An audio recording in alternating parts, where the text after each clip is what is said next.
Okay, cool. We are back. You'll have to let me know if you can hear me and see me. Or not see me, but at least just hear me.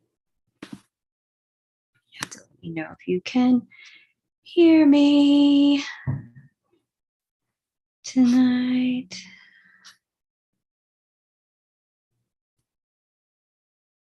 Right. Let me just remove that last video from my other channel.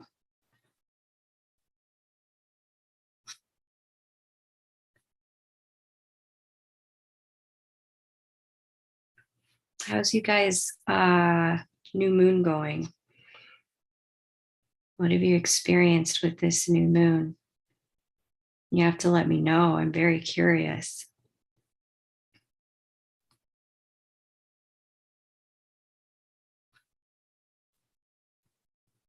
There we go. Okay. That's deleted. Let me come back.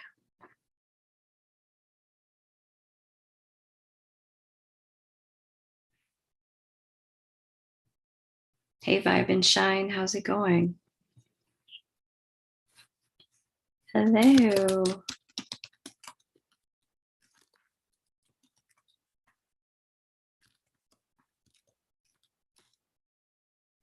How are you? You've been so lazy and tired. Yeah, I totally get it. Have you been busy? It's maybe you're busy. I've been less busy, but still tired. Hey, Katie, great to see you. How's it going? Hey, Samantha, how's it going? Well, now you are. This is where I do the live mini readings. Welcome. Welcome, welcome. The people who are on my private list, they know about this channel, and periodically I'll say that I'm doing live mini readings on the main channel, but mostly I only talk to my private list about it. Samantha and Kitty, how's your full moon going, or your new moon? Sorry, kind of busy, but not really. Hey, Alan, it's been a minute. I hope you're doing well. Great to see you. For anyone who would like to get a reading, that is how you do it. You can grab or make your payment, and then I'll add you to the list. That's our height, Samantha. So many emails I don't read either. No, Alan, go ahead and put the question and the birth details in the chat box. Yeah, huh? Oh, wow, that's great. 2-mile walk. That sounds fantastic. Sounds like exactly what the doctor ordered. Awesome.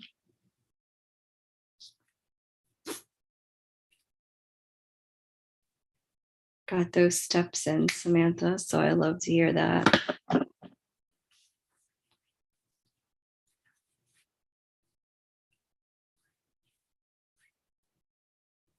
normally working when I have them during the week. Yeah, I felt like a weekend one was in order for this round.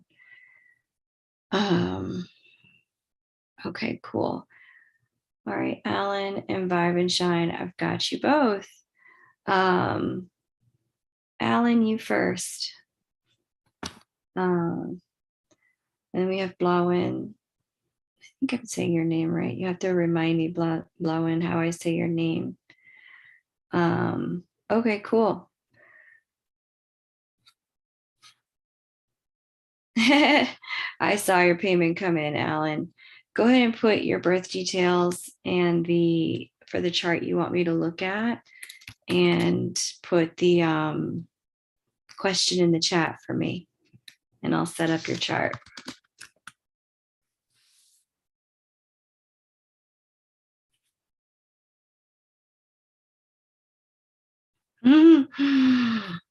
Hey,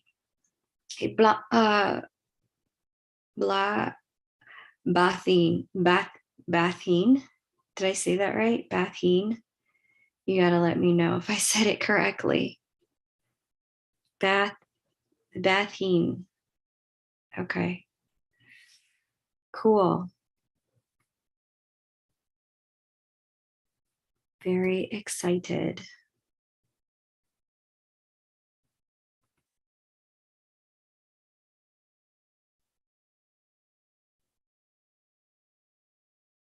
Blathy.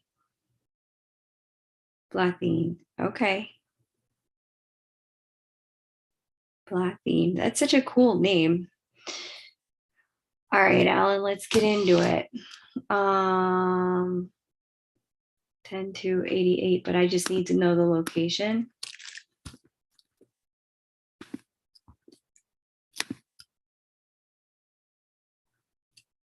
Awesome, Heather. I will add you to the list, doll. Yep, I have a payment from Heather and Talene. So Talene, if you're listening, I know you're probably doing stuff, but I have your payment as well. Artesia, California. All right, cool.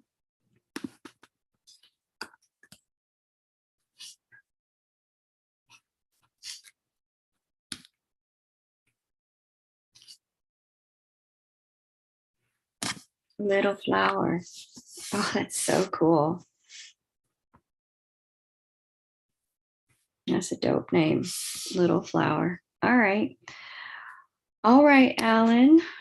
I have your chart here. Let me show this again. Just need you to let me know what the question is. So if anyone's just joining, you can definitely get on the list. I just pinned how to do that. We're going to read for Alan now. Hey, Heather, just hold your information until I call your name. There's several people in front of you. And by the time it's your turn, Heather, it'll be so far gone in the chat, I won't be able to find it. So just be prepared to repaste that when I call your name. And Samantha, you too. Okay. All right, Alan, I'd like to know just life in general, maybe like a general. Okay. Samantha, I think I have you on the list. I'll just double check after I finish with Alan here. Can you be more specific? Like what area of life do you want me to do generally? The 12 houses are like 12 different areas of life. And in a mini reading, I can go deep for you, but I just want to know where specifically, which area of life should I do? Okay. Samantha, you're going to have to not send a paragraph. Just narrow it down to a couple of sentences in your question and paste it here in the chat for me. When I call your name, don't paste it yet. Okay. All right. So let me just set my timer for Alan.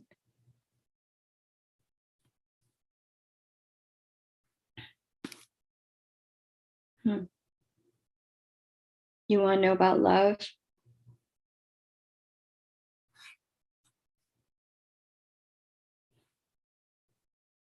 Fortune and my stability in my home. Manifesting. Okay. Yeah. Okay. I'm so glad that you narrowed it down because I would have straight up talked about something else. Okay. Really good. Fortune and home, money home, money home, money home. Okay. So your money house is governed by the sign of Scorpio, and that is governed by the planet Pluto and Mars. They're both well situated, your Mars and your Pluto. You know, it's interesting, Alan, the way that you're set up here financially. You've got this energy in your natal chart and an energy you incarnated with where pretty much anything you put your willpower behind, you can create, manifest, and achieve. Like there's an indomitability about an unflappability about your approach to obstacles I'm seeing. The only thing that will ever get in your way, and this is going to sound really cliche, but it's kind of just written here in black and white with your Chiron moon conjunct in your 10th sign from your sun and in the sign of Cancer. This is telling me that the only thing that would really ever get in your way is your own self-esteem, your own self-perspective. Now, listen, I get it. It does sound very cliche, but with the planet of power and the planet of motivation sitting where they sit in your chart, there really is nothing that you can't achieve if you just make the decision. So when it comes to this moment in time in your life, when it comes to like career kind of stuff, Alan, let me go back and see what you said. Yeah, money manifesting. When it comes to money and manifesting right now, the name of the game for you with your Jupiter here in Pisces, the name of the game for you is figuring out how to be of service without self-sacrificing, how to give to other people without giving up yourself. If you can find a way to stand in the flow and in the stream of contribution, because we have Jupiter, opportunity bringer, in the house of service, in the sign of Pisces, water sign Pisces, it's harmoniously aspecting and bringing opportunity and expansion as well to Cancer, which is your 10th house of career, and to Scorpio, water sign Scorpio, which is your second house of earned income. If you can find your way to stand in the flow of contribution and just be of service to as many people as possible and overcome your own negative self-talk, you're going to find that everything you want, every door you want to unlock, every level of success you want to achieve is absolutely attainable for you. Some people have dreams, of becoming like a famous violinist or musician. And it just like no matter how hard they try, they can't achieve it. You don't have that problem. For you, it's really about making the decision and not tripping over your own negative self-talk and fears and emotional wounding that you carry. So now, through the end of this year, you're in a space where, as long as you're standing in the flow of incredible contribution, meaning just helping other people, Alan, money and achievement in the career world are absolutely possible for you. There's, like I said, there's really nothing you can't do. But it's going to be up to you to get out of your own head and get into just who needs help and how can I help them. That's going to be up to you. Okay. Thank you, Alan, for requesting the mini reading. I wish I had something that wasn't so kind of inspo influencer rich. I mean, it sounded like one of those freaking magnets. Do what you love and everything else will unfold. But honestly, the way your power planet and your motivation planet are situated in your chart, for you, that's really what it is. It's one of those doggone magnets. And it's not like that for everyone, but it is like that for you. Unfortunately, it's not like that for everyone. All right. Let me pull up the next chart here. Who's my second payment from? Let's see.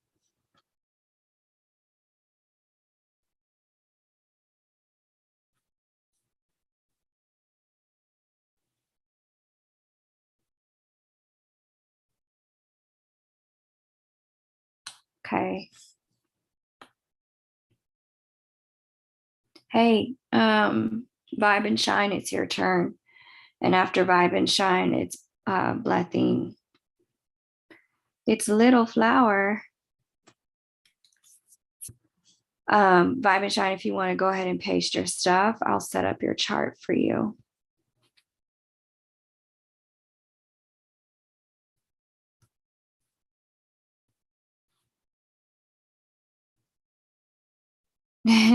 I'm glad that feels really good. helping like professional sense or doing favors in personal life or both? In a professional sense from that house, but you could also like volunteer and it lead to a job at this year in particular. I want to be in a great movie one day. Haha, I totally get that. All right. Oh, I thought I was typing it in. All right, Vibe and Shine. Jailbird.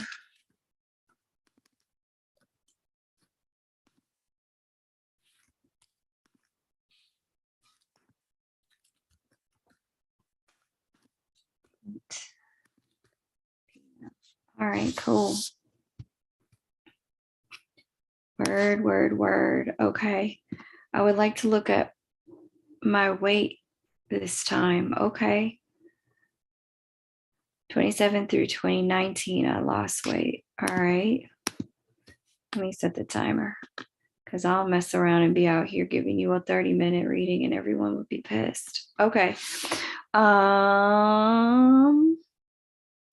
27 to 2019, you lost weight.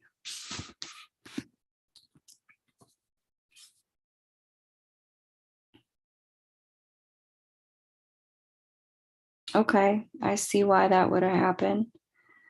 It felt so comfy in my body. 2019 to now, I've put on 10 kilos and it's going nowhere. All right, let me see 2019.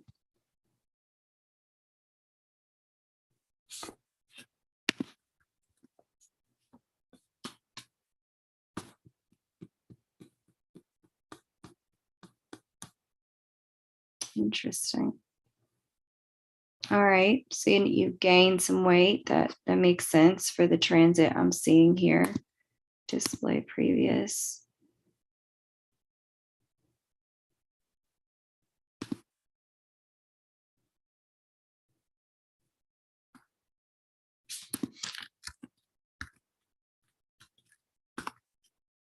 Yeah, okay, I see what happened. But it seems so stubborn. When, how is the weight going to shift? It really bums me out. Okay, Vibe and Shine. Part of why, okay, so when it comes to weight and astrology, the two planets we're looking at are Saturn and Jupiter. With Jupiter transits, Jupiter likes to cause things to expand.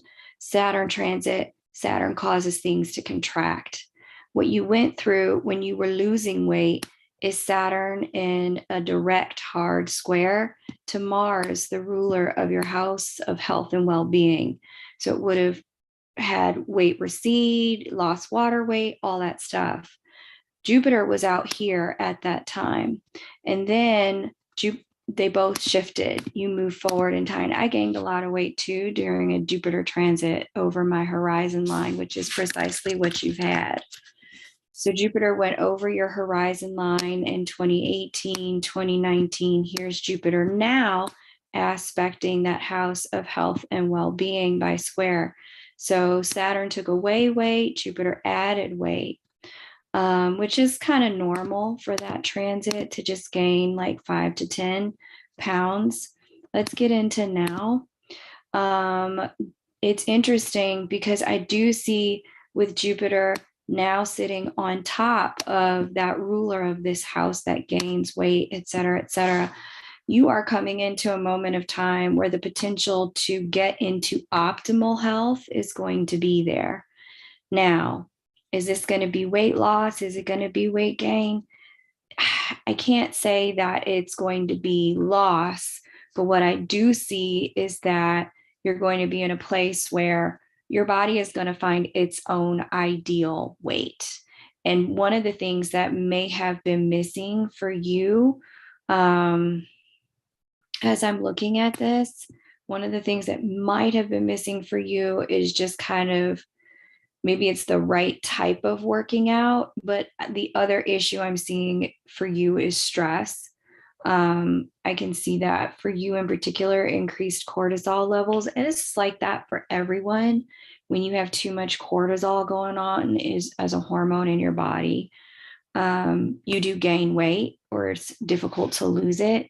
one of the things you're going to need to figure out as the next piece of the puzzle, especially with Chiron moving into this house as well, is how to lower your cortisol levels, lower your, if you're carrying stress or trauma in your body, not taking it out at the gym, but instead getting into like emotional healing. And the more you can do some of that, like somatic experiencing or somatic relief practice, where you're removing tension, removing tension and detoxing cortisol from the emotional body, you're going to find that the optimal health for you becomes attainable. The issue for you is like kind of putting it all together, the digestion piece and the what you're doing piece and the emotional piece. It's not just the gym piece. And I think with Jupiter moving into your 6th house of health and well-being, Jupiter expansion, growth opportunities, sitting on top of the ruler of that house now, the remainder of this year and into next year, you have a pretty good chance of unlocking the puzzle for yourself. Yeah, I was comfort and emotional eating and I was super stressed. Yeah, I can see that. When Mars is the ruler of the 6th house, 6th house of health and well-being, when it's an Aries governed house or a Scorpio governed house, the two of those can carry stress in the body to such a degree it interrupts normal health and functioning processes. Like your threshold for stress is just a lot lower. Actually, it's not that, it's the inverse. Your threshold for stress is so high that the body ends up taking a beating, because you can take more, tolerate more, and it just ends up compromising the physical body. And so it's really important to stop before you hit your limits. If you are a 6th house person, that's Scorpio or Aries governed, and you have the Aries governed house. So there's that. All right, let's get into it. After we have Blavine, so it's going to be you next. So thank you so much, Vibe and Shine. I hope that was helpful insight for you. Thank you, Alan. Thank you, Vibe and Shine. Thank you, Blavine. Blavine, it's your turn. If you could just paste your question and birth data, be great. Heather Fleming, get ready. And Talene, get ready. After Heather and Talene, I'm going to do Blavine now. Then we're going to do Heather and Talene. Oh, I hear you saying it in my head. It's Blathine. It's not Blavine. It's Blathine. Did I get that right the second time? After Blathine, we'll do Heather Fleming, Talene, Kathleen, and Samantha. In that order. Then we have Michael, then Kelly K, and then we have Miss Jamaica Me Crazy. All right. All right.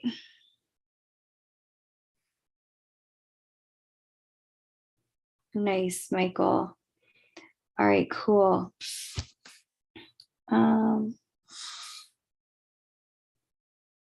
You're welcome, Vibe and Shine. All right, Blathine, let's get this together.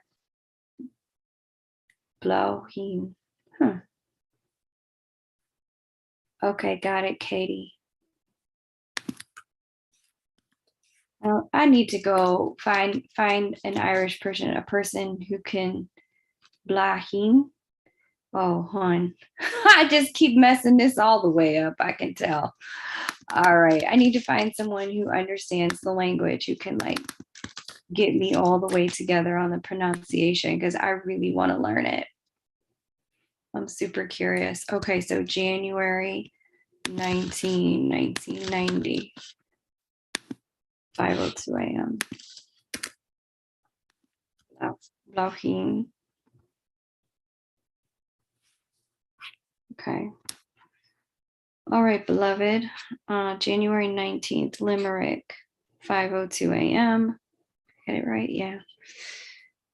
You want a love reading for the next few months? All right, baby. Let's do this. What's going on in her love life? Oh, you have the fortunate and that sarcasm experience of having your seventh house of committed partnership be governed by the sign of the twins. You got that Sag rising, Gemini descendant. Oh, Gemini, seventh house is kind of classic textbook material for love triangles. So I personally have one as well, and it's been other than my favorite. However, in the good news for you, beloved, enough about me, let's talk about you. We get for the next few months, Jupiter is going to pop into Aries, into your fourth house. It will be sextile to Gemini.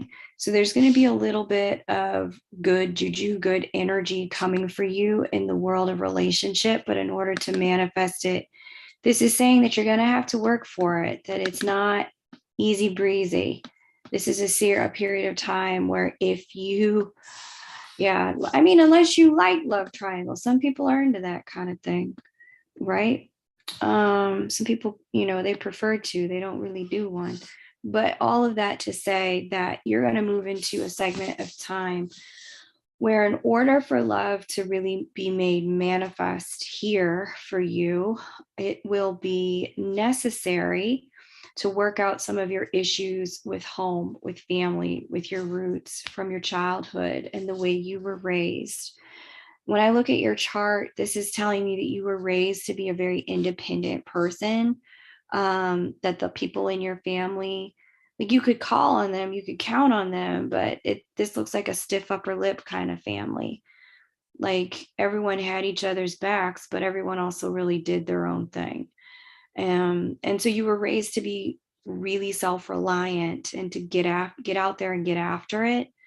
And so for you, any ways in which that might be preventing you from letting love in, relying on someone, being intimate with someone, letting someone rely on you, that's going to come into the forefront between now and the end of the year for you to resolve so that you can make the space for love to come in, so that you can make the space to share time with someone. Interestingly enough, at the end, I think for you, you're going to see it's the tail end of the year where things really start to heat up. You're going to have a Mars retrograde here in your seventh house of committed partnership. It looks like an old love from childhood, somebody that you previously knew might show up during that time, truly from a former life, looking for some kind of potential second chance. Or some kind of at least communication. And this is either somebody who legitimately had a crush on you or you legitimately had a crush on at the minimum, as opposed to someone who, y'all were just friends and now it turns romantic. It looks more like you would have had them show up. Hey, Kylie, so great to see you. Welcome. Okay. So, and then we have this Mercury retrograde. So they may even pop up in this current Mercury retrograde in the now time. So in the next 4 to 6 weeks, they may pop up, send you a note, give you a hello somewhere on the internet. And then towards the end of the year is when things start to move in a direction that's like, oh, this is a thing. So just be ready for that. Or it could just start really friendly during this Mercury retrograde, but then somehow they like disappear for a little bit and then pop back up in the fall, like November, December, January during the Mars retrograde. And it's likely somebody you already know or have met, given that it's a very retrograde linked action series. And if it's not that, then it's just going to be some stuff from childhood showing up that you need to clean up in order for love to be accessible for you. Okay. Interesting. That is an interesting setup there with the Gemini fourth house. Interesting. Yeah. Like I said, I got the same setup in my chart, but I never read it that way. I never saw it that way until I looked at yours. So that's fascinating. Fascinating. You'll have to let us know how it all goes. Check in with us towards the end of Mercury retrograde and at the start of next year. I'd be super curious. So tarot is 3 cards and a tarot pull. If you're asking a more philosophical or esoteric kind of question, or soul related question, I might suggest that we go for a higher frequency and work with one of the oracle decks. And the messages that the oracle decks provide tend to have a lot more spiritual complexity to them. So they're able to help you on your growth path in a way that the tarot tends to focus more on like the physical dimension and a little bit of the growth. There's even more that comes through on the growth side when we work with the oracle. So, okay. I believe we are up to Fleming, Miss Fleming, Lauren and Heather, after Heather, then Celine. And so just to quickly recap, we've got Heather, then Celine, we've got Kathleen, Katie D, Samantha P, Michael V, Kelly K, and then Jamaica Me Crazy in that order. And then, oh, I see Anne joined in, and so did Angelita. All right, cool. So Anne and Angelita, I have you here on the list. Let's go ahead and get into it. Heather, go ahead and paste your details, please, and I will create a chart for you. So great to see you, Eli and Ben's World. Welcome back. Let me know how this, let me know how that resonated for you, Blowing, Blowthing. Kylie, what happened yesterday? That was so special. I'm super curious.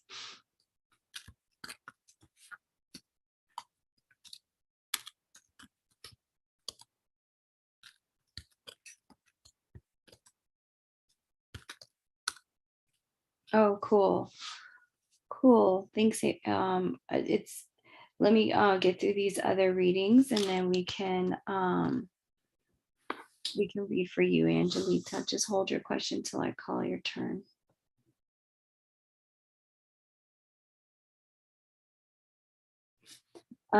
If Heather had to go, that's okay. Sometimes that happens. Celine, it will be your turn.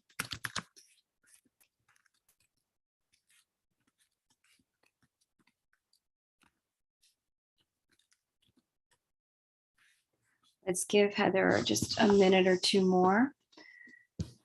I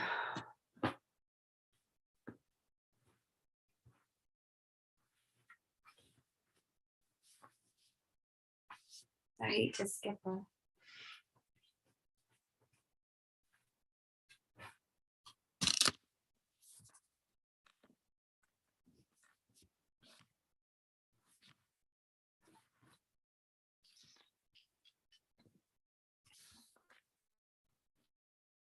Hey, CB. All right, cool. Let's roll so we can kind of keep the list moving here. Appreciate that. Appreciate you being ready when I called you, Celine. Thank you.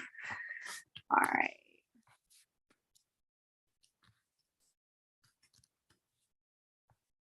Share screen.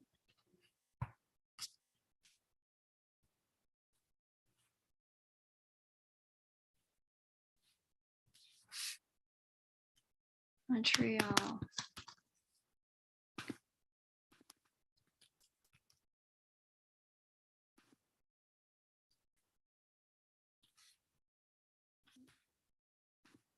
Hey, Celine, happy birthday, babe. Everyone wish Celine a happy birthday. It's her birthday this week.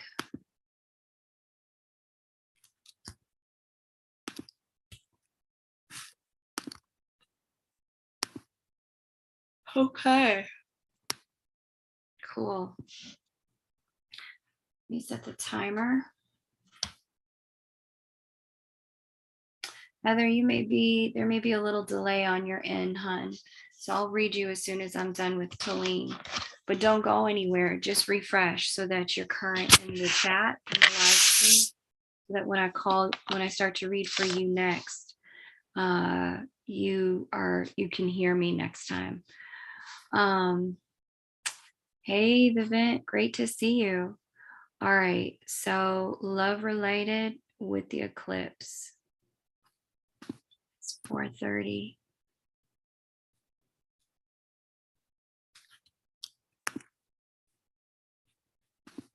All right. For you, baby cakes, or just eclipse related, how to work with the eclipse energies. So Talene, I think you and I have talked about this a few times, and there's kind of like a sequence of events going on here for you. This eclipse took place here in your 10th house of career, offering you a new beginning in the world of career. There's something here for you that's talking about getting going with making something real in the third dimension as it pertains to your career. So I know we've talked about you starting a business. We've talked about certain promotions for you. As I'm looking at this now, what I see is a real necessity, because this is Taurus, third dimension body. This is 10th house career, to make moves now, make bold moves now. I see the potential for something to flow in, an opportunity, either in the last 30 or in the last 60 days to the next 60 days. I see the potential for something to flow in that's almost kind of meant to be, to help you take the next step along your path. And so it's important, especially if you've been working towards something along those lines, it's really, really important to be looking out for those opportunities, manifesting them where you can, focusing in on how you can leverage the time, the space, or your reputation, or your contacts, or any kind of business opportunity you have. This is the moment to take it. So my strong recommendation for you, Talene, because I see this energy only amplifies as Jupiter heads into Aries now. Aries is the secondary or the primary ruler of this 10th house of career. The eclipse just happened in this 10th house of career. There is change afoot. And so I'm going to need you, Talene, we've talked about this, to not be holding on to stuff at this time, to not be in a place where you are like trying to keep everything as it was. It's not supposed to be. Where things are changing, I need you to really work to let go and to not make it mean something bad because things are changing, but instead to see it as like, okay, this is the universe trying to get me on the right track. This is my soul trying to move me on the path that I'm supposed to be on. And I just need to surrender to that. If the change is coming externally, there's nothing you can do about it. You didn't do anything wrong. This is just your soul trying to get you aligned to where you can call down the most of your potential here on earth and fulfill on that potential. And so this eclipse cycle is helping you do that. This eclipse in particular, I think, is setting you up for that. So good stuff, Talene. I'm wishing you the best of luck with that. I know for a fact that, you're a hard worker. You got crazy work ethic, and it's a matter of time before, the full potential of your success is brought to bear in the third dimension. But the only thing I want to say about that for you is that you got to let go. You can't have what you used to have and what's coming next all at the same time. You got to be willing to let go. Okay. Very cool. Thank you so much. I think we're going to do Heather now. And then we're going to do Katie D, then Samantha P, then Michael V,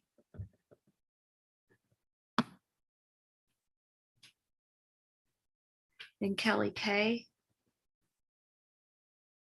then Danielle N, Jamaica Me Crazy,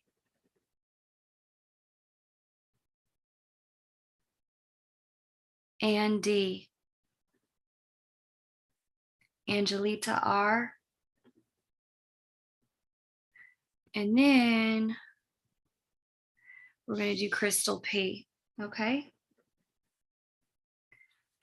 Let me get back to where Heather F shared, and we will read for Miss Heather F.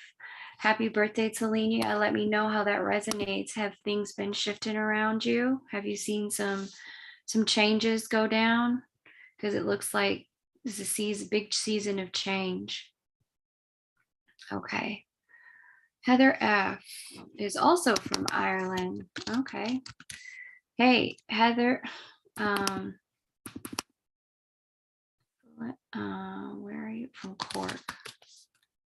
Okay. Ireland is in the house today. It's rare I see this many people from one particular country overseas at the same time. Usually I only get like one from one country at a time. Okay.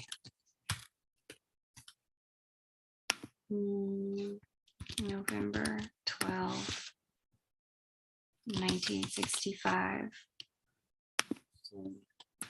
25 a.m.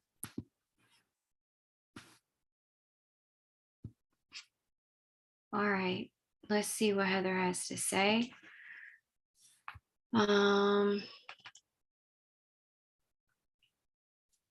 Heather says, I suffered a severe fractured hip in Spain skiing and was operated on Easter Sunday. Wow, I'm so sorry to hear that, Heather.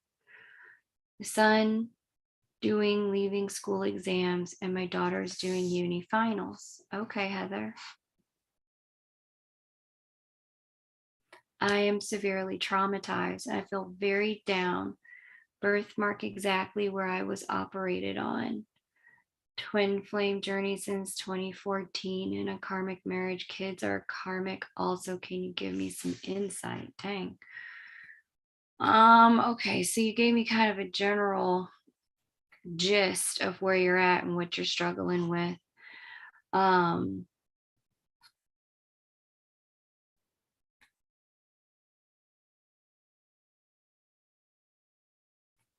Let me just see what the transits are saying about bones. That's Capricorn. And about how is your natal chart set up? Mutable. Okay. Interesting.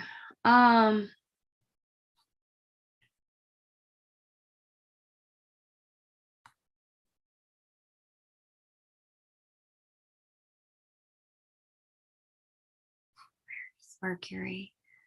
Okay. Yeah.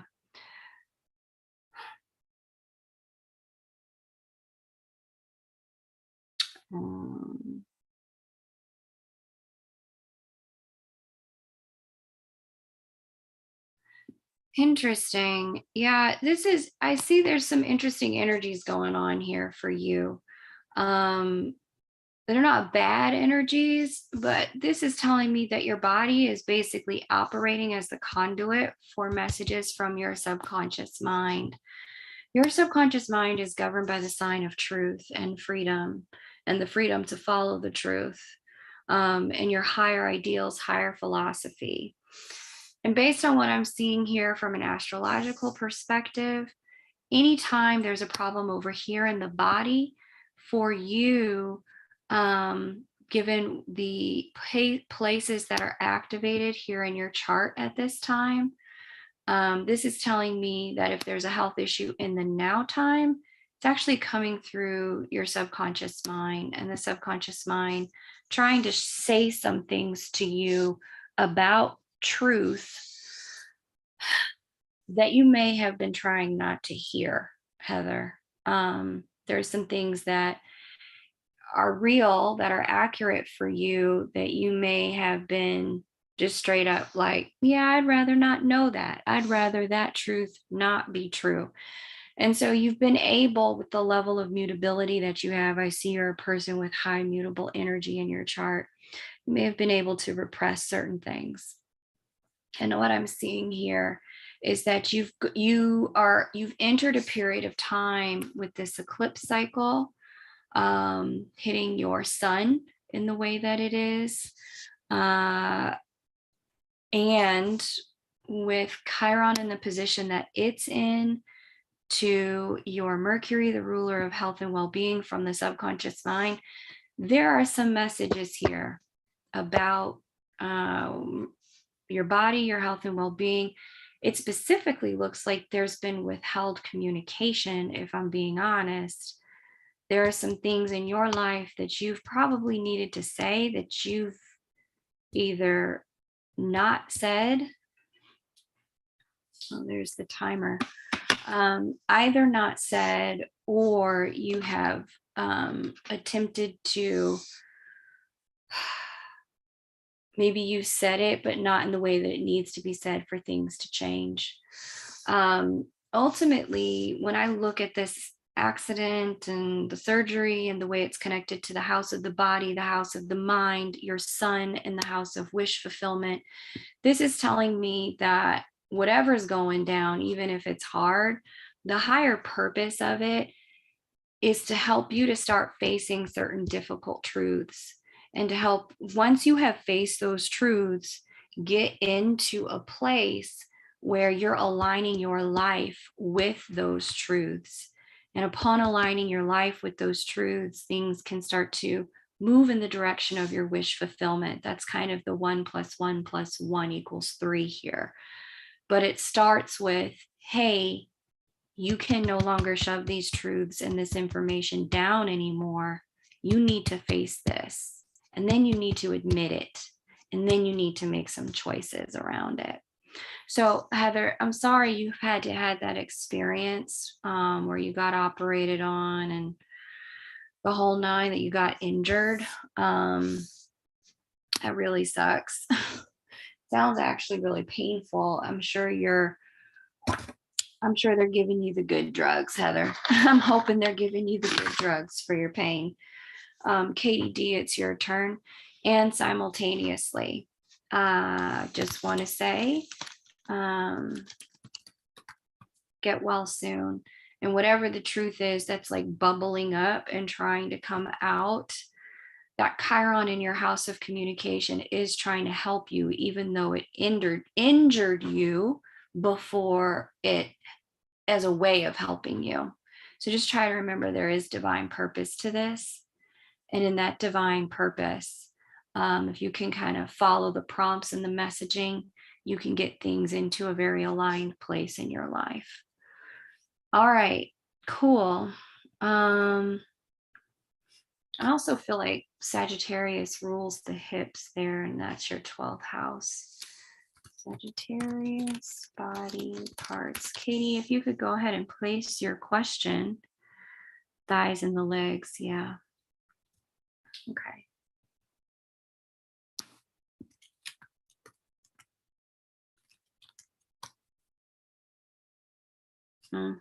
Yeah. Scorpio rules the hips and the genitals. And the eclipse for you hit your sun in the sign of Scorpio. Yeah. It's this was a moment where it was like, okay, thank you, Kay. I know what the truth is. Yeah. Would have come kind of like bubbling up from the inside a little bit. So, okay, I'm glad you know. I had a feeling you did. I had a feeling you were well aware. Okay, where is Katie D? After Katie D, we're going to do Samantha P and then Michael V. So Samantha and Michael, if you would get your questions ready and just make sure you're current in the chat by refreshing, like going out and then coming back in, just in case you might be a little bit behind. So that way, when I call your turn, we can dive right in. Okay, Katie D, all you, baby.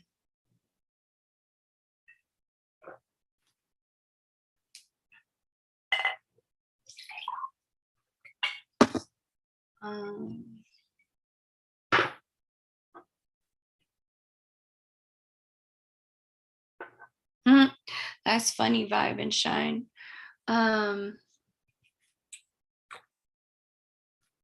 It is soon gonna be you, Samantha. Cool, vibe and shine. Yeah. You want to do like a private astrology tutorial? We can do that. Or, you can wait. Star School will open up in the fall. And when we have Star School open up, it'll be a chance for you to ask all those questions because we have weekly Q&As during Star School. I'll deliver the content and then give you the chance to digest it and then we have a little powwow about it all. So, and that's weekly while class is in session. All right. Samantha P, it looks like you're ready. If you would go ahead and post your question, that would be fantastic. We'll read for Samantha P, then we'll do Michael V, then we'll do Kelly K, and so forth. I don't know what happened to Katie D. She was here and then she wasn't.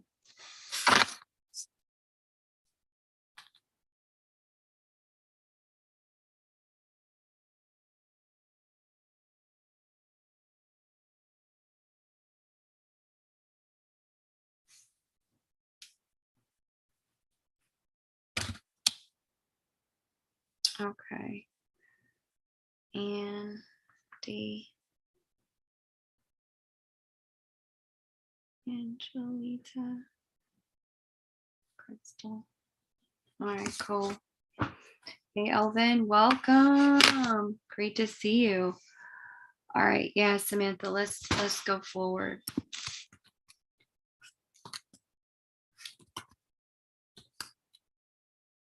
California.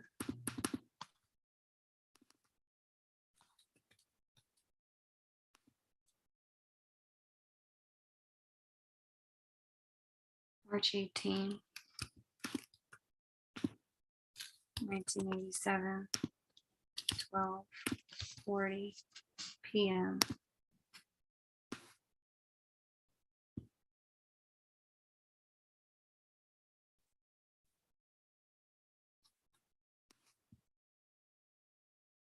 Okay, hit the timer. All right. Hey, Samantha, she says, March 1887, 12:40 p.m. Tulare. Okay, I am determined to change careers and I want to move out of my state. Does it seem possible soon? I've been applying and nothing yet. I've been searching for 8 years. Teaching doesn't make my eyes twinkle anymore. Yeah. That's interesting. Yeah, because I look at your natal chart, Samantha, and kids are bad. That's funny, the vent. I don't really see, you could be, yeah, actually, I see it here. With Jupiter conjunct your 10th house cusp line, I do see here that you have teacher energy in you, but I also see here how for you, this really works a lot better if you can. Yeah, I don't see you teaching in the same way you used to teach. A couple of things. Number one, Aries is the sign of the entrepreneur. You've got that on your 10th house. So making some kind of business out of this looks like it's going to be better than trying to work within an ongoing system. I don't know if you've seen that woman on YouTube. She was an educator and I think she stepped out of it. Her name is Miss Rachel and she teaches early childhood learning, but instead of doing it in the classroom environment, she does it on YouTube. My suspicion, given the way we've had such a breakdown in institutions and will continue to for the next couple of years, my suspicion is we're going to see a lot more teachers doing that, kind of making a living via, standing outside of the system and serving the people directly rather than trying to work within the system. I see here for you, changes to your career are really going to start to take place next year when we get into the Aries Libra eclipse cycle, which will deeply impact your 10th house. You've got some more so closings coming with Mars getting impacted by a lot of lunar eclipses this year. Mars is over here, the ruler of that 10th house. I wanted to open a school or so kids with behavior problem. Yeah, that seems to be more the right thing for you, hon. Where you're kind of running your own show, doing your own thing. And what I'm seeing in the next 4 years, it looks like you start to take off in that direction. The eclipses are helping you to phase out of what you've been doing, the Taurus, Scorpio eclipses. I see it as the end of a dream for you, the end of an era for you in terms of a certain ambition in a certain direction. You will start to move in a new direction with those ambitions, with that Mars in the house of hopes, wishes, and dreams. So, like I said, it's going to be about a 4-year process. It does look like it, may have started last year actually, but it's going to take about 4 or 5 years to really come full circle where you are fully transitioned out of what you're doing and into your next thing. My other suspicion is that there may be a few bridge jobs, Samantha. And so if it's not like the perfect position for perfect pay in the perfect place, but you are like, I just need to keep food on the table and the lights on, take something that's less than ideal, but that doesn't soak up all of your time so that you can get to work on building this new thing. Like I said, I do see you moving in a more entrepreneurial direction, and you may have some stepping stones before that happens. So don't be afraid to take those stepping stones and leverage them for what they are. Stepping stones are not the final destination. Stepping stones are the what happens now while I get to what I need to happen next. So don't confuse those two things, because you are in a transition process. It is going to be 4 or 5 years long. Whatever happens next is not going to be the final destination. And I need you to just be clear about that and not look for it to be too ideal. Okay? Take it and you milk it for what it can give you to manifest that final dream that we were just talking about. Okay? It will be a long process. I want a psychology degree. Yeah. And don't be afraid to go back to school then, if that's how you feel about it. If you're ready to go back to school, then go for it. All right. Cool. Moving on to Michael V.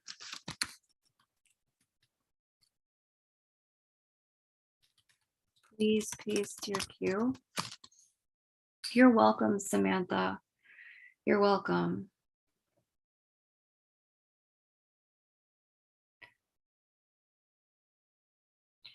Yeah, just this period of time is really about making it work, Samantha.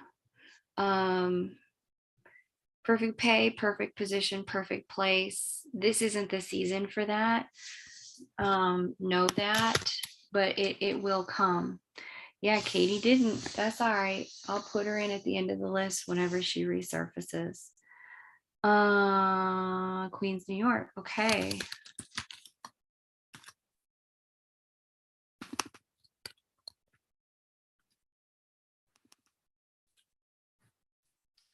Vibe and Shine, I have the same questions. So, Michael, we're going to need to sit down and have an interview, homie. We are going to have an interview. Every time I reach out to her, she is glossy and responds and then disappears. Been working on replacing abandonment, people pleasing with self-love and purpose. What might be the areas I can focus on for the next 6 months? Okay, we'll have a look. I believe what you mean here, though, is 1967. But on the off chance it is 1867, that's all good. I just want to make sure I can read this correctly for you. October 18.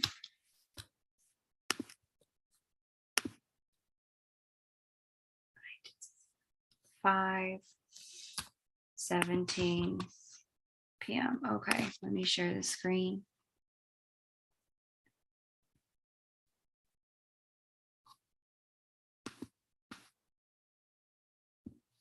Okay. October 1867, 5:17 p.m. Queens, New York. Okay.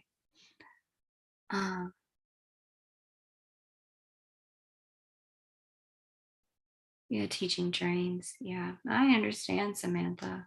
I really do. Think about the work environment you want to provide for the teachers in the school that you would create. All right.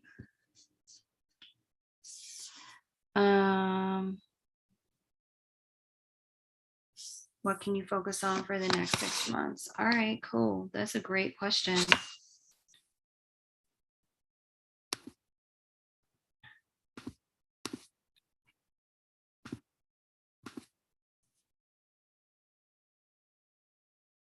Oh, interesting.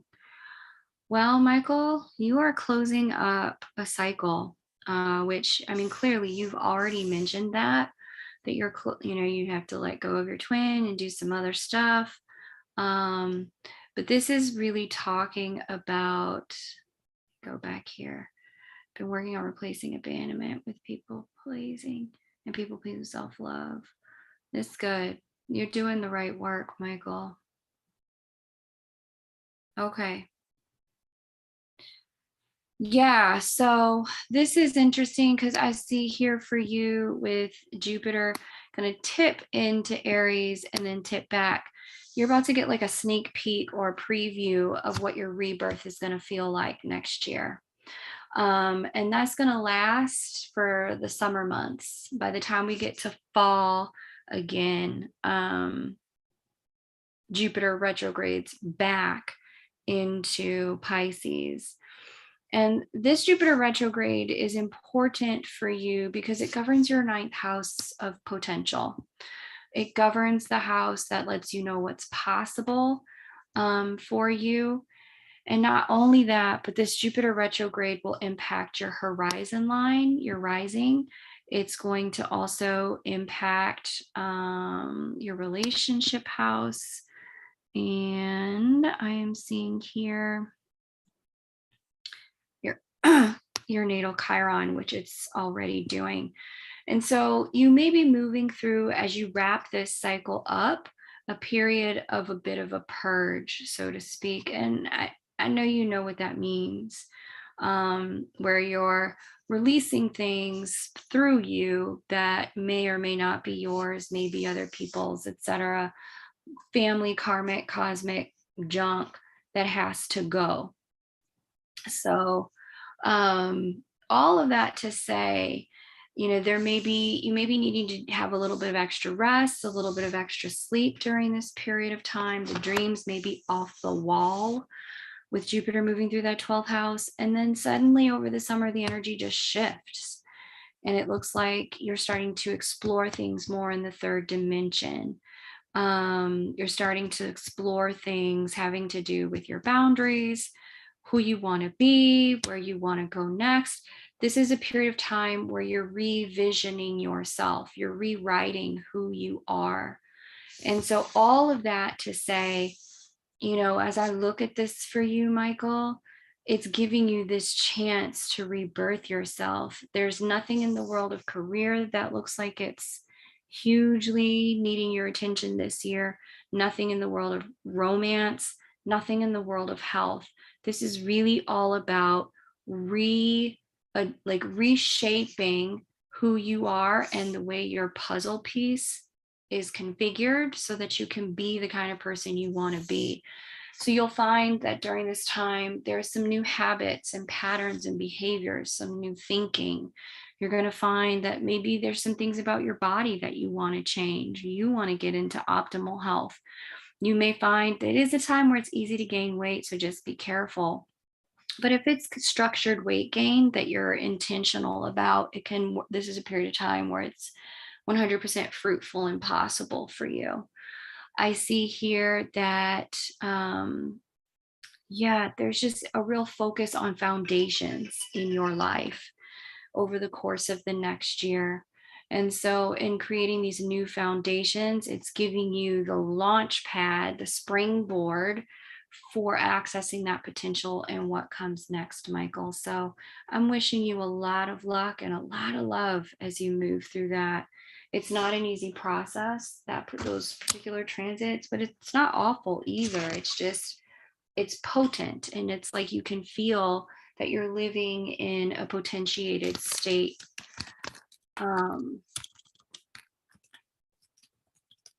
So there's a lot you can do with it, but it's really about, this is, if you've ever wanted to, if you've ever like wished, like, damn, I want to be somebody different. There's some things about myself. I'm so fucking sick of certain things about myself, inside or outside, looks or behavior, or job, or like where you live, or the way you think, or the principles you operate your life on, the mistakes that you've made in a habituated sense. If you've ever been like, damn, I'm so sick of myself, I'm ready to change this or change that, this is the period of time where you can change it, and you can change it permanently. So, congrats on that rebirth, Michael. Michael does have some deep thoughts today, connecting with the Pleiadian origins, which was core of my feeling of abandonment, isolation. Yeah.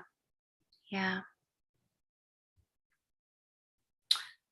Yeah, Michael.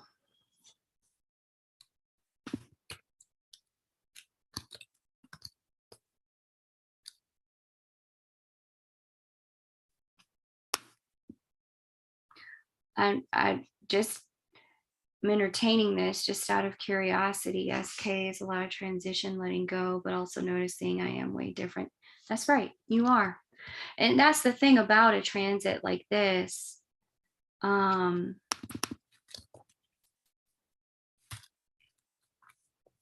Sorry. The thing about a transit like this is that it puts you in a place where, whether you want to change or not, you don't get to control it. With Saturn through the 12th and Jupiter retrograding back and forth over your horizon, it's not up to you whether or not you change. It is the kind of thing, Michael, where you're changing. You can say, I would like to change into more like this or more like that, but the metamorphosis it's non-negotiable. So you might as well direct it and guide it. So, but yeah, that's interesting about the thing here. I never heard anybody talk about abandonment wounds being linked to the Pleiades. So feel free to share. It sounds like we've got some interested takers here in the chat if you have more to share about that. Oh, I'm sorry, Katie. That happens. It totally happens. I'm going to slot you in after my last person, Crystal, Katie. So it's going to be a minute, but just hang tight and we'll come back to you, Katie, okay?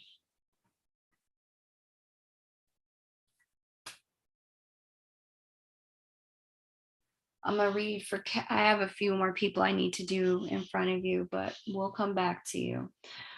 All right, Miss Kelly K, what's your question?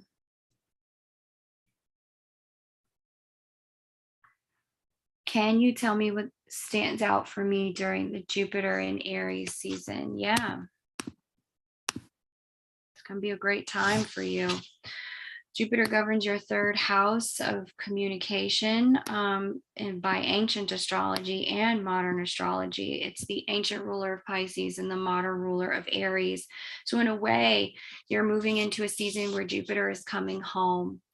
And with Jupiter coming into its home, I see a lot of your conscious processes, your thought processes, mental processes, communication, the capacity for you to be better at communicating and putting yourself out there. Axis 3-9 has to do with marketing, and it also has to do with sales.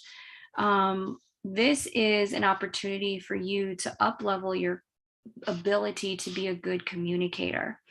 And to expand the way you communicate with others. This is a wonderful chance for you to take a class, do some education, specifically around thought, changing your mind, changing your mental processes, master manifestation energy. If you want to do any type of that stuff, all of that is available to you through this particular transit. So, any of that kind of law of attraction stuff, it's a great time for that. Coaching, you want to get coached.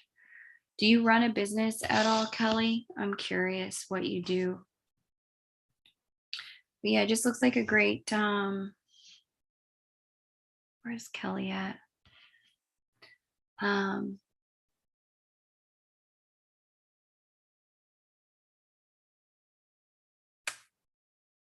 Yeah. Okay. Hang on. Let me just see who else is going to be aspected. Okay. Your Juno gets aspected, but that's only just before the retrograde. And then at the end of the retrograde shadow, your horizon line gets aspected. Yeah. This is for you. I see you really doing some deep mental work here, Kelly. That I start in May. I don't run a business, but I want to. Okay. You literally just signed up for it. Yep. That's what I'm seeing. This is a period of time where you're going to go through a massive transformation in the way you work in marketing. You're in a leadership position. Very good. This is looking to me, I see the education here. For you, this is a reconfiguration of your brain and your brain's mental patternings. And this reconfiguration is really going to support you to be in a place where what you have going on is an up level of who you are. This is like moving from social Kelly to professional Kelly, moving from professional Kelly into kind of like boss Kelly. This is a major up level event for you where you're not going to be able to see the world the same, think the same. People are going to take you seriously in a different way, especially because you're doing the classes. You're not going to communicate the same. And so your interactions and relationships with people are going to dramatically shift as well. So it's exciting. I love to see this for you. I think you are going to find yourself in a really positive place on the other side of this. By the time we get into the end of next year, after you finish these classes up, I'm seeing a relocation, a boost in salary and income. I am seeing the potential for a new relationship, new love for sure. And I'm also seeing you move into, it's just like a new season, but this is like the groundwork for that new season, Kelly. What you're doing now lays the foundation for you to have that new life. So I'd be curious, what classes are you taking? Because it's definitely here in your chart that there's some form of like education that needed to happen or is going on. It's the best way to utilize this energy. So I'm happy to hear you're doing it. But yeah, I'd be really, really curious because this is going to up level you career-wise big time. So if you're up for sharing which classes, let us know. Okay. Thank you so much, Kate. This aligns with what I've been feeling in a big way. Awesome. Yeah, this is kind of the precursor to a massive up level. So, but it all starts within your brain and reconfiguring your thinking and communication processes in such a way that there's Kelly before this and then there's Kelly after this. Hey, Jamaica Me Crazy, it is your turn.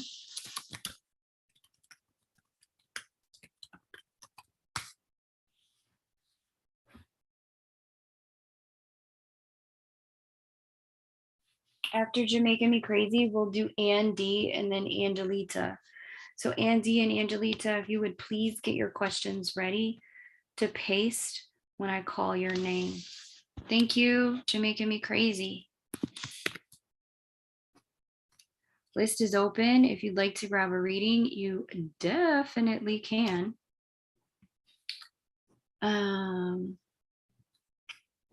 right.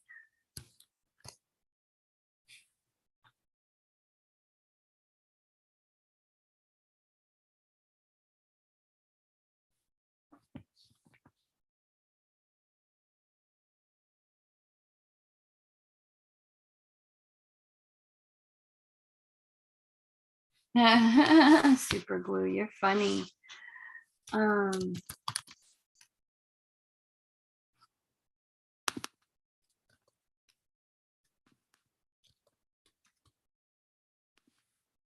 Hey, Kool-Aid Man, welcome back. Oh, very nice, Kelly. Very nice. May 6th, happy birthday to him. And no birth time. Okay. Kingston, Jamaica, 5688. Cool, got it. Welcome back, Kool-Aid Man. We remember you. We remember you. Okay, so where is he at with love and stuff? His 7th house of committed partnership, or the 7th sign from his sun, is Scorpio ruled. Going through some changes, some really big changes. There's a series of eclipses hitting his 7th house of commitment axis at this time, hitting his sun and hitting his Juno and hitting his natal Jupiter, divine feminine, divine masculine, respectively. And where's Pluto and Mars? Okay, and we have Saturn sitting on top of Mars, the ancient ruler of that house. Where's Pluto? Okay, Pluto's right before the modern ruler of the house. Okay, this is going to be a couple year process. JMC, I just want to let you know right now, this is going to be a few years. But in the process of these changes, that's what's interesting to me about this is I do see the potential for relationship stuff to happen in his world, but it's not until the other side of these changes. It's not until it's just not until something else happens. There is a series of events during this eclipse cycle that are meant to unfold that will shift how he thinks of himself, how he thinks of partnership, what he is willing to offer in partnership, his perspective on what an ideal partner is, and his perspective on himself as a husband or a partner. And because of these events, I don't know what the events are going to be, but because these events are happening throughout this eclipse cycle, so it's all of this year, all of next year, I expect on the other side of this is going to be a very changed man, someone who's focused in a very different way from a relationship perspective. And that's only going to amplify once Saturn moves into Pisces next year. Pisces, the Saturn Pisces is going to open up a little bit more pressure and clarity internally around, are you willing or ready to settle down? All of that. So right now, I don't see that happening. I see it happening after this eclipse cycle, but I see the eclipse cycle bringing in events that force the questioning once the eclipse cycle is done. But yeah, there's a major recovery period going on for him as well, with Saturn having transited his moon in 2019 and 2020. The period of Saturn after the moon, which is where it's at now for the remainder of this year, is he's been through a hell transit, and it takes a long time to get through those. Those are not easy transits to understand. And so because of that, what he's going through now in the next several years is going to be a rebuild. But during the rebuild time, it's not really the time to start anything new. When you have that particular transit, Saturn transit moon by conjunction, 7.5 years, it's kind of known classically in Vedic astrology is the worst time to ever settle down or get married, because those marriages very rarely last and they're filled with fucking problems. Filled with problems. So, all of that to say, now that he's not going to finish that period until the end of this year, so it just wasn't time anyway. He's about to move into a period of time where it's time. And in moving into this period of time, but before he can move into it, I don't know what these events are going to be, but I certainly see here this eclipse cycle is about to transform the way he sees love and relationship possibility and potential for him. And that the Saturn movement into Pisces will also assist in that direction. So that's what I got, baby cakes. I wish I had something more specific to tell you, but he's been through a bit of a shitstorm there. I'm sure he is coming through it. Yeah, hell for him for sure. Just need to stay his guiding light. Well, then there you go. You already know. All right, Jamaica Me Crazy. Andy, it is your turn.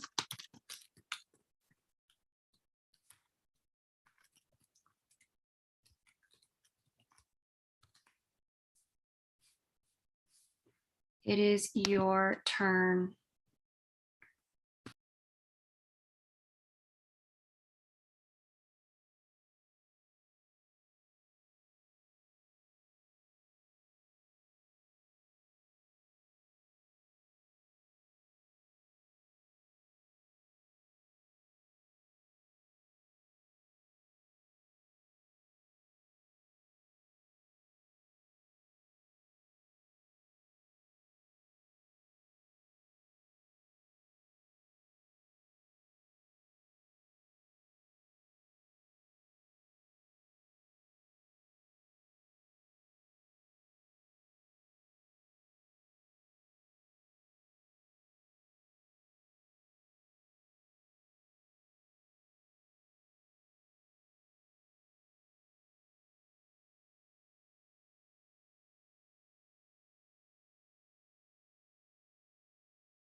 Okay, sorry guys.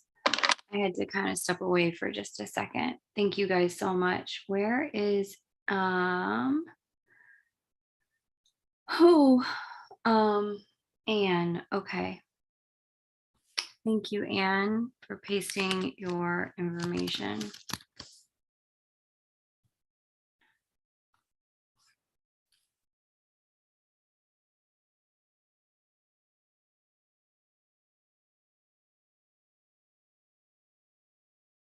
Okay.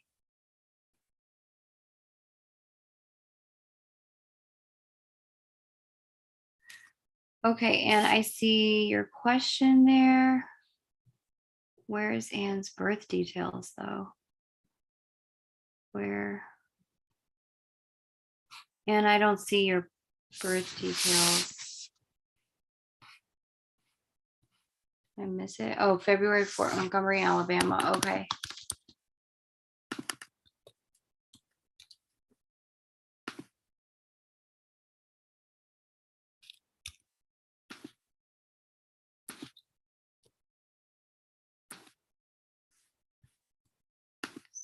.38 p.m. Okay. All right, let's see.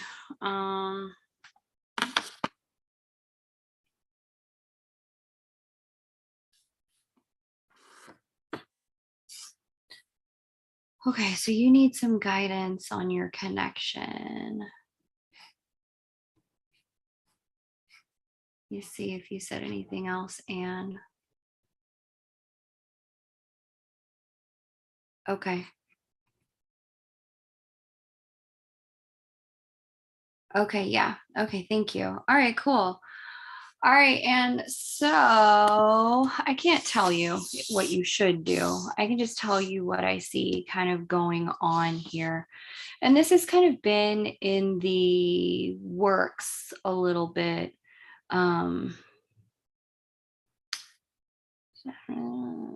Uranus square her sun. Okay.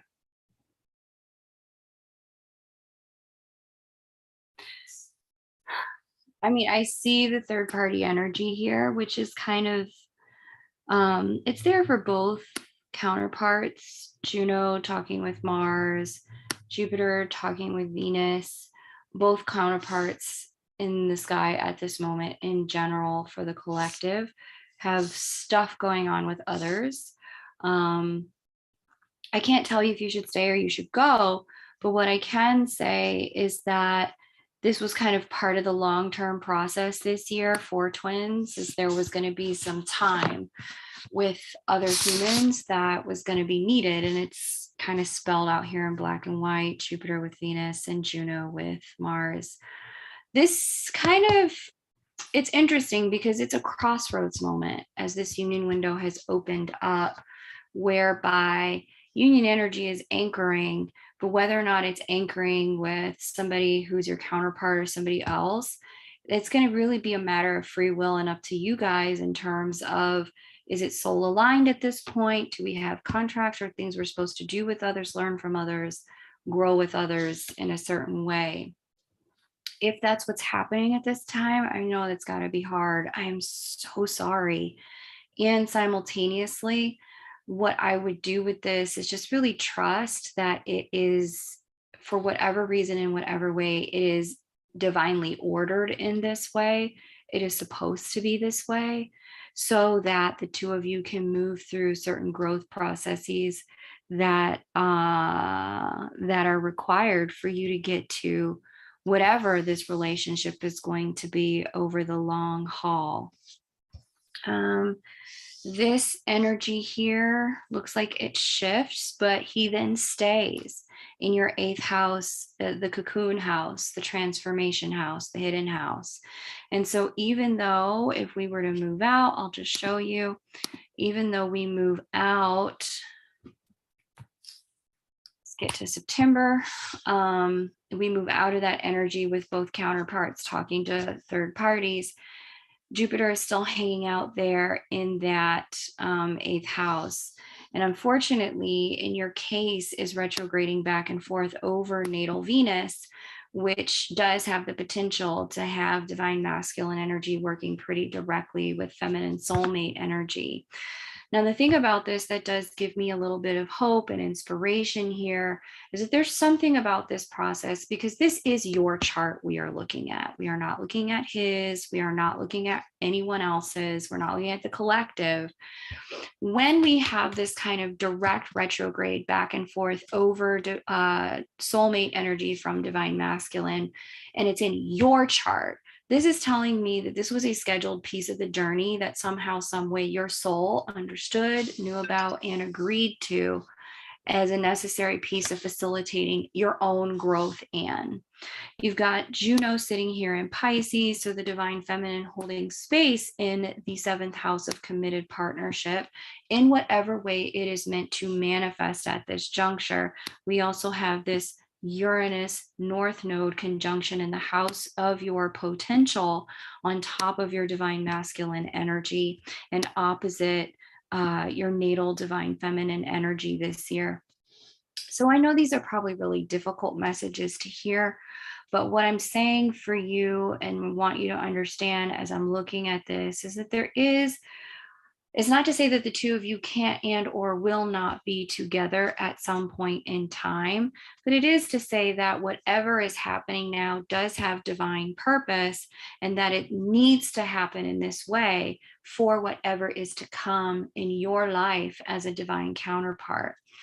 Now, just to wrap up, as I look into the further future, and this is beyond September at this point, as I look into the further future, I am seeing that this is part of a facilitation of a path change for you, whereby what path you've been on in the divine counterpart journey up until now it's like a branch off of that timeline. You're going in a different direction, even though this was it's like a destined detour, or like a destined kind of like turn off this highway to get on another highway at this point. There is something about this with Uranus, the original divine counterpart, speaking in your natal chart to both divine counterparts during an eclipse cycle, with the nodes crossing over both divine counterparts in your natal chart. This is telling me that there is something about this for you that needed to be learned, specifically because we've got Saturn square this energy here. The lesson that needed to be learned: Saturn is about boundaries. 6th house is the house of surrender and things that have power over us.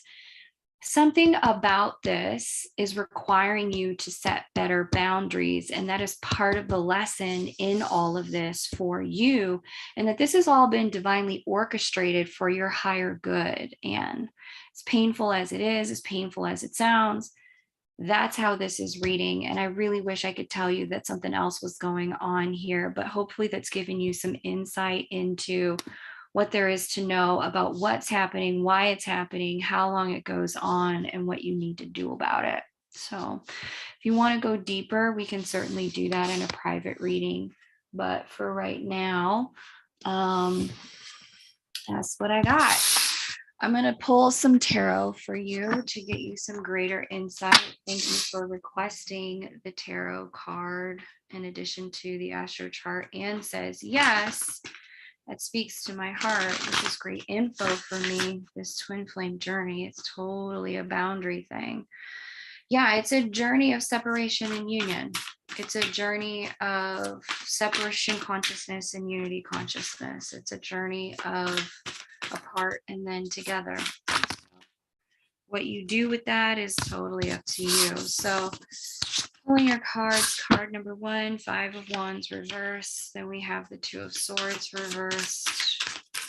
This is talking about coming out of internal conflict. Queen of Cups reversed. Yeah. This is telling me 8 of Wands reversed at the bottom of the deck. This is telling me that all of this is really coming out of internal conflict, because there are emotions of the heart I'm seeing that you have not wanted to feel because you have been trying to stay high vibrational. But the problem with that is that when you are pressing down some of the natural human emotions when it comes to your experiences, you are actually not accessing the fullness of your vibration. And so this is like high vibrational, you've been as high vibrational as you could be with only half of your power. But the other half of your power really lives in embracing those things that you'd rather not have to feel, that you'd rather not have to see, that you wish weren't true about you when you are angry or upset or sad or frustrated. This is really about getting into a place and a time of, just carving out sacred space so that you can give yourself permission to feel that stuff. Give yourself permission to name those feelings. Give yourself permission to embrace that you feel those ways, whatever those ways are. And I think it's probably a myriad of ways. The more you're able to do that, the more of a whole person you become. But in order to do that, you're going to have to give up the idea that being high vibration has to do with never feeling those things. I can be high vibration and still want to cuss a motherfucker out. I can be high vibration and still let people know, like, you know what, that hurt. And that's not what we're doing here. That's not how you're treating me. I can be high vibration and still, have the experience of rage or traumatization or feeling so frustrated that I want to be off the planet. You can be high vibration and still feel all of that. When you literally think of the words high vibration, vibration is neither positive nor negative. Vibration is it's just vibration. And so in order to really have a high vibration, what you have to do is let all of the feelings in, not keep some of them out. And so that's what's really provided as your guidance. And your next step is to be present with the truth of how you feel. Yeah, that's what I got for you. All right, Anne, that's your guidance, babe. Angelita Viogila, welcome, sweetheart. How can I be of support today?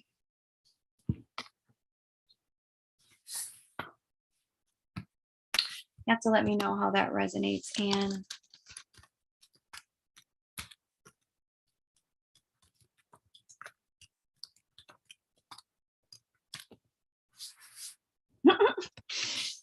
Yes, the rent is due.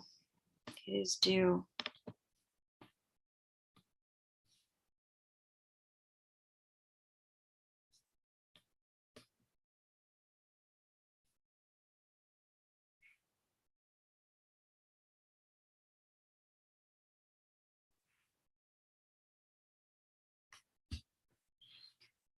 Kay's cursing, throwing me off. She said high vibes only, bleep.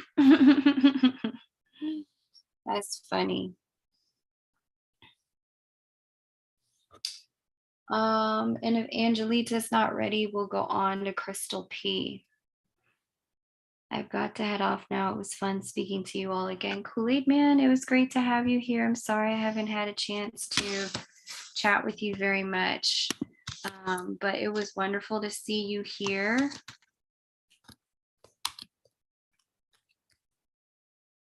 I hope you've enjoyed our dazzling company, stellar company.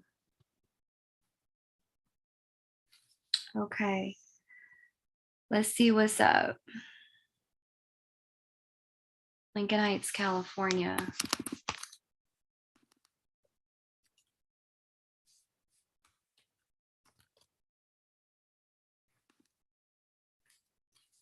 Eight, 12, 1983, 6:00 a.m. There we go. All right, let's get into it. Someone just broke it off with me.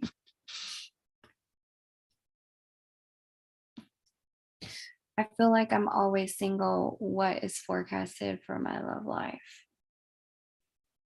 Were you really born at 6 a.m., Ojila? Was that how you were really born was 6 a.m.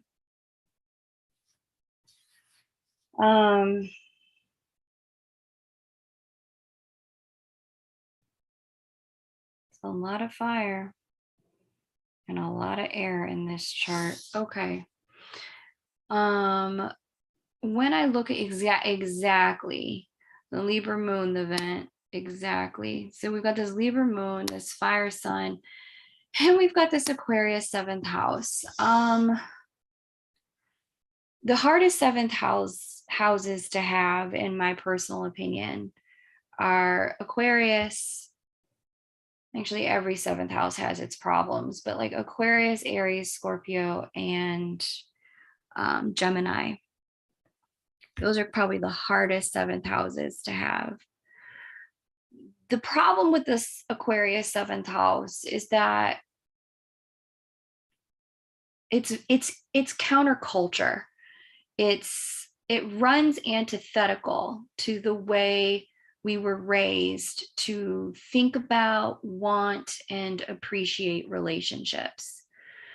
It's evolutionary in the way that it wants something bigger, better, bolder, and beyond what the standard model of relationship is.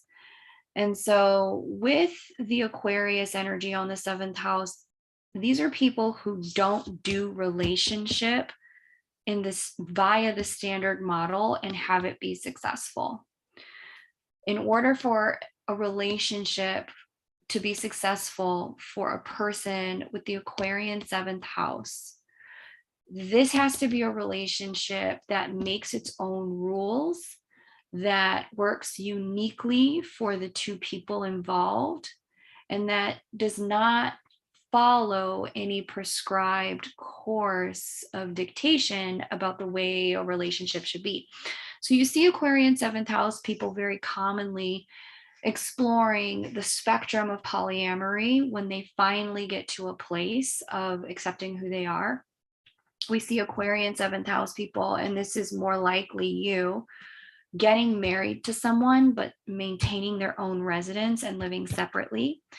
And I say you because the ruler of the 7th house lives down here where home is in your chart. So it's more likely you would find a partner but live apart.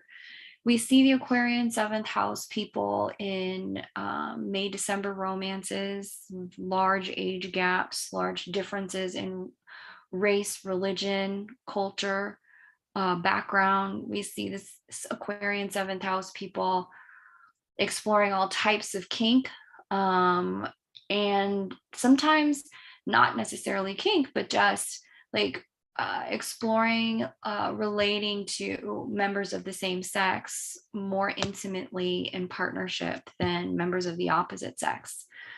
All of that is about being in the place of recognizing, because the Aquarius 7th house person recognizes that love is love, right? And you can't squish it into I can only love these kinds of people, because love doesn't work like that. And so all of this to say that for you, you are coming into the season of your life where relationships have the potential to be more successful. You did need to get a little closer to 40, post 40 for that to happen, as ancient ruler of the house is Saturn. Marriage and connection, commitment in the second half of life is more likely for those people. You also are in a place where you just wrapped up a transit that was going to make it difficult to have love come in anyway. And I see that you're about to move into a season where it's going to become far more possible with Jupiter moving through Aries in the next year. All of that to say, hang in there. And where where you can embrace, where you can be honest about the ways that you are unique and different when it comes to relationship, and you're clear about it, and you can communicate that up front to people when you're dating them, the easier it's going to be to find a match that can actually make it with you. But the more you're trying to fit into the marriage, kids, 2 dogs and all that, all that Joneses nonsense, the more you're going to find your relationships ultimately implode, because it's just not who you are. There is something unique and different about the way you prefer to be in partnership. Find it so that you can name it. Name it so that you can claim it. And claim it so that you can share it with the people around you and be a beacon to a person who's the right match for you. Repressing this stuff only makes it harder to actually have a relationship that's going to be long-term functional. And it's not your fault, really. I'm going to start shuffling for you. It's not your fault. The problem is that you incarnated into a time and a place in human history where people, yes, Samantha, you can go ahead and make your purchase. You've incarnated into a time and place in human history that's still, we have a lot of dictation about, cultural dictation about, this is what a relationship is and this is what a relationship is not. And so you really have to be marching hard to the beat of your own drum in order to be able to figure out what is it about that doesn't work for you and what would work for you better. And know that for you, what you're doing is setting up models that actually liberate other human beings in the way that you embrace your differences. Hey, Julie Robertson, welcome. You're liberating other human beings by being yourself. And so it's important to keep that in mind so that you are, you're not trying to reinforce or fit into the mold. You're trying to break it. Yeah. Okay. So the cards that came out for you, Ace of Swords upright and the Fool reversed. Three of Pentacles upright and the Star. The first two cards here, that Ace of Swords upright and Fool reverse, this is telling me this is a time to go within and really think about what I'm saying to you. Because I see you're at an age, you're at a time in your life where it can feel like everyone's, how do I put this? It can feel like everyone in your cohort is getting married and you're getting left behind. It can feel that way at the age that you're at. And so this Fool reversed and Ace of Swords upright is telling me it's necessary to go within and understand why your path has not been, is not, and will never be the path of what everyone else is doing. It's not the time to start something new. It's the time to understand what's unique about you. Then you move into Three of Pentacles upright, and that's when you start to share it. Like I was saying, share what it is you've learned about who you are and what kind of relationship configuration would work with you. Three of Pentacles upright, talk to people about it. Find people who have done what you want to do, what looks good to you, what feels right to you. And then we close on the Star card, which I like to see a lot because that's a restoration of hope that it's going to be possible for you. When you get to the other side of this process, with Saturn moving through your 7th house of committed partnership right now, when you get to the other end of this process, you're going to be more real and more authentic, Angelita. And in being more real and more authentic, it's going to give you, you're going to see, like, people are going to find that refreshing. They're going to want to be around you. You're going to find that there are people who want to partner with you, but it's because there's been just a little bit of not being yourself prior to this transit that you've been getting relationships that aren't a proper fit or a proper match. And so this transit is about getting to know yourself so that you can get relationships that are a proper match. Crystal P, it is your turn.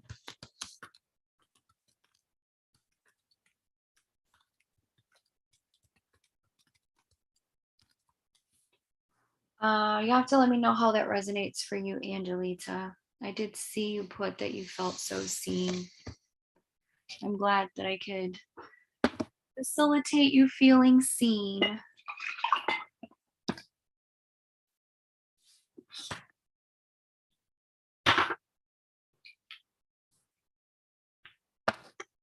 You're welcome, the Ogiola. Yeah, let me know how that resonates for you.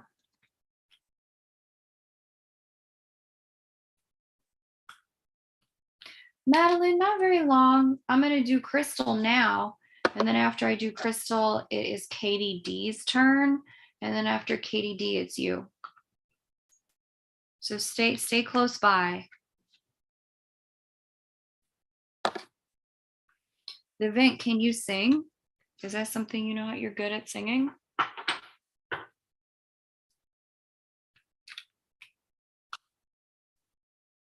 have to invite you to come sing for us.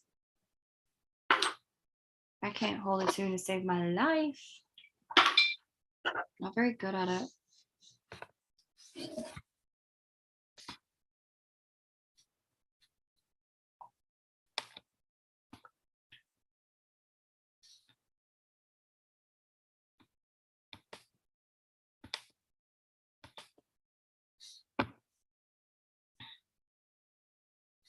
I got it, Samantha. I got your payment, hon. Not as good as that girl, Ariana. The old Gila, it hurts, but it needed to be said. Yeah.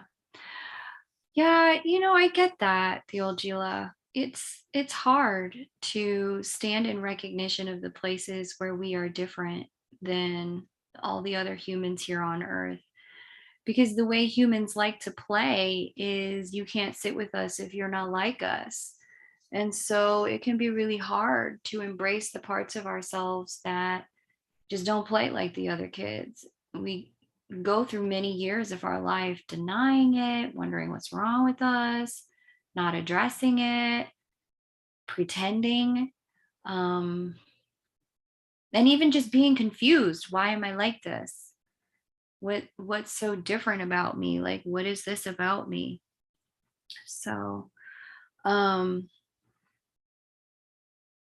yeah, hopefully this transit has brought forward a bit of it's trying to, for you, bring forward a little bit of a course correction in the behavior of looking to be like other people and have what other people have.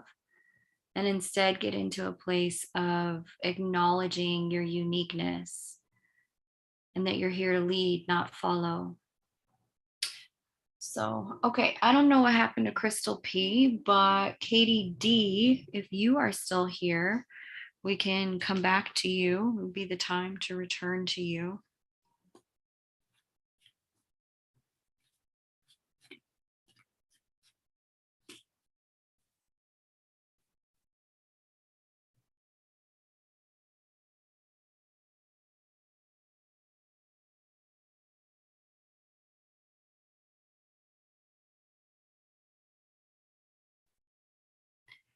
I went to singing school as a child, but my parents aren't those kind of people to follow through with the support. uh,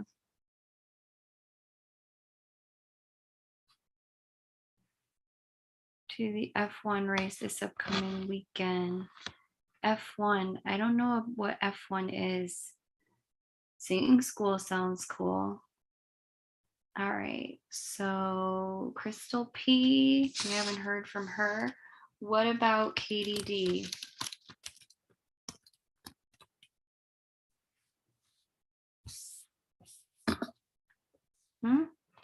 Katie D, are you here, beloved?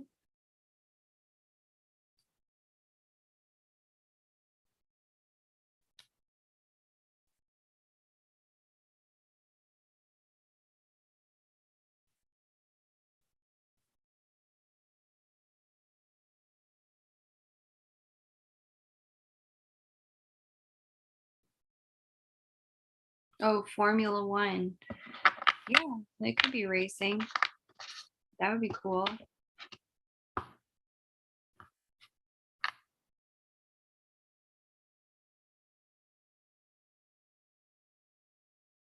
I know, Katie and Crystal, where are they? On the off chance that they're just not here and not coming, Madeline, it is now your turn. Madeline, are you here and are you ready?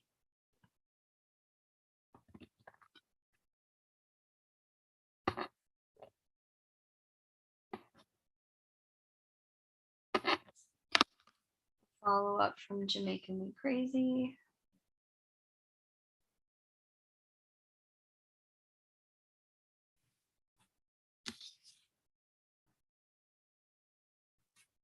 Okay.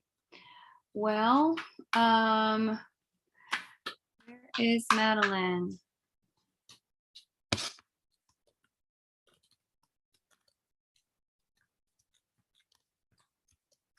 I got your other payment, Jamaican Me Crazy. So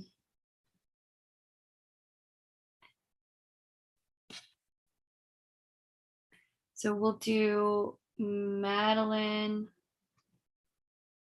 and then we'll do Samantha, then we'll do Jamaican Me Crazy. And we'll come back to Katie and Crystal when they pop back up at the end of the list.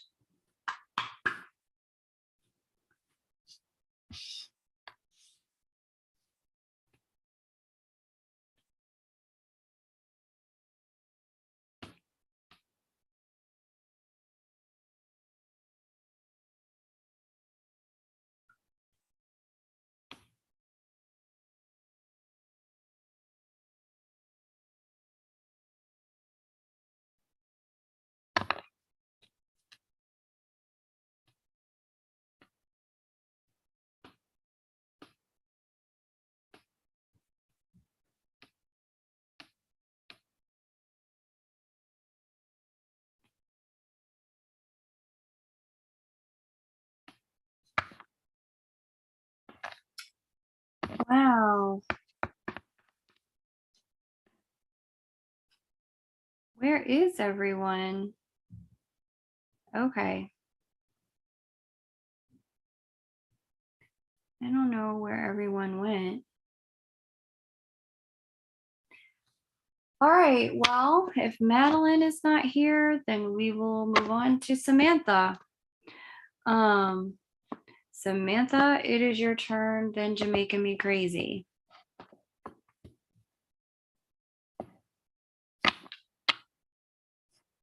Samantha, go ahead and paste your question. That's a long way from Harlem. I don't know if I would go to the event, but especially the way the trains behave on a Sunday. What time is it at?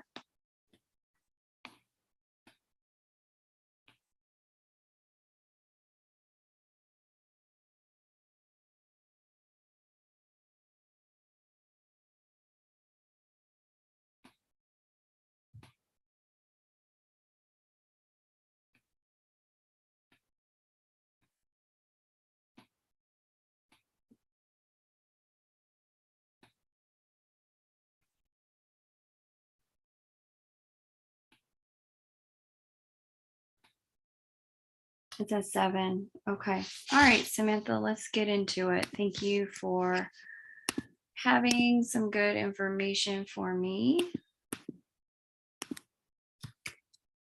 Okay.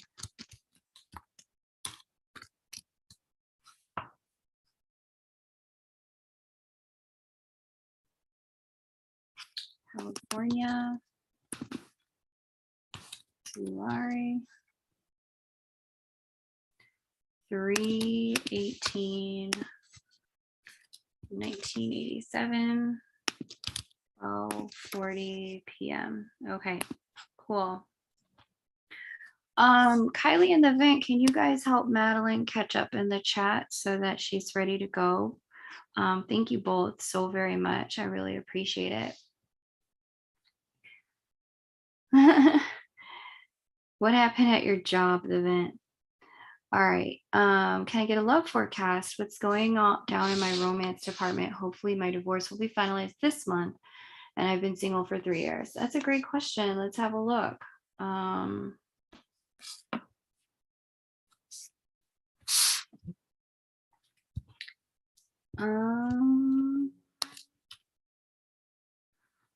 Okay. Yeah, I see the completion here. Good job.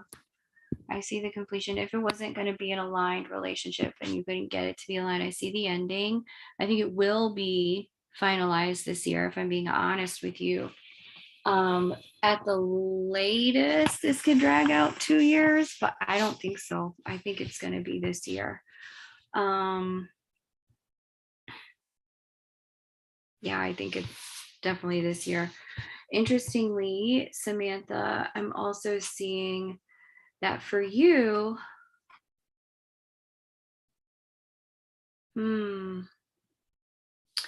I see like Chanel. It looks like somebody shows up for you towards the end of the year who during the Mars retrograde, like the holiday season. It's interesting. It almost looks like they come in with a lot of apologies and a bit of contriteness about certain things. I'm not sure who this would be. It could even be a friend, but it looks more like it could be somebody like a lover or an ex from the past during the Mars retrograde. Except Mars is going to retrograde directly opposite the ruler of your seventh house of committed partnership. But between now and then, November, December, January, between now and November, what I'm seeing here for you, there's like some dating, there's some potential, things start to feel like, you start to get your feet wet again, interestingly enough. And that in the process of getting your feet wet, you meet some people. But what I'm seeing is that this is more of an internal time, like it stirs things up inside of you that really facilitate you getting some deeper understanding, spiritual clarity, emotional clarity about your spiritual process, or mental clarity about your emotional process. It just seems like there's this process that you're in right now where you're starting to, it's very much star card energy. You're starting to think again, hope again, look again at what's possible. So, all of that to say the potential energy shows up big time. And you're in this place of looking at, like, okay, what could it be like if this potential really shows up? What could it be like if this potential truly is manifested? And so all of that to say, could it be your twin? I don't know. I can't say that it really looks like that. It could be. It could be somebody else. And either way, it looks like it gives you the opportunity to get to a place where you're examining, okay, what do I truly want? Because there's some energy here related to your house of wish fulfillment. What do I truly want? And then, okay, let me just be honest with myself about what it's going to take to have it. And that's what I'm seeing here, that there is this self-examination, self-reflection. It's like a noodling, almost, on where things can go for you from here. So I like to see it. I think this is awesome. Congratulations. I think you're going to be in a really good place, especially if that divorce comes through. And between now and then, like I said, I see some dating, some flirtation, but it almost looks like you're coming to it, or your spirit is coming to it from a place of research and development. Like, okay, what's out here? Where am I at? Where are people at? Etc. Like I said, Samantha, it could also be a friend. It didn't have to necessarily be somebody romantic. This is a friendship house. There's definitely somebody you already know. And it may not be an apology. It may just be like a check-in, touch base, rekindle. Okay.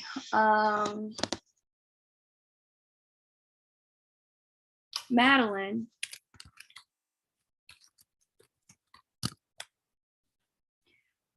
If you could go ahead and paste, and then we'll do Jamaica Me Crazy. And then we'll come back to Katie again and Crystal.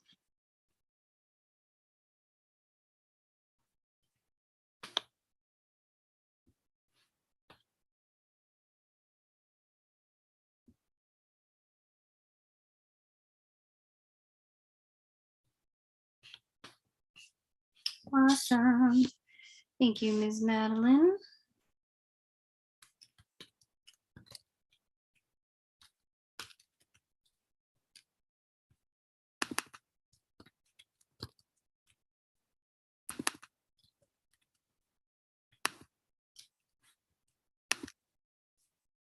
March 8th, 1993. Okay. 10:30 a.m. All right, let me share screen.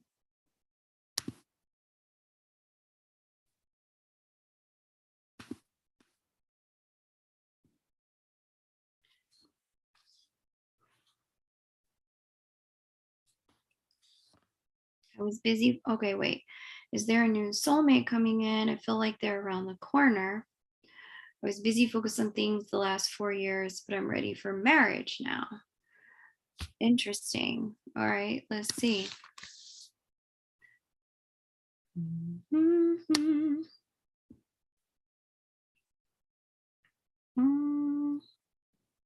Yeah.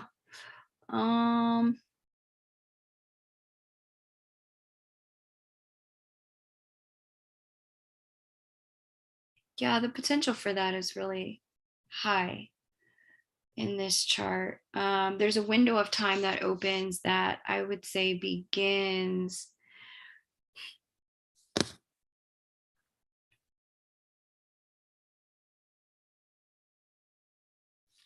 You know, it's interesting. It is right around the corner. It's just not this year right around the corner. Astrologically speaking, that doesn't mean that you won't meet someone this year, but it looks like even if you do, things start to get more serious next year rather than this year. Yeah. Yeah, next year, like this time next year, like literally 1 year from now, is when it would appear to me that things like really pop off. And there's this potential that kind of builds, like it's like water coming to a boil, that kind of opens it up at the end of this year. So like November, December, January, that period of time opens things up. You'll have a Mars retrograde over your south node, and this energy will be an energy of yeah, literally somebody from a past life, soulmate from a past life showing back up, if you want to read it that way. Looks like that. And so that's November through January. And then Madeline, next year it just looks like it just like dominoes, certain things just kind of fall in line romantically for you in a really big way.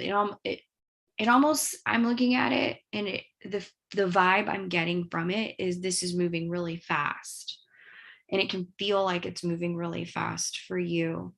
And simultaneously,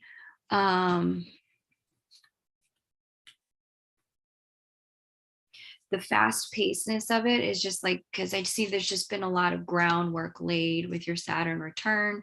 I see there's been some clarity provided with Neptune finally moving off of your Mercury. You're a bit clearer now than you have been in a long time. Like I just see you've been doing a lot of work around certain types of healing for yourself. And then there's like nothing standing in the way, interestingly enough. Like there's just no other focus on any other area of life but love for once.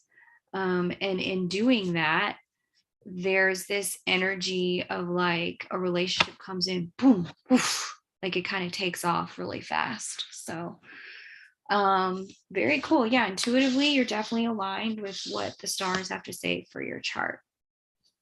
Definitely. Okay.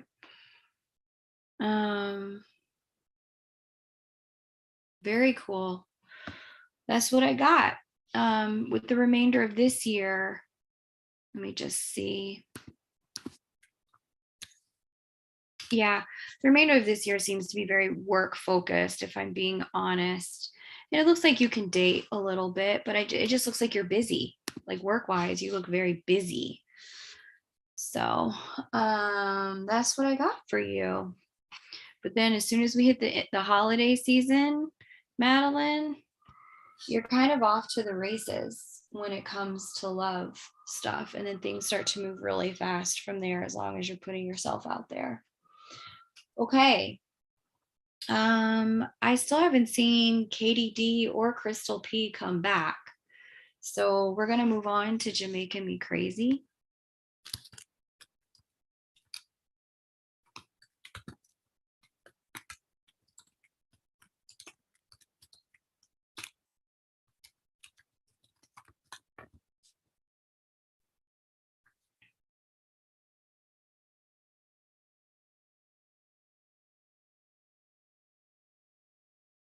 Extremely busy. Yeah, it does look really busy.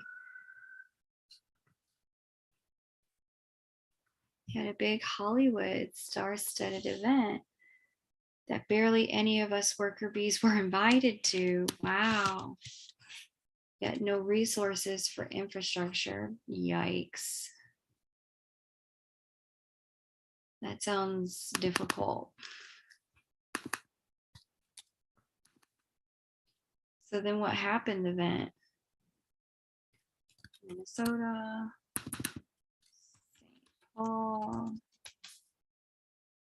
725.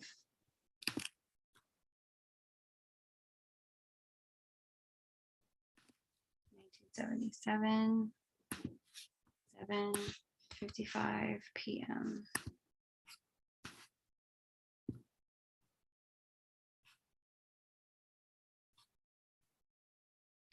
Okay, let me see.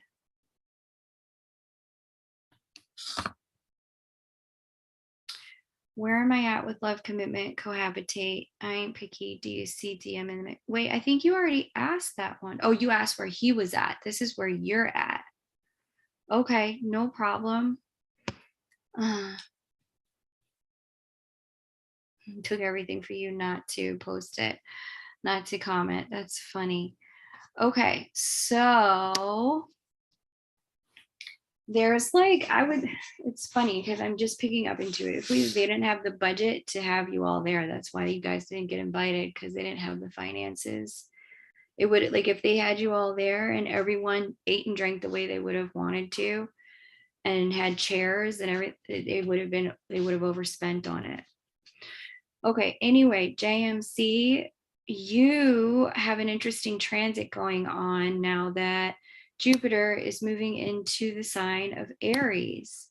What I'm seeing here is with Jupiter moving into Aries, second house, third house, harmonious aspect to house of wish fulfillment, hooray!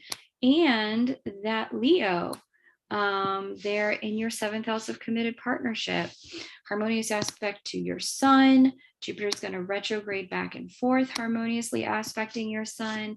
This is really cool. Like, if anything, looking at this for you, you're coming off of a beautiful union window period that's going to allow you to get into a relationship in the now time. If in fact that's what you want. Like I said, I looked earlier at your person's chart. Their time is not now, but your time is now. So whether or not you decide to do that is going to be up to you. I see the potential for it is extraordinarily high, but you'd have to be open to it and not just, forcing yourself on dates, but actually be interested, curious, and invested in seeing where things could go with other people. So I would have a look for that. It looks really lovely. It looks like a beautiful energy that is meant to really support you in getting into positive relationship. There's a boost to your self-esteem with this transit. And not only that, but there's also a energy here of you opening up communication wise in ways that you may not have before. And in opening up communication wise, this is telling me that you're getting the opportunity for love to come through in a way that it has not been able to before. And now I see this Jupiter is positively aspecting your moon there in Sagittarius. which will support you with that. Honestly, look, this is a once in 12-year energetic transit. So I don't know where you're at in your twin connection.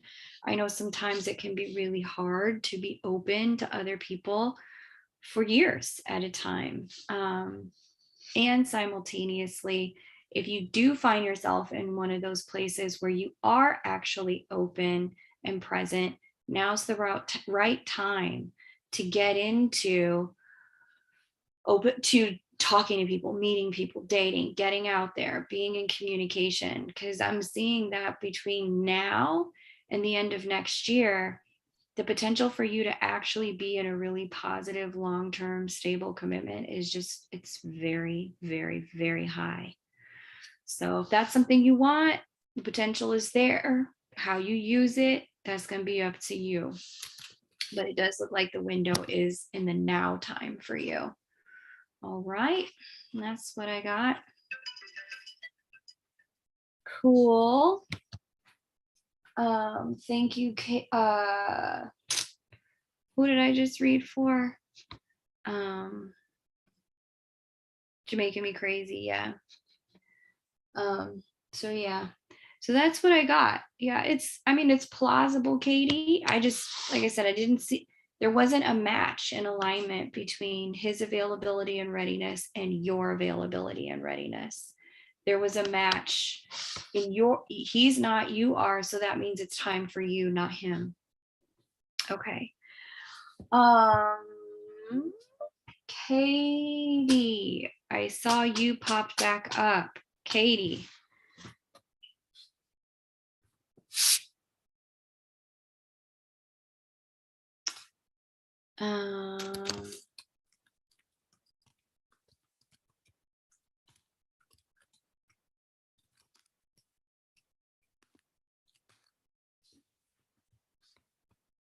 Let's see, just told him I love him and wrote a letter explaining after 5 years, finally said it, never have before ever. Well, good for you. Good for you. Yeah, Katie, go for it. Paste your question, babe.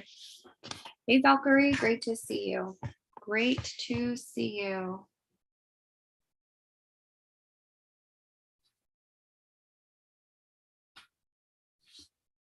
Okay.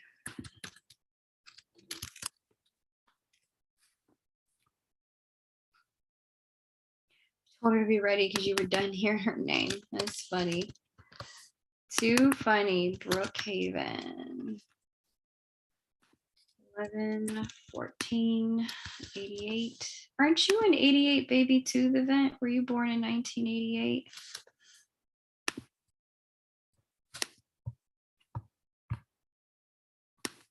Good to hear you, Mama. Yeah, it's good to be here. Really good to be here with you guys. All right.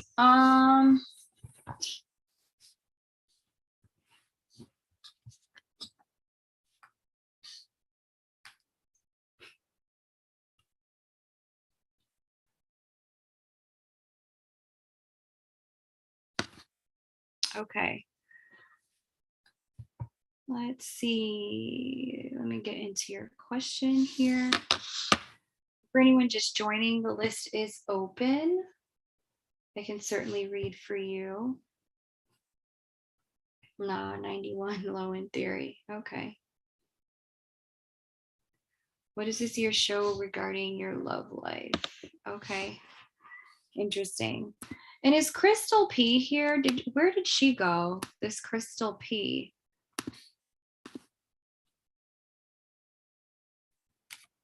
I'll be right back, guys. I need to just post it on my main channel that I'm live, all the way live. People want to get a reading, they can come in. Now that we're coming to the close of this list, you definitely have the ability to jump on the list if you want.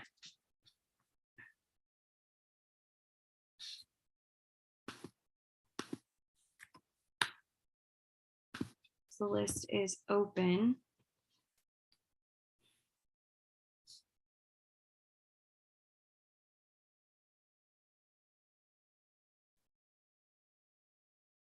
Yeah, Crystal P. I didn't see her pop up either. Like I saw her make her payment and I saw her here at a chat, but I didn't hear where she went after that. I didn't see anything, hear anything from her. I saw her one time. Let me see what's going on here. All right, give me 1 second, Katie.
Okay, cool.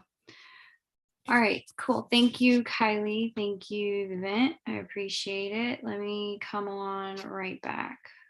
All right, so Katie wants to know about her love life. About her love life. Okay, so let me restart the timer here.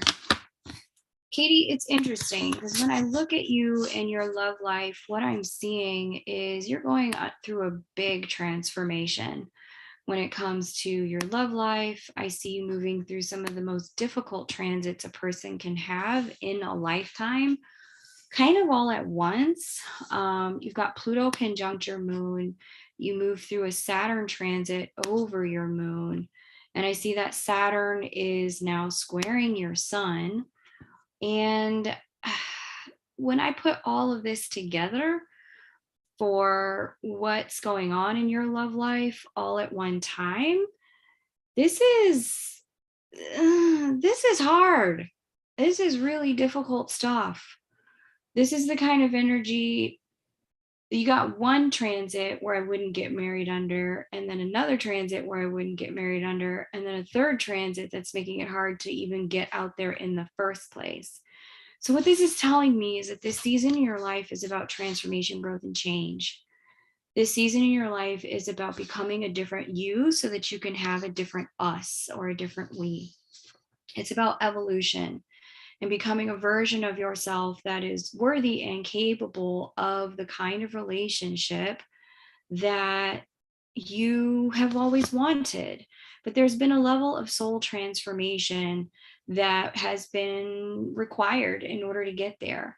So typically that is what transforms us, the pursuit of a dream, whether that dream is in, work, or that dream is in love, or we want to become a parent, or we want to build a house, or whatever. Sometimes it's the pursuit of a dream that transforms us the most. And this is what this looks like to me, is it looks like it's sharpening your soul and really facilitating for you some tough lessons about learning when to let go and when to step up in the world of love, when to take a stand for something and when to fall back and let people do what they're going to do, because you can't control them or their process or their life. Deep-seated fear stuff. Oh wait, that's not Katie. Where's Katie? No marriage ever. Yeah, and so I do see that marriage can happen for you, probably a bit later in life on the other side of 40. That's totally a potential for you, and you're still in your early 30s, mid to early 30s. But for you, love does seem to happen a bit later than life, like marriage and settling down later. And simultaneously, let me just reassure you, I hope this provides a little bit of solace, that had you gotten into something anytime in the last 5 years, 5 to 7 years, unfortunately, I don't know that it would have worked if you had tried to get into something during this transit in particular. and you're still not done with it. This transit wraps up at the end of this year when Saturn gets into Pisces, but then you're going to be on the rebuild, Katie. And on the rebuild, there's still a lot of things that need to get sorted out. So, because when you change so fundamentally at your core, which is what I'm seeing have happened here, Katie, when you change so fundamentally at your core, it's like, I want you to imagine that you're putting together pieces of a puzzle, and then there's this one piece that radically changed shape. Like you literally had to take some scissors to it and cut it into a different shape to get it to fit. That's kind of what I'm seeing have happened here for you. Radical change and transformation in terms of the way you are in relationship, which is going to radically transform the kind of relationship you can have, who you go out with, you know, the way it works with them, all of that. So hang in there. I can, when you look back on this, my suspicion is that you're going to be grateful for it because it will have put you on a path to having a really positive relationship that works, that's secure, that, you know, has, you know, it checks all the boxes that you need. But in order for you to get there, there's just been some transformation that's been required for you on your side. And you've been doing it. I mean, there's no way with the transits I'm seeing that you could have, you would be left untransformed. So all of that to say, Katie, hang in there. This is the last year in a 7-year long stretch, hell stretch for you. And from here, things do get easier romantically by a lot. So game's not over. What I want to say to you, it was always going to be a later in life thing in the first place if it was going to be good for you. And so all of that to say, trust the path that you're on. It is the right path, and this is the right time for you. All right. Awesome. Okay. Now let me see, let me go back in my apps and just see who I have payment from. Vivint and Kylie, if either one of you has a question, then feel free to drop it in and I'll do a read for you too, because you guys are here like every fucking week for hours every time I do this. So if either one of you wants a question answered, Vivint or Kylie, please let me know. I am more than happy to answer it for you.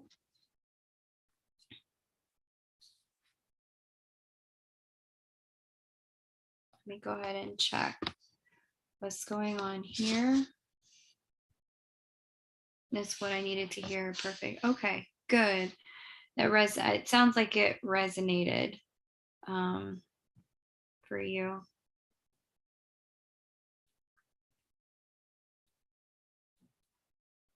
Okay, and if anybody else wants a second question, you can certainly ask one. But I've got, I'll do the vent, we'll do Kylie.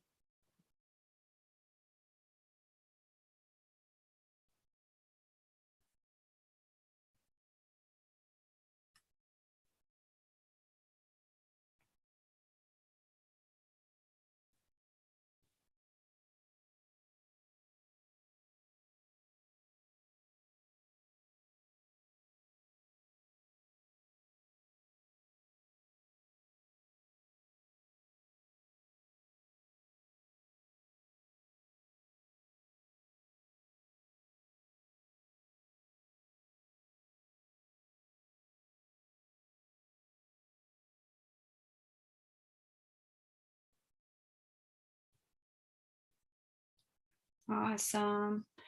Okay, and then Crystal P is here. More about my twin lately and those things popping up. Can my chart tell me anything about that? Okay, yeah, we can have a look at that. Remind me of your birth details, Vivint, Put those birth details in the chat. I'll let you know if I conjure up something. That's really a cute emoji combo, Kylie. I like that combo. We'll get the Vince birth details and then we'll jump in.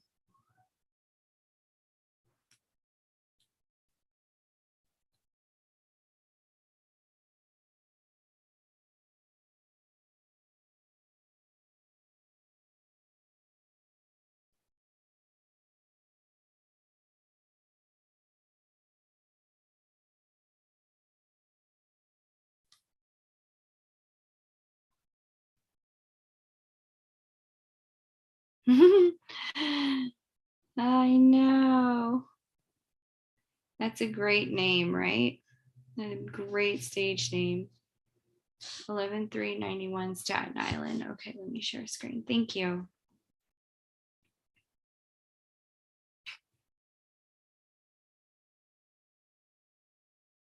I was a wizard in my past life. That's hilarious. All right.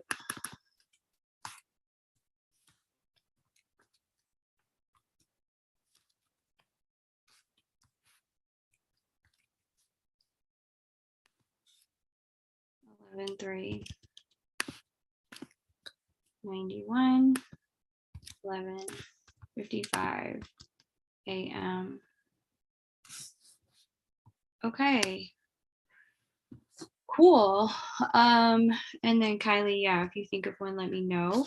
The list is open, my love. So if anyone would like to get a reading, you certainly can. The way to do that is to click on that blue pinned chat up at the top and follow the instructions. You can request a single chart mini reading, which is what I'm about to do now for the event, or you can get a single chart mini reading with additional tarot clarifiers. So you can do that as well.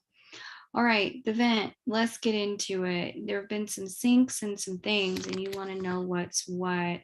When I look here, Jupiter in Pisces was always going to bring that about, and Jupiter in Aries as well. Jupiter does govern our divine masculine energy, be it internal or external. And we have Jupiter in water and fire making aspects to your seventh house of committed partnership through water and fire. It's interesting also because it is opposing your natal Jupiter this year, and Jupiter rules your seventh house, your 12th house of subconscious mind, the ether, connecting through the spirit realms. And natal Jupiter is in that 8th house where metaphysical things live. And so this is just telling me that there's an amplified connection for you when it comes to the world of you and your person. Amplified connection, beautiful energy flowing through. It's giving you the potential and possibility of feeling more deeply connected to them. I'm not surprised that you're feeling what you're feeling, noticing those things at all. My suspicion is that with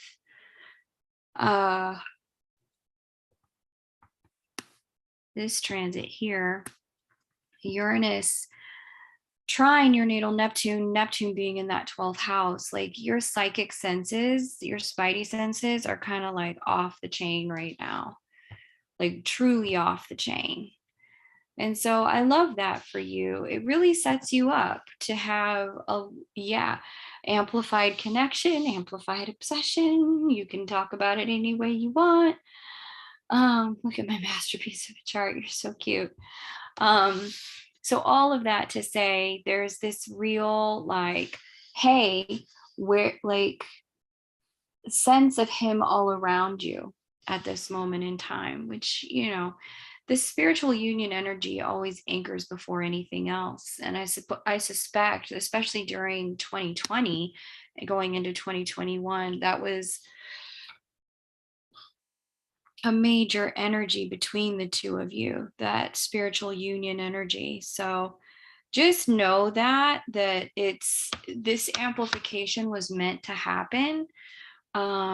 And that it's for you, this is about adjusting to what spiritual union energy looks like and feels like in your life. That's happening. And so learning how to have him there, but not there. And, not have it be, painful or, grief filled or, guilt soaked or any of that. Learning how to be in a place of just accepting that this is how this connection works and that there is this amplified spiritual union energy that you're adjusting to during this period of time is going to really help you navigate this. Now, I'm also not surprised that you traveled. I actually see more travel coming for you next year when it comes to your connection with him. So don't be surprised if there's a little bit of there's talks of seeing one another, talks or discussions of being in the same place at the same time, because I do see that being more of a 2023 thing for you. Because I suspect that there might be something similar going on in his chart. Typically when it's happening for one, it tends to happen for the other. Not always, but sometimes. And so if that's the case, some conversation about, because the pull is certainly there, as inviting the two of you to step into it. I prayed to him, feeling my feelings away. I think it was traumatizing him. I hope we go to Paris. This is endearing. I love it. I love it. That is so dope. Okay. So yeah, this is good stuff. Really good stuff. We're supposed to do it in 2020. Oh, okay. I got you. Gotcha. Yeah, I think it's going to be really good. But in the meantime, just, keep communication open as much as you can. Stay positive about what you're experiencing and give yourself permission to fully step into the potential of a spiritual union life and the ways in which that's very different than other kinds of life. Okay. Very nice. Okay, so that's the event. Kylie, questions? I wonder if you have an update for us since we last spoke and you were asking me to channel Lord knows what with my pendulum. I'm curious what we have discovered since the last time we were all together, Miss Kylie. I see you've been very quiet about it.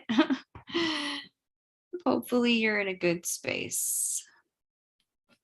Okay. Let me double check my payment apps and see if I missed anyone. Crystal P might get a refund because I have not seen her show back up. Let's just see. She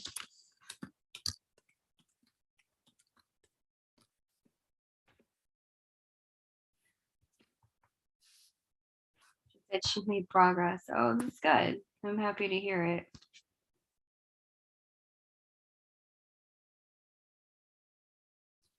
Progress is good. I don't know what that means, but I'm trusting that you are in a good place. I don't take tests. Oh boy. All right. So do we still not know what's what then, Kylie? About I don't take tests. You're gonna graduate if you don't take no tests.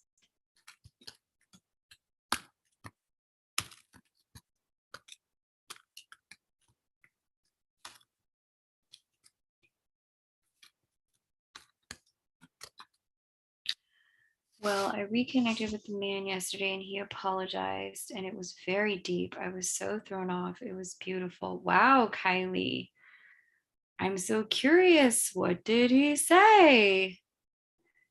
What kind of deep beauty happened? And then, okay.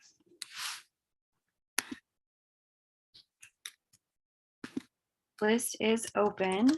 I just pasted the way to get a read if you would like to get a read.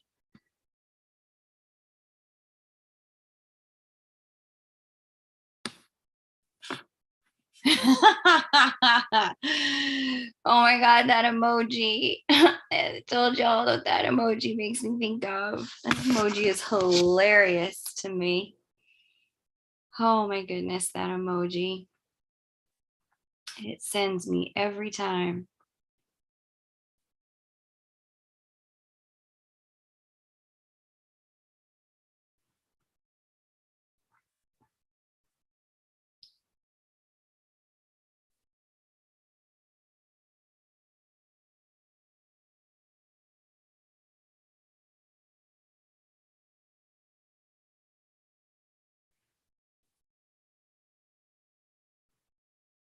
Okay, Miss Jones, I would love to read for you. You would be next. I would love to answer your questions, send your payment, and we'll get it set up.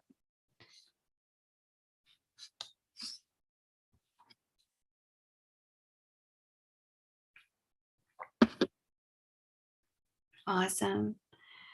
Hey, Linda.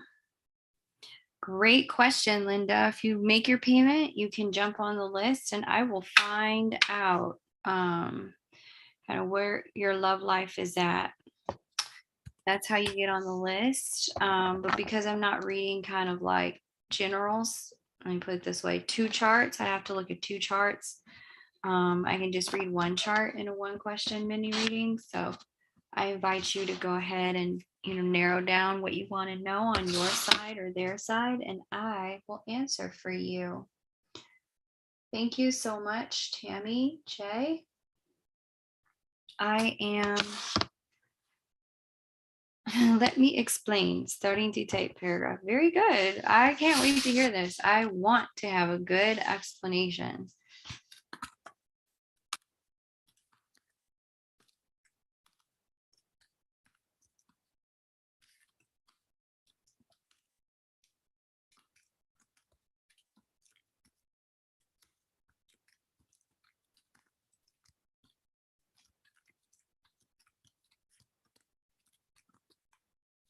No problem, Linda. Welcome. It's great to have you. I love first timers. Welcome. It's wonderful to have you here. It's a really good group.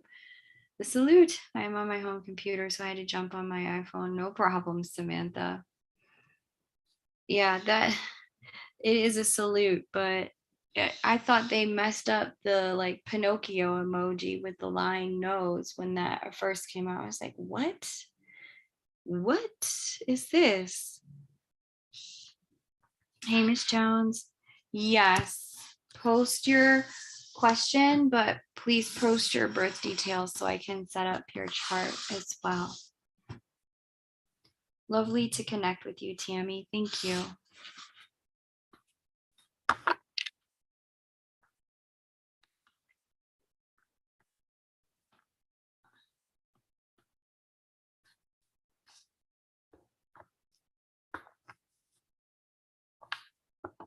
Very exciting. I think Tammy's new to us too, so I'm excited to read for her. New peoples. All right. Mrs. Jones. We got a thing going on.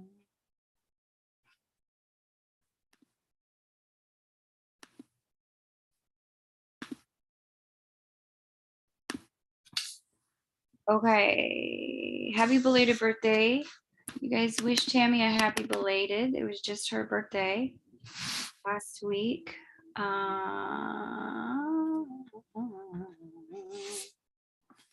What's going on in the relationship with him?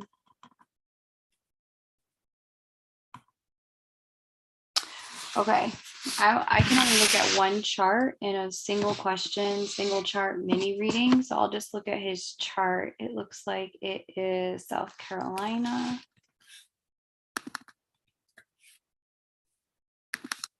Tree. Mrs. Jones.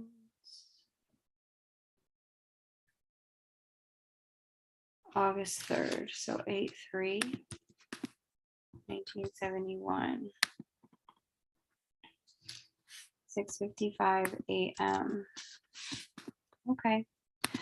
Let me see what it's doing, girl. Let me see what it do, I'm new on the chat, but I've watched the collab you've done earlier this year. Oh, nice. I'm so happy you joined for that. It was great. Great to collab. Okay, so there we go.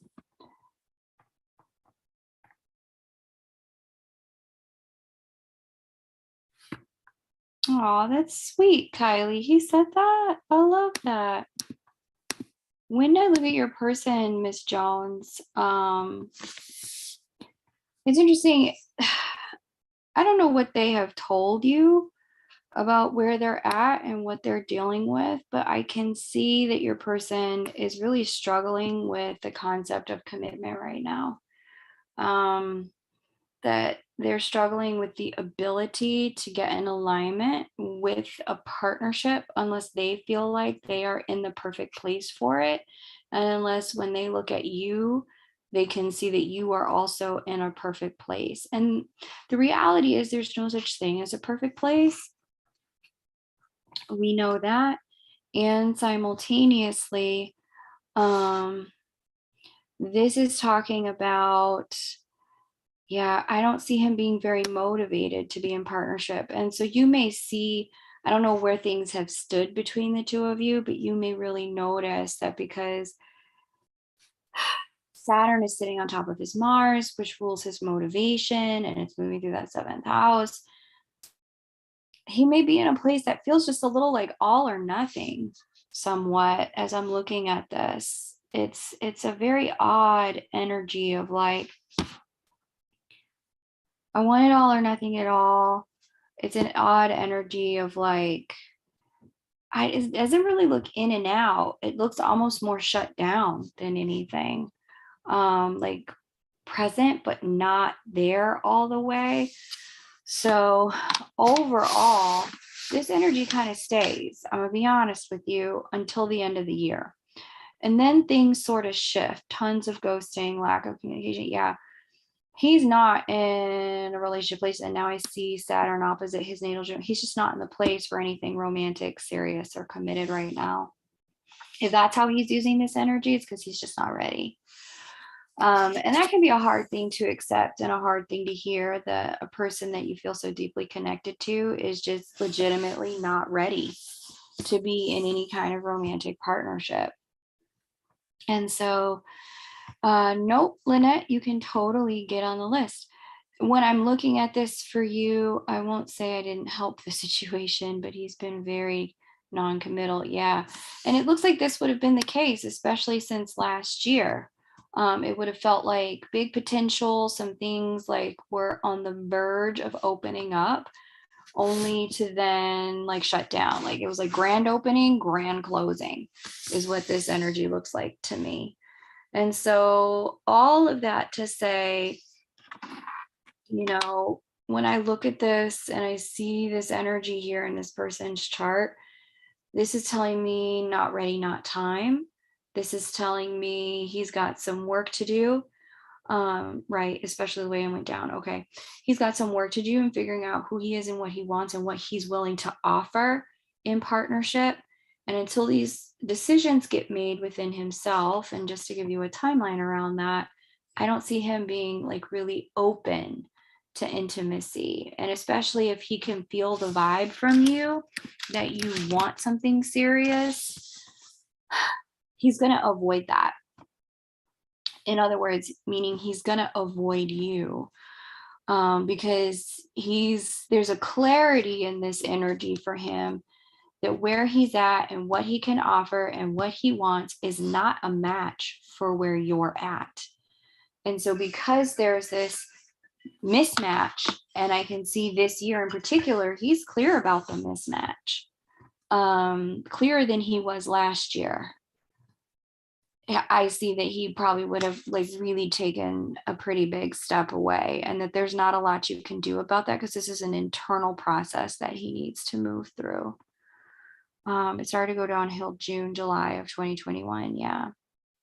There was some funky energy that came in in August of 2021 for twin souls that really put people on some very different tracks than what they were previously on of 2021.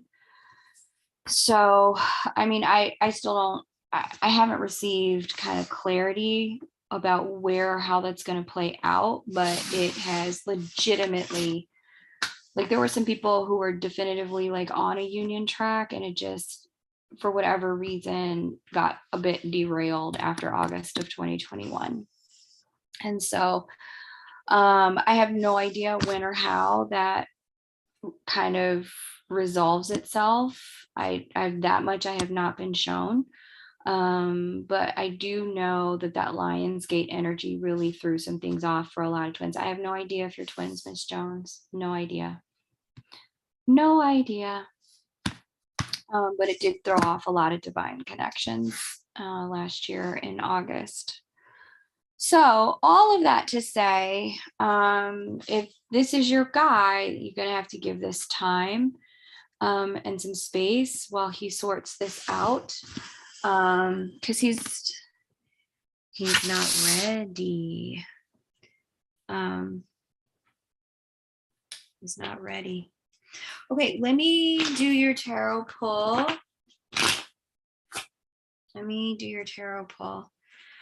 What's something similar happened for you, the vent? Yeah, there's a total block around this person's heart space. Ace of Cups reversed. He is just not, he's not here for it.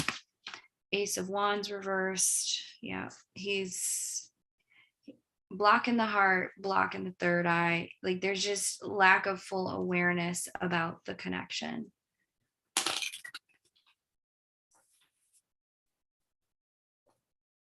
Okay.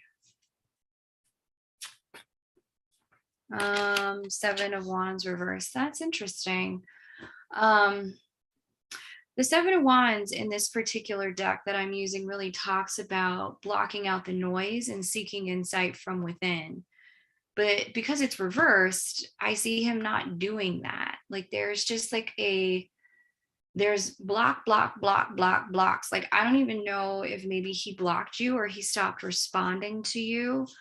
Maybe he blocked you on social media or something, but heart blocked, third eye blocked, seeking wisdom from within, access to his own personal power, that's blocked. This is really telling me that in the world of romance for this person, and in particular as it pertains to this connection at this time, like, there's a shut downness within him. And we talked about just now the divine reasons why. It doesn't negate the connection, but it modulates the flow, moderates the flow. So if you can think of this a little bit like a river tributary that has a dam and some locks, right? There's a trickle of the water being allowed through, but certainly not the full flow of the tributary river, because for whatever reason, he's just not in a place where he can handle the full flow of the connection. So he's blocked it out, so that he can deal with the stuff he needs to deal with within himself, is the best way I can put it. There's some kind of stuff he needs to deal with within himself in the world of relationship. And rewind, because I did go into what that is. But yeah, he needs this time to do that. And I provided a timeline upon which you could expect something maybe different. All right, Miss Jones, thank you. Lovely to connect with you. Thank you for letting me read for you. You have to let me know how that resonates. Like I said, it just looked like a lot of blocked energy there. So I'm sorry you're having to be on the receiving end of that, because I know what that's like to be on the receiving end of that, and it really bites. It's very painful. Very painful. Okay, thank you, Miss Jones. I see here we're going to read next for Angela B. Angela, I don't know what you sent here, but this isn't the full amount to get a reading with me. Do you want to just do the tarot, or do you want to do do you prefer to do tarot plus, or sorry, do you want to just do the astro, or do you want to do the astro plus a tarot pull? Um, the number you sent doesn't match either one of the numbers that this costs. So just make sure that you clarify and add the correct payment. Lynette Gus, it is your turn then while we sort Angela out. We'll come right back to Angela after we finish with Lynette. Lynette, go ahead and paste your question, doll.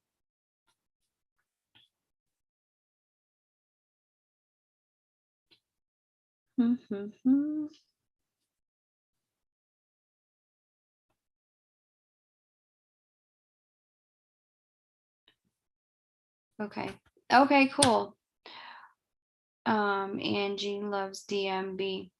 No problem. So you want to do both, that's fine. Just make sure you adjust your payment amount, because that's what you sent was incorrect. Let me see, let me catch up really quick while Lynette pastes her information. Let me see what Kylie had to say about this man. I'm new on the chat. Okay, right. I need to learn to accept love. That's so good, Kylie. Turkey bacon omelet sounds amazing. The vent, I'll send you my address. Please bring some with you. And that I'm learning. I wanted to text you and I miss you. I'm so sorry, and I'm happy you messaged me all on the full moon underneath the stars. Poetry. That's so sweet, Kylie. What did you message him, girl? What did you say? I'm really curious.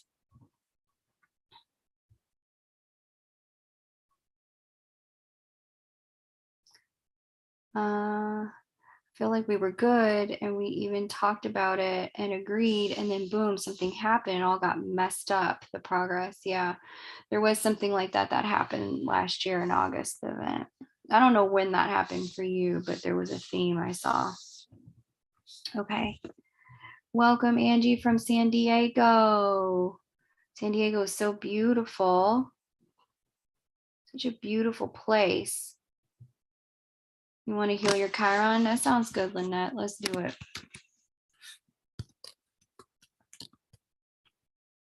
Let me share screen.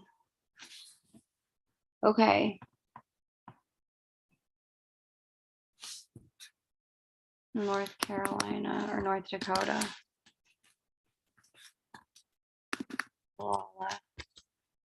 Arroya. I don't know. It's 1963. 12:31:63. Okay. 12:20 p.m. Okay. How to work with your Chiron wound. Let's get it.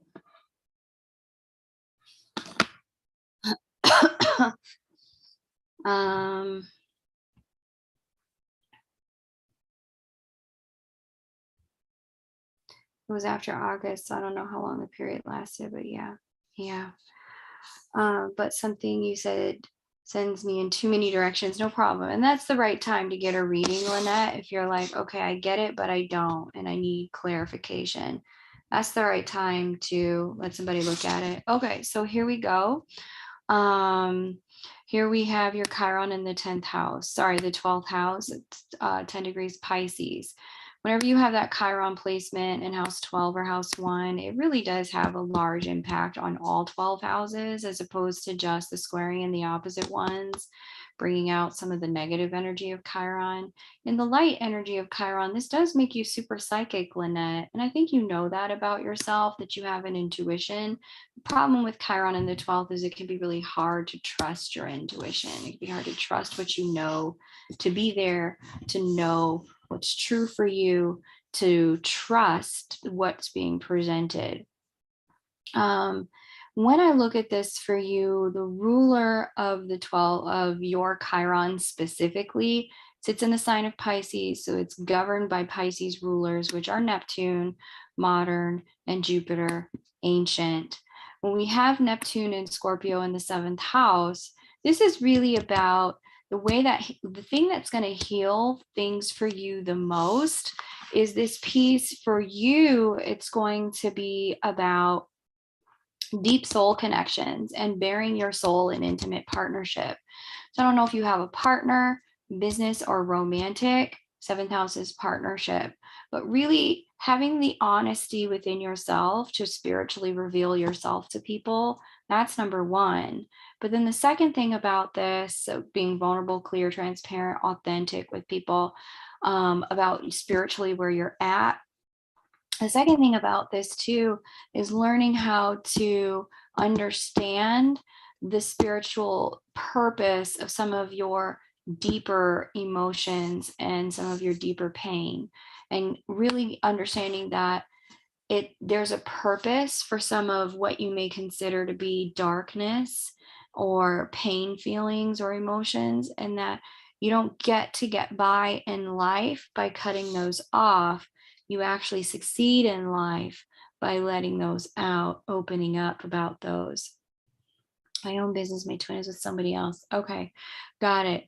And so where you can find partnership with people, I don't know if you've got collaborative partners in any way, being really honest and transparent about your spiritual growth, development, and process, not hiding that. That's kind of the process there. And then through the process of really allowing yourself to grieve when grief is appropriate, this really forces an evolution for you. It opens things up so that you can trust what you're experiencing intuitively. It's like an emotional roto-rooter. It unblocks things for you. And that emotional roto-rooter is going to help facilitate your intuition coming through and being able to trust your intuition. And I like to see that for you, working with the Jupiterian energy for that Pisces. I think the Jupiter energy probably would have been more dominant this year anyway. This is about being yourself. Jupiter in Aries in the first house, unapologetically being who you are. And so when you can kind of do that, step into that authenticity, which is really kind of echoed by that Neptune and Scorpio in the seventh. It's about being emotionally vulnerable, honest, and real, about your spiritual journey and what it's been about for you, and bringing your spiritual self to some of the painful parts of your relationship to see that it has divine purpose. That's really what it's about. It's being the spiritual part of you unapologetically with other people. And so I like this. I really like to see this for you because, like I said, this is that. I don't know if you remember those like Roto-Rooter commercials, but this is what that is for you. The more you can be real, honest, authentic, transparent, vulnerable, while also being connected, not going off in a hole in a corner by yourself to be real and honest, but being connected while being real and honest. This is what unclogs your intuitive capacities. So, and there we have it, Lynette. Psychic Spy, Lynette G. Now I know you have all the psychic abilities over there. I love to see it. Hopefully that provided some clarity. Okay, Angela. I see what you did here. I see the adjustment. I stopped trusting at age 2. I understand, Lynette. That can happen in a lifetime on Earth. The Earth lifetimes are really, they can be hard. So yeah, trusting and sharing and letting it go. Ultimately, what you're being asked to trust isn't that other people won't hurt you. What you're being asked to trust is that no matter what happens, you got you and you're going to be okay. That's ultimately about what this is about. Okay. Lynette, let me ask you something, hon. When it comes to the tarot oracle part, which one do you prefer, tarot or oracle? And then if you can go ahead and Angela B, if you can paste your question, that would be good. Let me know which one you prefer, tarot or oracle, Lynette, and how that resonates. Yeah, that's the thing with trust, is that it originates within us. That's the thing.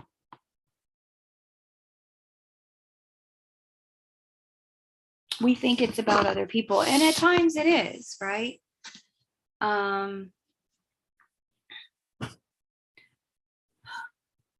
Let me see. I kind of want to do, for the Chiron wound healing, the Black Angel Oracle cards for you, because I feel like that's going to help you the most. So let me, oh, you say you guessed tarot? Okay, no problem. Let me shuffle the tarot for you. What does Lynette need to know about her Chiron?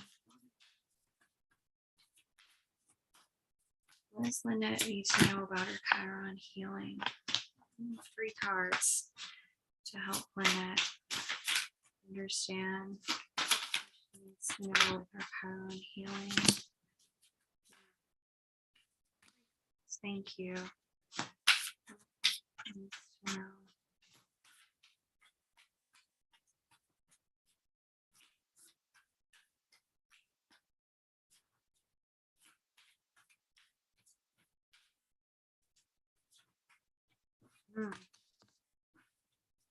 That was a deep message. All right. Okay. So it was my family upbringing. Oracle is good. I got the tarot going now for you, and this message is pretty deep anyway, so I think it'll help. When I'm looking at this, I got Ace of Swords upright, sorry, King of Swords upright, Ace of Swords reversed, Justice reversed. So some of this is about really acknowledging the pain that you've been through. I don't know what would have caused you to not trust from age 2 forward, but there is a real recognition in this spread of the necessity of understanding that, yeah, you've been through some things. You have good reason to not trust people, and to give yourself the validation around that. But also to give yourself the validation on how far you have come in spite of what you've been through, or despite it.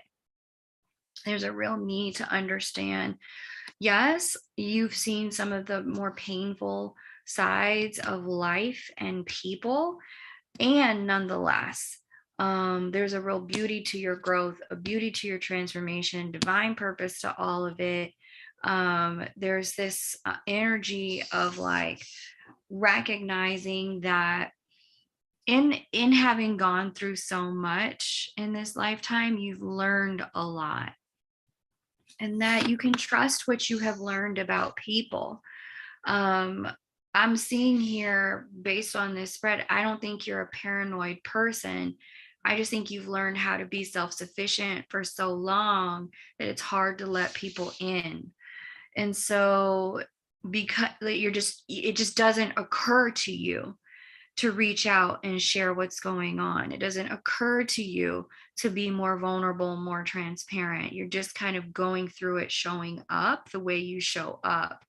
And that's fine if you can at least bring the deeper parts of yourself, your journey spiritually and emotionally, to consciousness in your own head. Because it's in having the consciousness about these things within yourself and how these things have impacted you, which it sounds like you've got. This is what's actually going to help you get into a place where the wounding isn't blocking things up. It's not jamming things up so much.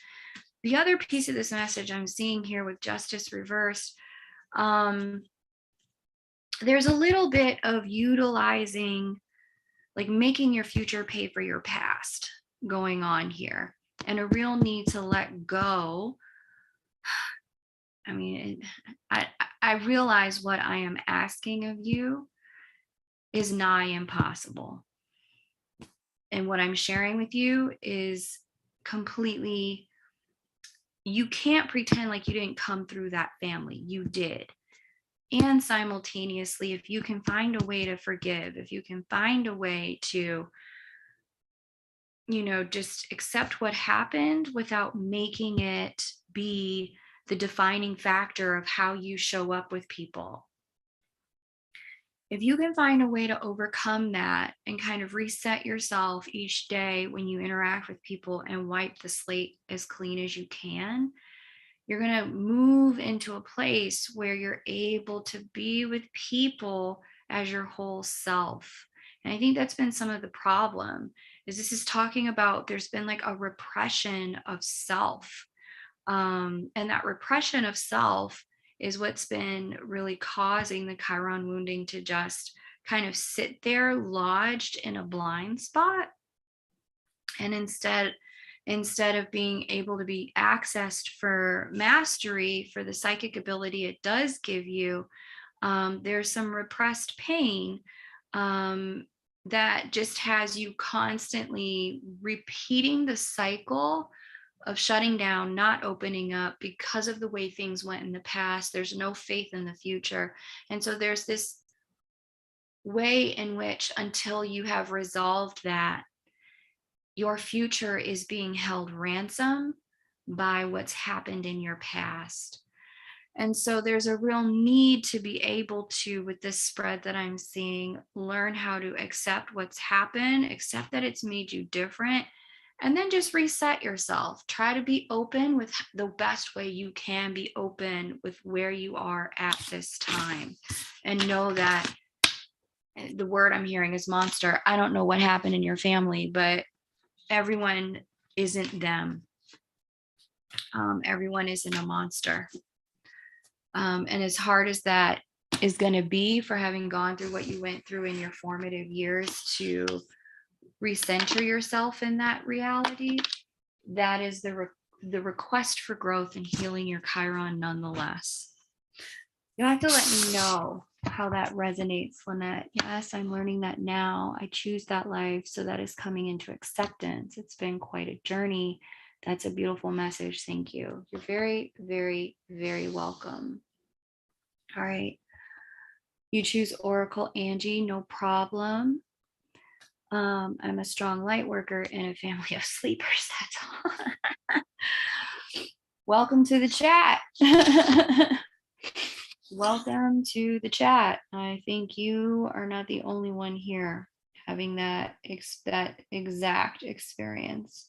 You are among friends with that experience. Okay, so we're going to do Angie now. All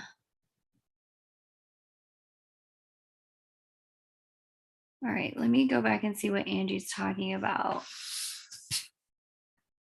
I'm not sure if my question should be about twin flames. It can be, but it doesn't have to be.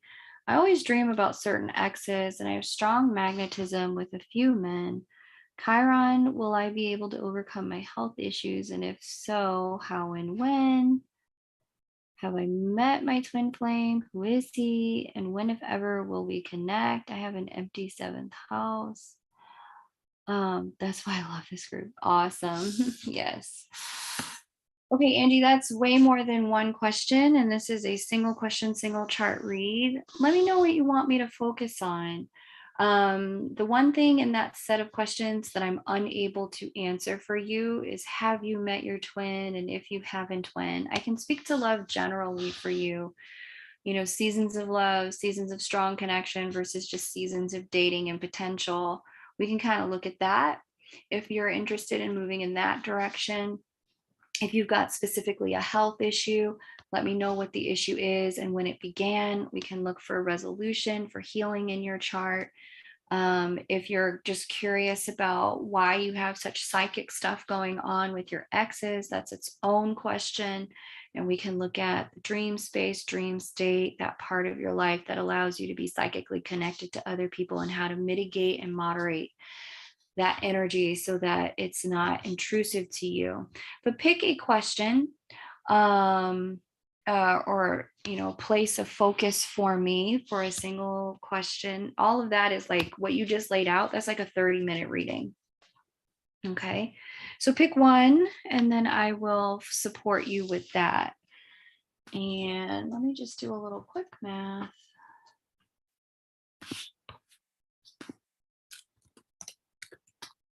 I see Angie.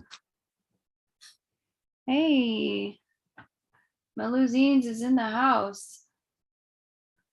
Welcome, Melusines. Great to see you. Great to have you. Melusines Alchemy.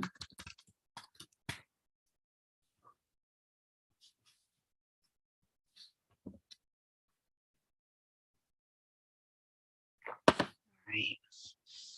I want to just make an adjustment here. Angela.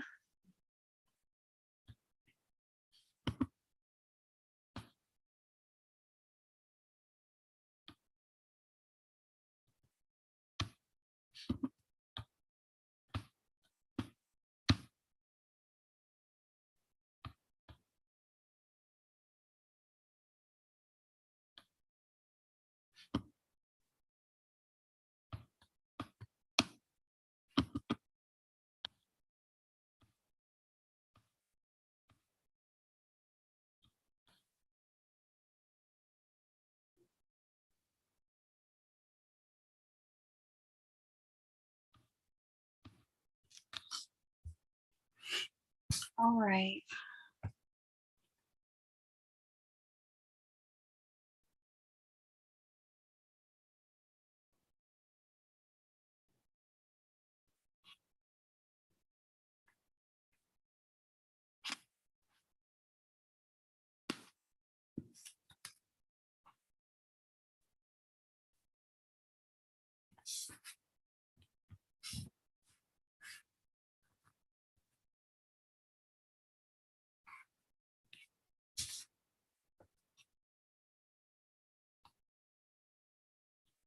Give me 1 second, guys. I'm in PayPal. I need to make a payment adjustment for somebody who sent too much money. So give me 1 second.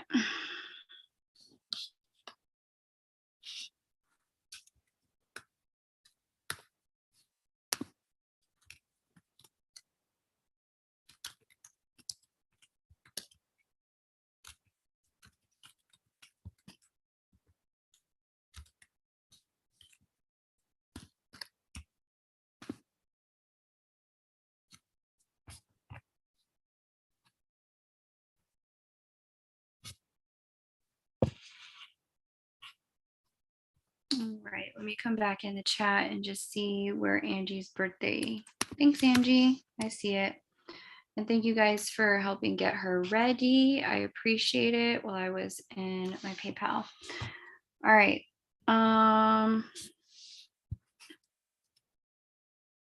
Let's see. Happy belated birthday, Angie, by the way.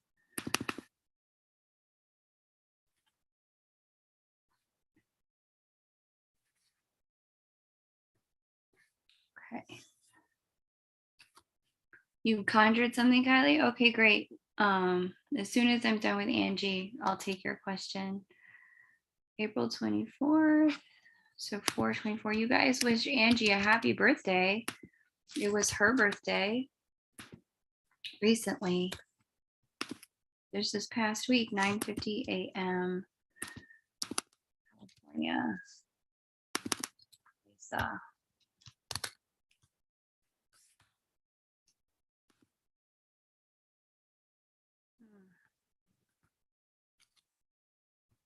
Okay.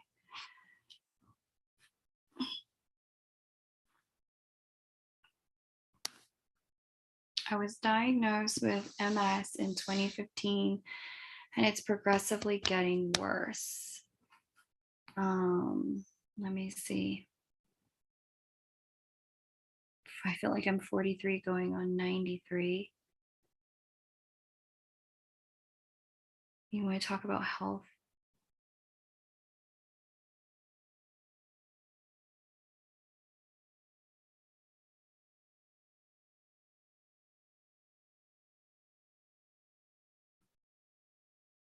Health issues. Okay.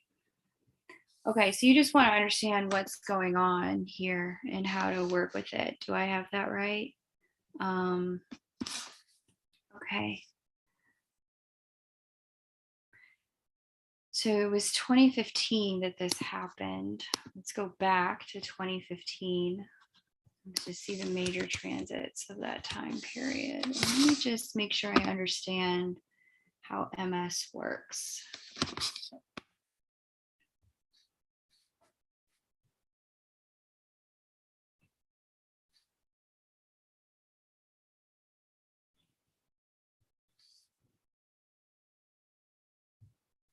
Brain and spinal cord. Okay.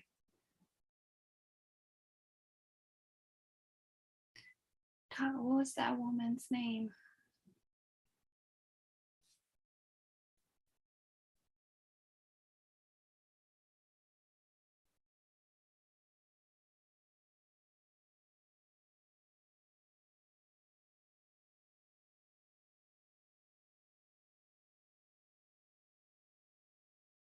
I'm actually looking for something for you. I have a reference for you that I want to give you. I just have to find it first. Give me 1 second.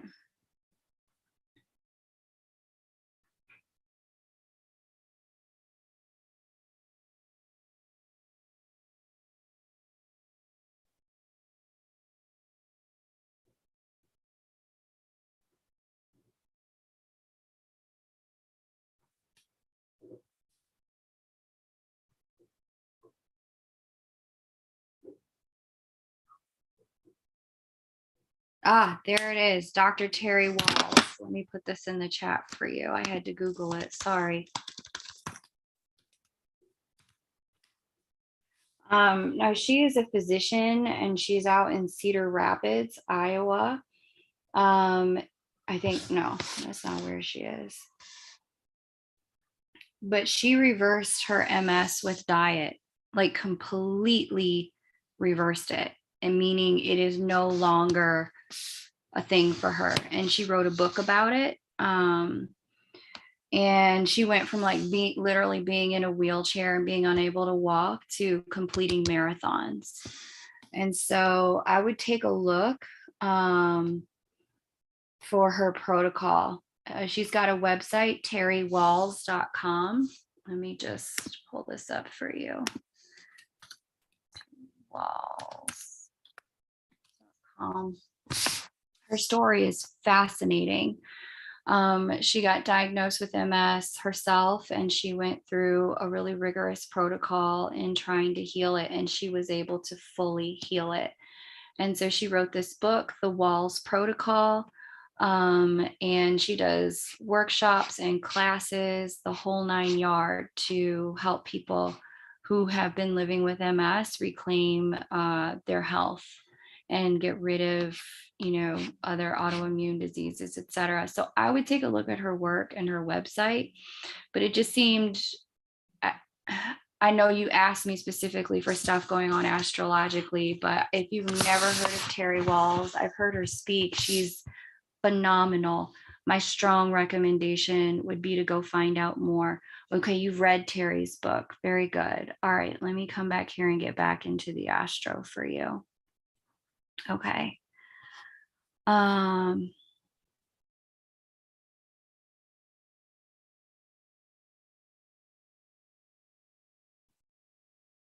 Natural there. I'm trying to remember. Okay, Terry. Yeah. It's not that. Okay. Yeah, inflammation is really a big issue. Angie, it's inspirational. Good. Nutrition is a biggie for sure. Okay, good. All right. Now that I've found Terry Walls, let's look at your astrology. Sorry, this took me so long. I just wanted to make sure I said that to you. So I'm looking at 2015 for you. Environment is going to play a huge factor in this for you in terms of your health for sure. Water, irritants in the air, issues with you know, chemicals on the skin, etc., and on food, there is a real necessity to get into a place where you're just not exposed to so much toxicity and you're detoxifying. And this is, you know, kind of evidenced by the way Pluto is exiting this house and kind of leaving behind some stuff for you to work on. And I'm also seeing here Saturn's entry point into Sagittarius, which governs your sixth house of health, healing, and well-being. Your natal Jupiter, which governs the planet that governs the house, sits at that 0-degree mark of Leo. Let me just see what's going on here. What is Neptune doing? 9 degrees Pisces. Okay. Yeah. And so, I mean, I hate to really say this. I hate to see this. I do see here in your chart that at this time we have Pholus moving through your sixth house. And everyone has Pholus moving through some house, but Pholus is really where, when Pholus is on the move, you just have to be careful with that house, because you can end up having, like, you end up being kind of like a bystander to certain problems in the house. And I'm also seeing here, yeah, you had Uranus conjunct natal Mars during this period of time. And Mars is the planet that governs the head, the brain, the spinal cord, all of that. Saturn as well plays a significant role. It looks like Saturn took a hit from goddamn Neptune. People want to say all you want about Pluto, Lord of the Underworld, Mars, God of War, Uranus, the chaos maker. Say what you want. I have never seen people have more problems than I've seen them have with Neptunian transits. God of the sea. There is something about Neptune that just fucks it up for people. Excuse my language. So here's what I'm going to say, Angie. This was part of a Neptunian transit for you, in part. I'd see that here. And with that, where were the, okay, there's actually an eclipse cycle coming up that I see this kind of began in this eclipse cycle, the Aries Libra eclipse cycle. You have the potential to wrap this up during the upcoming Aries Libra eclipse cycle. It is going to Pholus, Pholus. It's this guy, the P that I circled right there. It just represents collateral damage. Kind of being in the wrong place at the wrong time, and your health, just moving through your house of health and healing at that time. So all of that to say, the series of eclipses that would have brought this in, you're moving into the next eclipse cycle, Aries Libra eclipse cycle. And I see the potential for you to get into a place of healing this during this cycle. Let me just take a look at what this is going to take.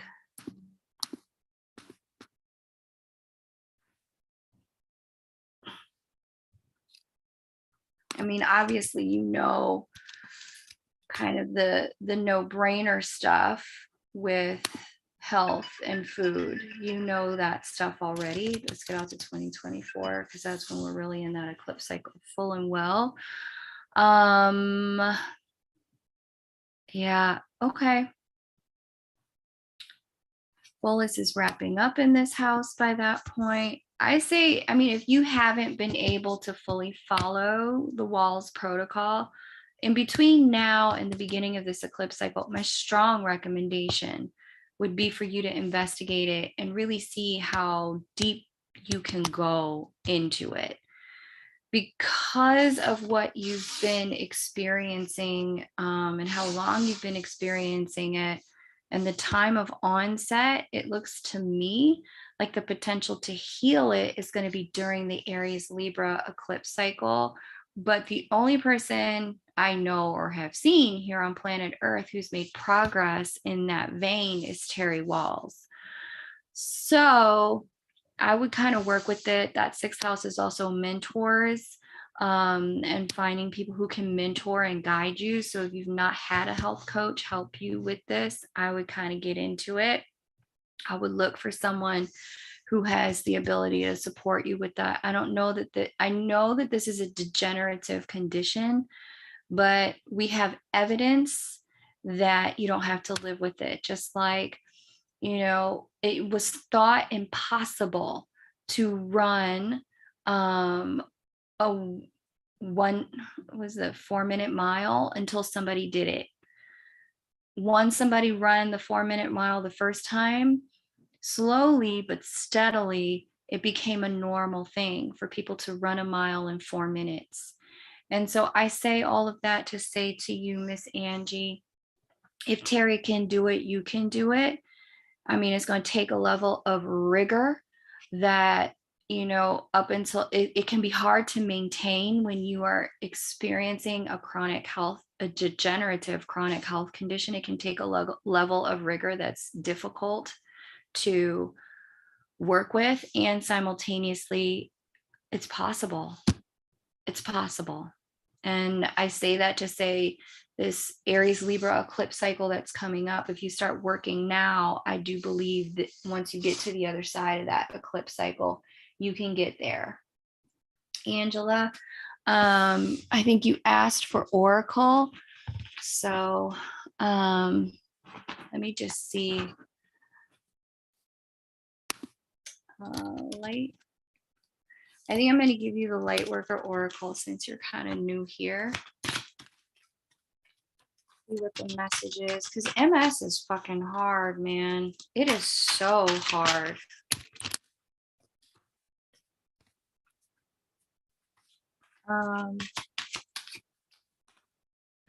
Okay, here's the card. Number 40, Orbs of Light. I don't really love that card because I don't see orbs, but I know a lot of people do, and a lot of people believe in them. And the message is a really beautiful message. Because I don't see them, I'm like, give me something with evidence. But that's just me and my limitation in the world of spirituality. Orbs of light, the spiritual worlds are delivering a message to you. You may have already heard it through telepathic reception and mistaken it for your own thought, yet it is inspired by your higher guidance, those spiritual beings that love you without condition. And it is an answer to a question and guidance to increase your happiness. The card reads, it's possible to pray without realizing it. The universe is lovingly listening to every thought and feeling in your heart and mind. When you intentionally speak to the universe and ask your higher guidance to help you with an issue, this is a powerful way to call the light into your life. It works, often rapidly. However, sometimes we ask for help without being aware of doing so, by worrying about an issue or pondering a question. The orbs of light are around you, and they are spiritual beings that love you. These orbs contain information and energies that help answer questions and worries through the intelligence and love of the higher spiritual worlds. That information might come through a song, a phrase, a color, or symbol that unlocks awareness in the deeper recesses of your mind and body. Let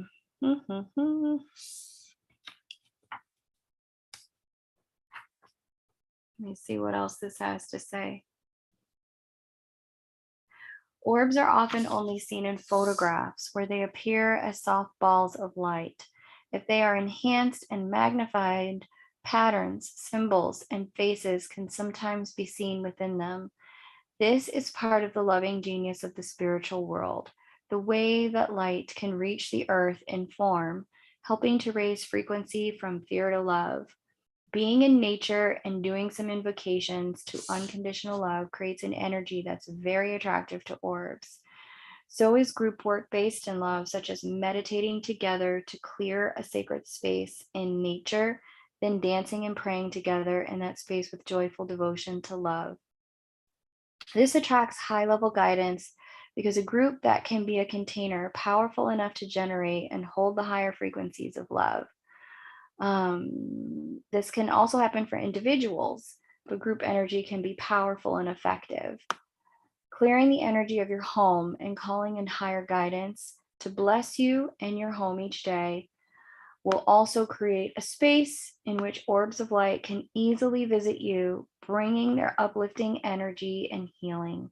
To access the information of these orbs of light, to be open to seeing them more clearly, whether directly with your own energetic vision through clairvoyance or through photographs or other means, you can use the invocation below, and it reads, I now call upon unconditionally loving orbs of light. Please bring me information, healing energy, and joy as I open my heart to the loving presence of the higher spiritual worlds here and now.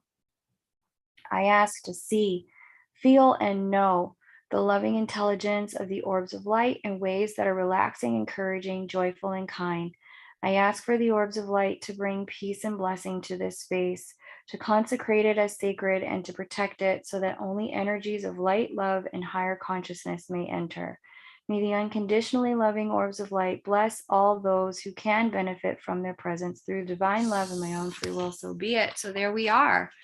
That's the message. It's basically a message that the unseen world has got your back. They've heard your prayers, which may have been just general concerns or worries, and that they're here supporting you, that you're not alone moving through this. And all you have to do is be open to receiving that love, Angie. I'm so sorry you're going through that, beloved. I'm praying for your health and well-being. And I'm trusting that you are paying attention to the signs that occur when they occur for getting into healing around this. Thank you so much. You're going to have to let me know how that resonates for you. Crystal, are you here?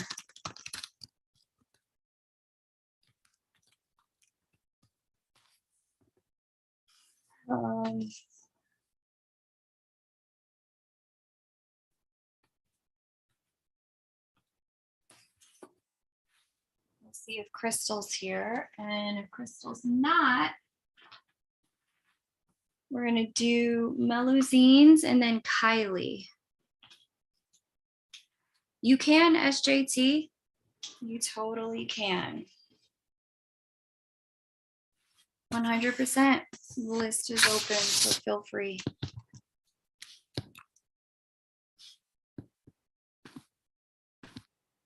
All right.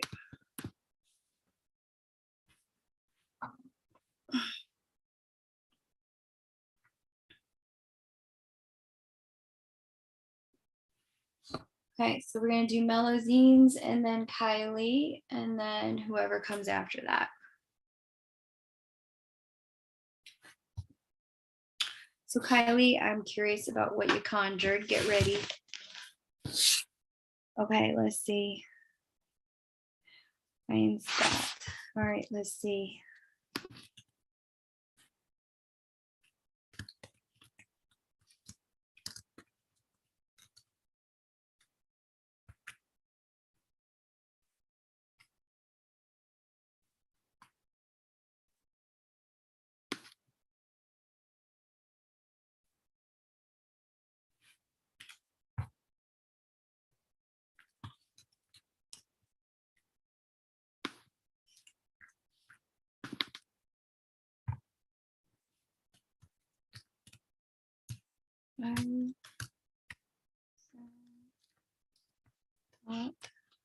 Okay.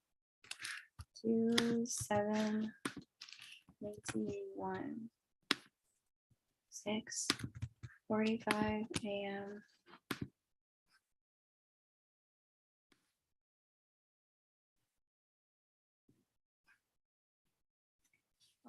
Okay, let's get into your question.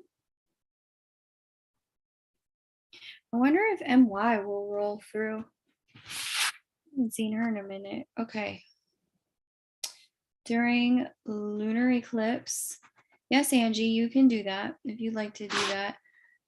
Just make sure look, Angie, it's 25.25 USD or 35.35 if you want tarot or oracle to go with your question. Otherwise, just the chart is 25.25. So just make sure you send correct payment. Okay. Let's see what's going on here. Elizine says, During lunar eclipse November of 2021 to lunar eclipse of May 2021, I will have finished my thesis work. I think you mean May 2022.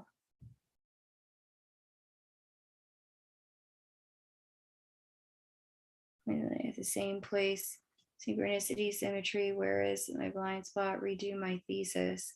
Why would you need to redo your thesis? Just finish it. Also, I'm super nervous right now and bruised my rib the last time on the hunt. Okay. I'm not sure I understand the cue Melusines.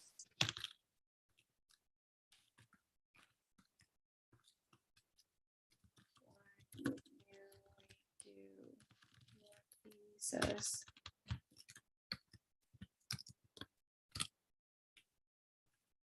Just turn it in.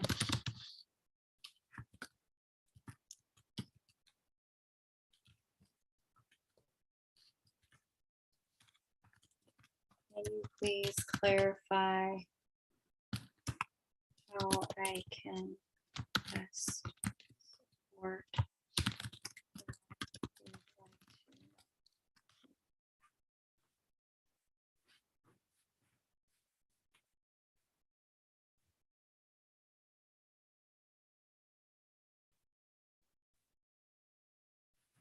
Someone's asking me to confirm last for the phone number since we're not connected.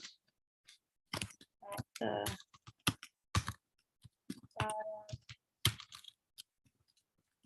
of the screen, there is a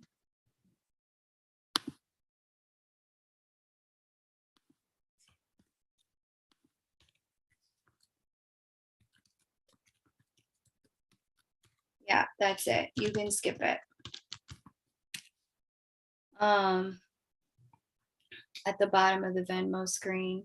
Something's coming back like a boomerang. Is it? I mean, maybe not. Maybe you just graduating from one place to another. You graduated the learning part, started the thesis part, and now you're graduating from the thesis part to move on to the next part. I'm confused about what's coming back, hun.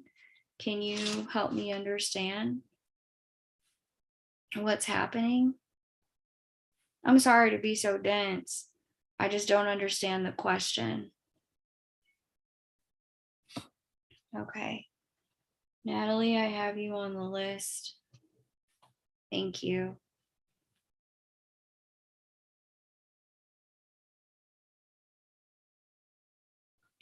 Angela, I have a second question from you as well.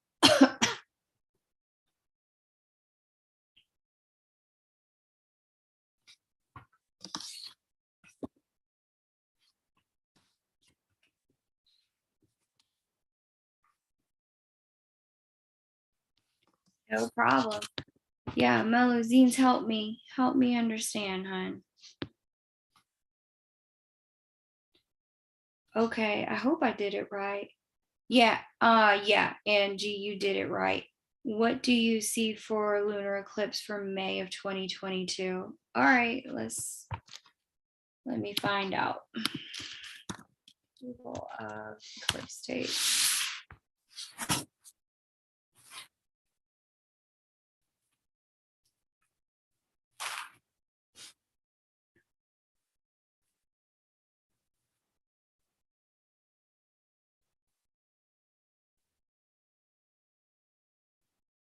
The exact date is going to be May 15th. All right. Display, transits, new date, 5/15. 5/15. Okay.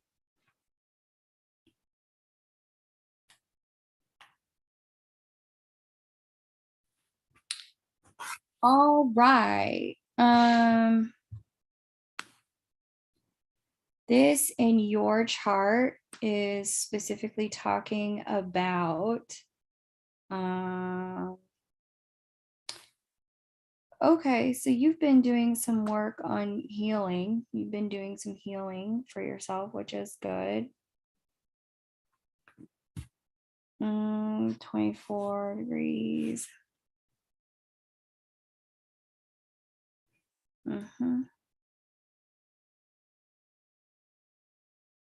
Yeah, this looks like closing up a timeline in which this is going to sound awful, Melusines, but this is the way it reads. It reads like you had some limiting beliefs about your being smart. And this is looking like you're wrapping that up. You're closing up that kind of like way of living your life. Like, I'm not smart. Whatever that limiting belief is about your intelligence, your capacity to move in the learning world, get an education, etc. It looks like you're finally putting a period on that story for yourself, that's a wrap for you. This eclipse is going on your axis of education. So I'm happy to hear you're turning in that thesis, that you're moving forward in your life. Like I said, it just sounds like from one lunar eclipse to the next, you just graduated from the educational component into the I'm going to prove to you what I know component, which is the thesis component. Now you're graduating from the thesis component into the next component. So just like graduation steps is what it looks like to me. And it's an opportunity for you to move forward in your career, in your educational process. You have the opportunity to, again, like I said, like check off that box, lay to bed that story somehow. If there's been a story of I can't learn or I'm stupid, or if you had how is that? Like learning challenges, like maybe you've been dyslexic or something else, you have some other processing um, alternative way of processing and information. This looks like you're finally coming to terms with and coming to peace with that doesn't have to run your show, that you are a smart woman, and that as a smart woman, you've done what you wanted to do in spite of the fact that you may have a learning difference, and that's okay. I'm not seeing anything returning. I don't see anything coming back. I don't see any boomerangs. Now, if that's something your intuition is telling you about, don't ignore it. Obviously, pay attention. I just don't see any of that here in your chart at all, to be honest. In any area of life, I don't see that going on. I mean, if anything, I'm seeing you kind of have like a little wistfulness about and nostalgia about academia and the academic environment that you've been in, with the Mercury retrograde here through your fourth house in the sign of Gemini. I see there being a lot of kind of memories about how maybe the institution in which you're graduating from has been like home to you. I see some of that here, but I don't see any other kind of boomeranging, redoing things popping up from the past. None of that in your chart. But like I said, trust your intuition. And in the meantime, girl, get out of your head and get your thesis done. Like, spend this brain cell power that you're utilizing to worry about things, nebulous things in the future, to complete important things in the present. Like, complete your thesis, woman. Finish that up and allow that process to come to completion and come to a full close. Because in terms of moving forward with your life, I do see that this is a necessary step for you to get through the eclipse cycle on the Scorpio Taurus axis so that you can move into the Libra Aries axis transits here with that next eclipse cycle, which is going to put you just in a whole new place career wise anyway. So for now, I would just put your head down. You got like 30 days left before you need to be done. And then you need to start having people proof that thesis and give you feedback before you fully submit it. Like, finish strong, stay focused. Okay. I would stay focused on that, because this is going to allow you to put an end to any stories that you've had about being incapable. You are capable. You're doing it now. You're about to finish it up. Put an end to this story by finishing strong. Okay. Very cool. Okay, thank you. Mine drives me crazy. Yeah, I get it. I know. But yeah, don't overthink this astrology. Just go with the flow and stay focused on completing your education. That's the most important part. I don't know where Kylie went, but I just wanted to say I'm really happy that that happened with that guy. That was really cool. I want to know what Kylie said, that then had him say all those things to her. Okay. Also, it's Kylie's turn. Is Kylie still here? Does she have a question? She said she conjured one.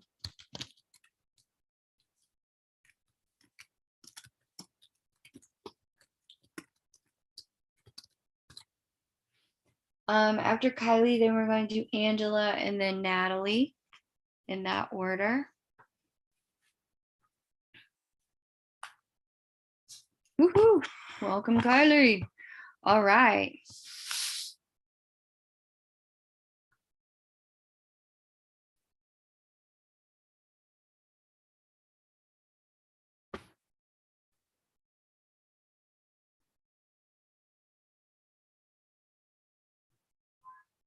Right? Don't we all want to know? Kylie just leaving out valuable parts of the story.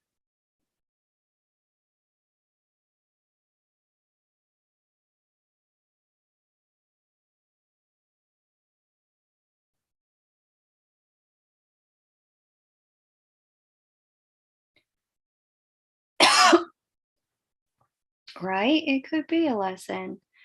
Hopefully you can pick up what I'm throwing down on this one. It's a bit extra. Oh God, Kylie.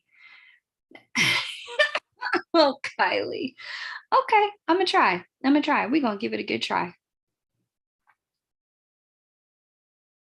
Angie, get your question ready because I'm gonna read you after I read Kylie, okay?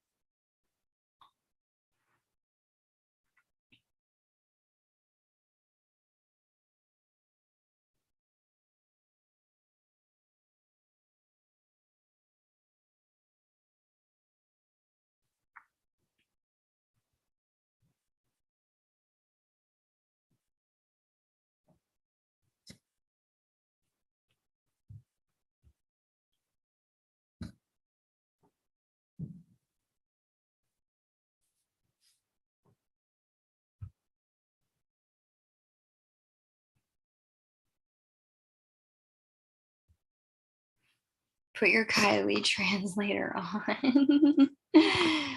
Oh man.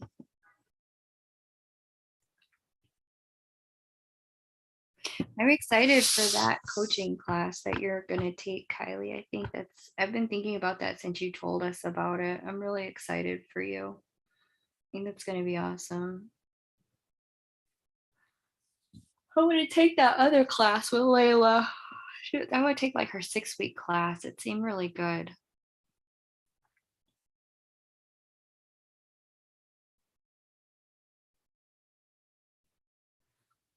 Oh, you are here?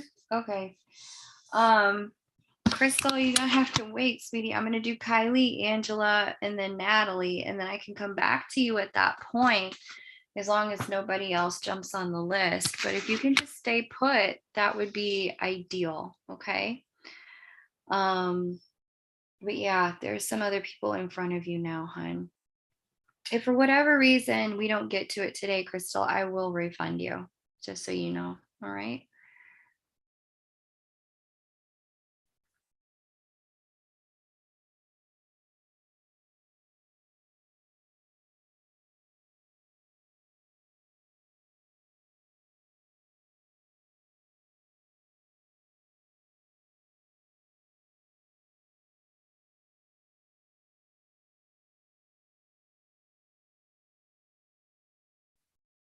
Sorry, here's what happened. I fucked up my car and I asked him for help. He said he would help me. So I saw him last night and he said all of that to me. Got it. I was unready. Wow. Very nice, Kylie. So you asked for help. Note to the vent. That's very good. That's very good that you asked for help. Okay. Kylie is from Waukegan.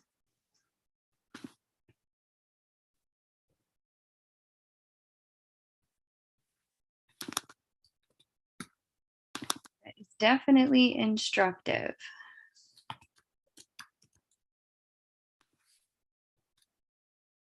Uh, 3:26, 96, 2:15 a.m. Yeah, Layla is really precious. I really like her. The shade, boo, the accuracy. Come on. You better stop playing with me. Okay. What's activating my sexual prowess? I'm learning new things every day. Feeling a new level and lift. That is an excellent question. All right, let me see what's going on here.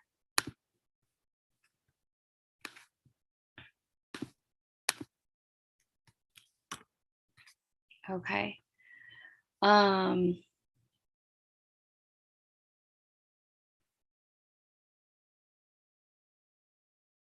Oh, okay. So you are an Aries,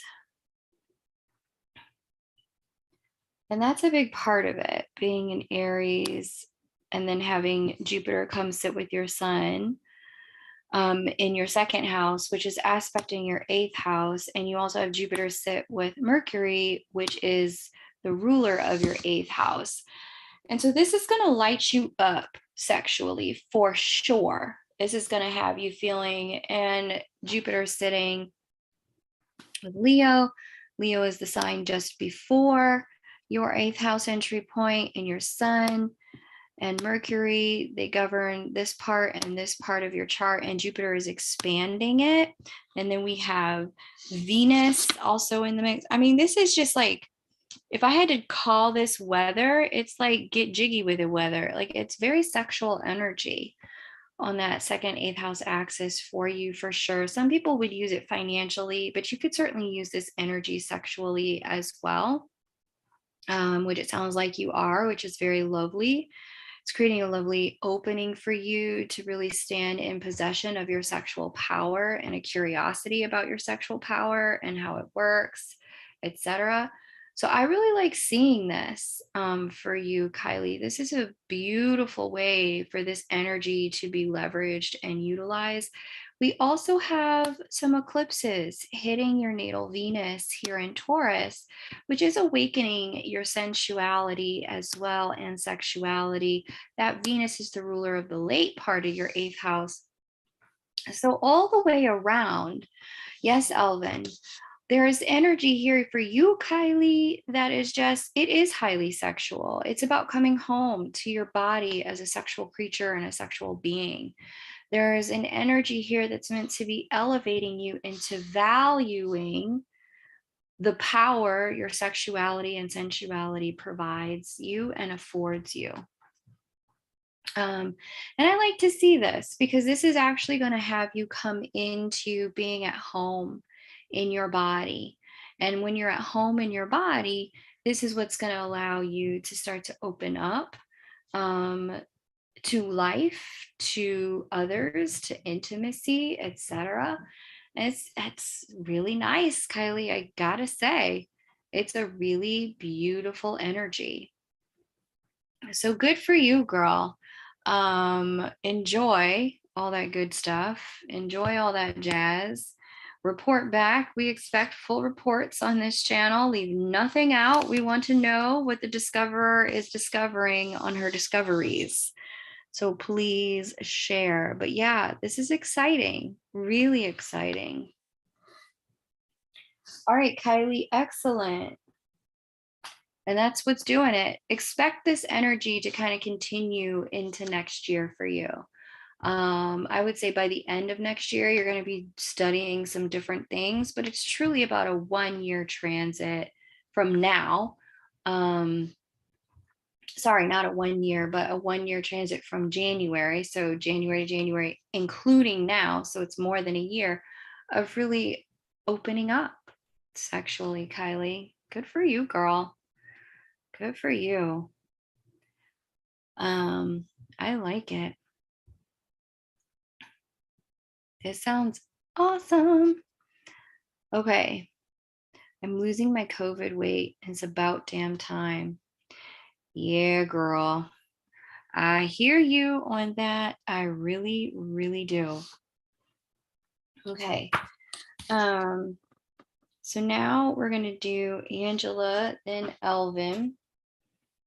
I feel a strong connection with a few men that are exes. Do I try to let go, or are these connections meaningful and worth pursuing, or ghosts I need to exercise? That's cute. All right, Angela, hit me with your birth details, and I will set up a chart and let you know what's what. Hit me with your birth details.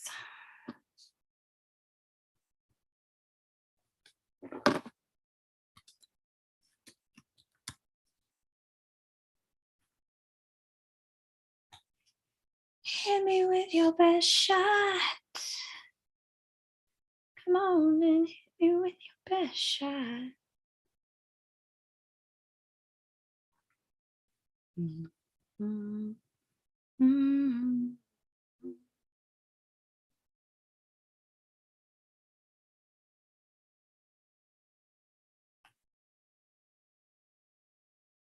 Okay, but where, Angela, were you born?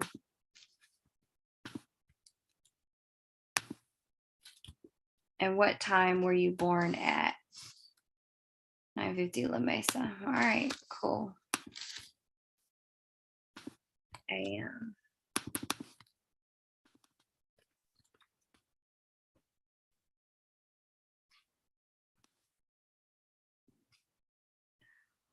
All right.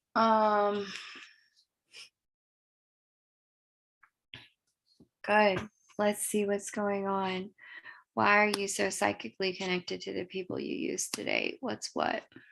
Um,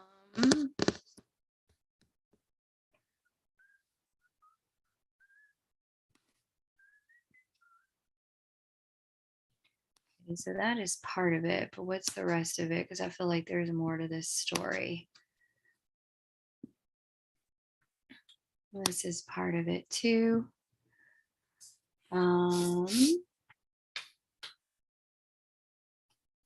This is also part of it.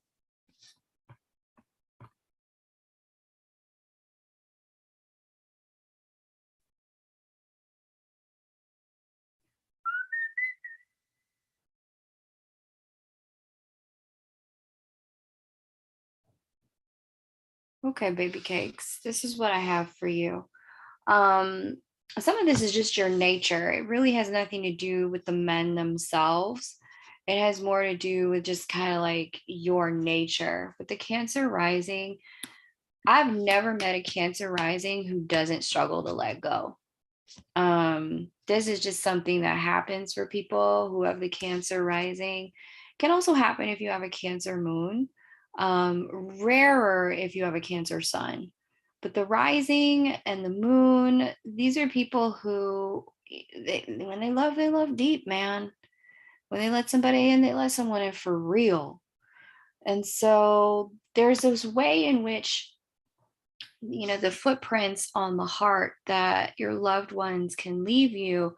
It's like once you love someone, it's like you love them forever, Angela. And so that's some of what this is for you. Plus you've got Moon Mercury conjunct, and those are both the rulers of that 12th house there where dreams live. So it doesn't surprise me that from time to time, people whom you've been connected to in a soul family kind of way as lovers, that these are people who show up in the dream state for you, with you, connecting with you. Most of the time, I'm going to be honest, this looks to be a bit conjured by your own subconscious mind. So unless you know yourself to be a dreamer or a dream walker, like somebody who has like premonition type dreams or clairvoyant type dreams that provide that kind of information. Most of it is just your subconscious mind processing information about your love relationships, because they were some of the relationships in which you learned the most about how to be your best self. With both Moon and Mercury sitting there in your 10th house of your reputation and who you become. With the Capricorn 7th house, the other thing about that, when you have a Cancer rising, you usually have a Cap 7th house. In the Cap 7th house, again, there's this energy of when we love hard. There's this energy of when we go in deep. And so, with that Capricorn 7th house, like every relationship you've ever found yourself in, you've taken it quite seriously. I don't see that you date just to date with the Capricorn 7th house. I see that you're the kind of person who actually goes about the process of everyone that you take seriously as dating. You've dated them because they're marriage material. There's been nothing about this for you that has been treading water based on the way your chart is configured. There's not one single person that you dated that you didn't actually, at least at the outset of things, consider spending the rest of your life with. Like, you take your dating relationships that seriously. And so because of that, these people can get in and under your skin a lot deeper. You can hold on a lot longer. And it can be the kind of thing where you're still milking them for your lessons, the connection, not the person.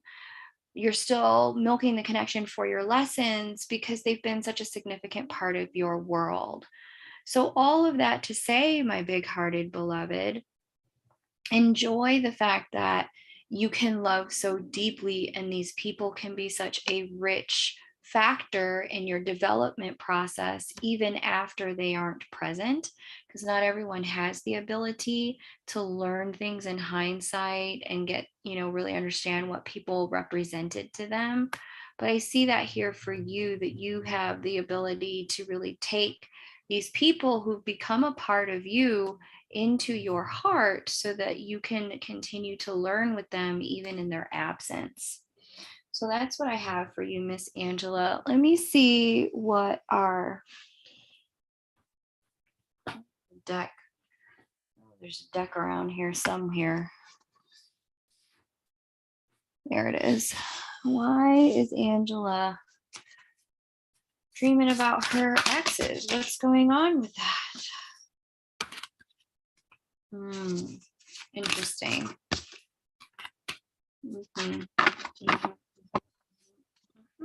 Okay, yeah. Okay, so this is telling me when I pull this particular spread, I've got 8 of Wands upright, full reverse, star reverse, bottom of the deck, 3 of Swords. This is telling me even more specifically that one of the things you're really working on below that Judgment reversed, this isn't about getting back together with any of these people. The reason they're showing up is because the dreams have messages for you that you need to decode and understand about healing some of the endings that you've had with these people. Okay. The way that some of these relationships ended, like I said, love hard, big heart, love hard. That, like, this 3 of Swords is letting me know, and the fact that it's upright, even though it's bottom of the deck, it's letting me know it was past, but that heartbreak changed you with each of these endings. And some of why you're having these dreams about these people, like I said, it's not to get back together with them, full reverse, star reverse. It's not about that, Judgment reverse. No, this is because there's still stuff to be processed about the heartbreak and things you need to understand about why it ended when it ended, why it wasn't appropriate for you to continue with these people, why it was the right thing to do to let go, and what it was you were meant to learn from being with them for the time that you were with them, as opposed to any other segment of time in your life. That's what this is saying to me, that there's some lessons in the dreams that are coming to you to help you resolve the heartbreak that you experienced when each of those ended. It's helping to illuminate why it hurt the way it hurt, but more importantly, why those people, why that period of time, what was the gift that being with them provided you? You can start to understand that, you can make peace with the ending and get yourself the closure that you need. Okay. And so that's what it looks like to me when I see that spread and you're like, okay, why am I still connecting with these people in the dream state? It looks like your brain is trying to give you the closure that you otherwise would not have had access to. Okay.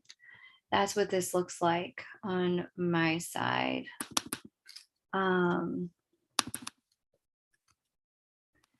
So hopefully that resonates for you. You'll have to let me know if it does resonate and what, how that sits with your intuition. At least at this time. Now, that doesn't mean you might not get back together with some of one or the other of them at a later date.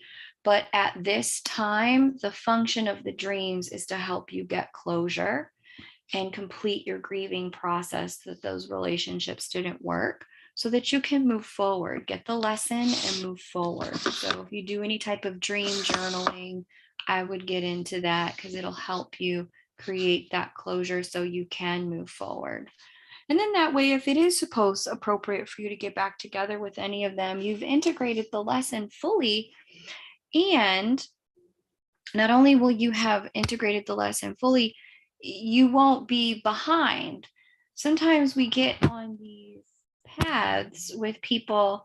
And I remember there's a woman on YouTube, she explained this once. I just thought it just was so obvious, but sometimes we forget that sometimes we have appointments to meet people out here in the future. But, back here in the past, we broke up. We started going our separate ways. We were here and we were together, but then we started moving our separate ways. And so life has a way when we are supposed to be with people of facilitating a comeback round.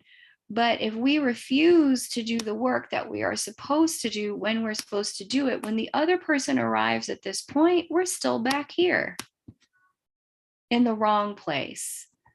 So if there's grieving that needs to be done, lessons that need to be integrated, my strong recommendation is just to get about that business, get your therapy, get your support, do your grief work, and keep moving forward. So that in case maybe it is at a later point in time appropriate for you to reconnect with one of them, you can do it from the mind, the mental landscape that's going to be appropriate for you. Okay. No problem, Crystal. I will gladly refund you, hon. No problem. Let me just make a note. All right, so now we're going to do SJT. Yeah, after SJT, then we're going to do Elvin. And if Crystal's still here, then we'll do Crystal, but we're going to do SJT and Natalie first. So I have November 24th, 1986, Peru, Indiana, 6:38 a.m. Got it. Okay. I just want to know what's up with my love life. I've got a Venus retrograde, and I'm blaming my love life on that. Sorry. Sending that now in case I lose reception. Okay. Yeah, that's part of the issue here. You could say that. You also have North Node in Aries, so in the 5th house, that's not really helping matters either. And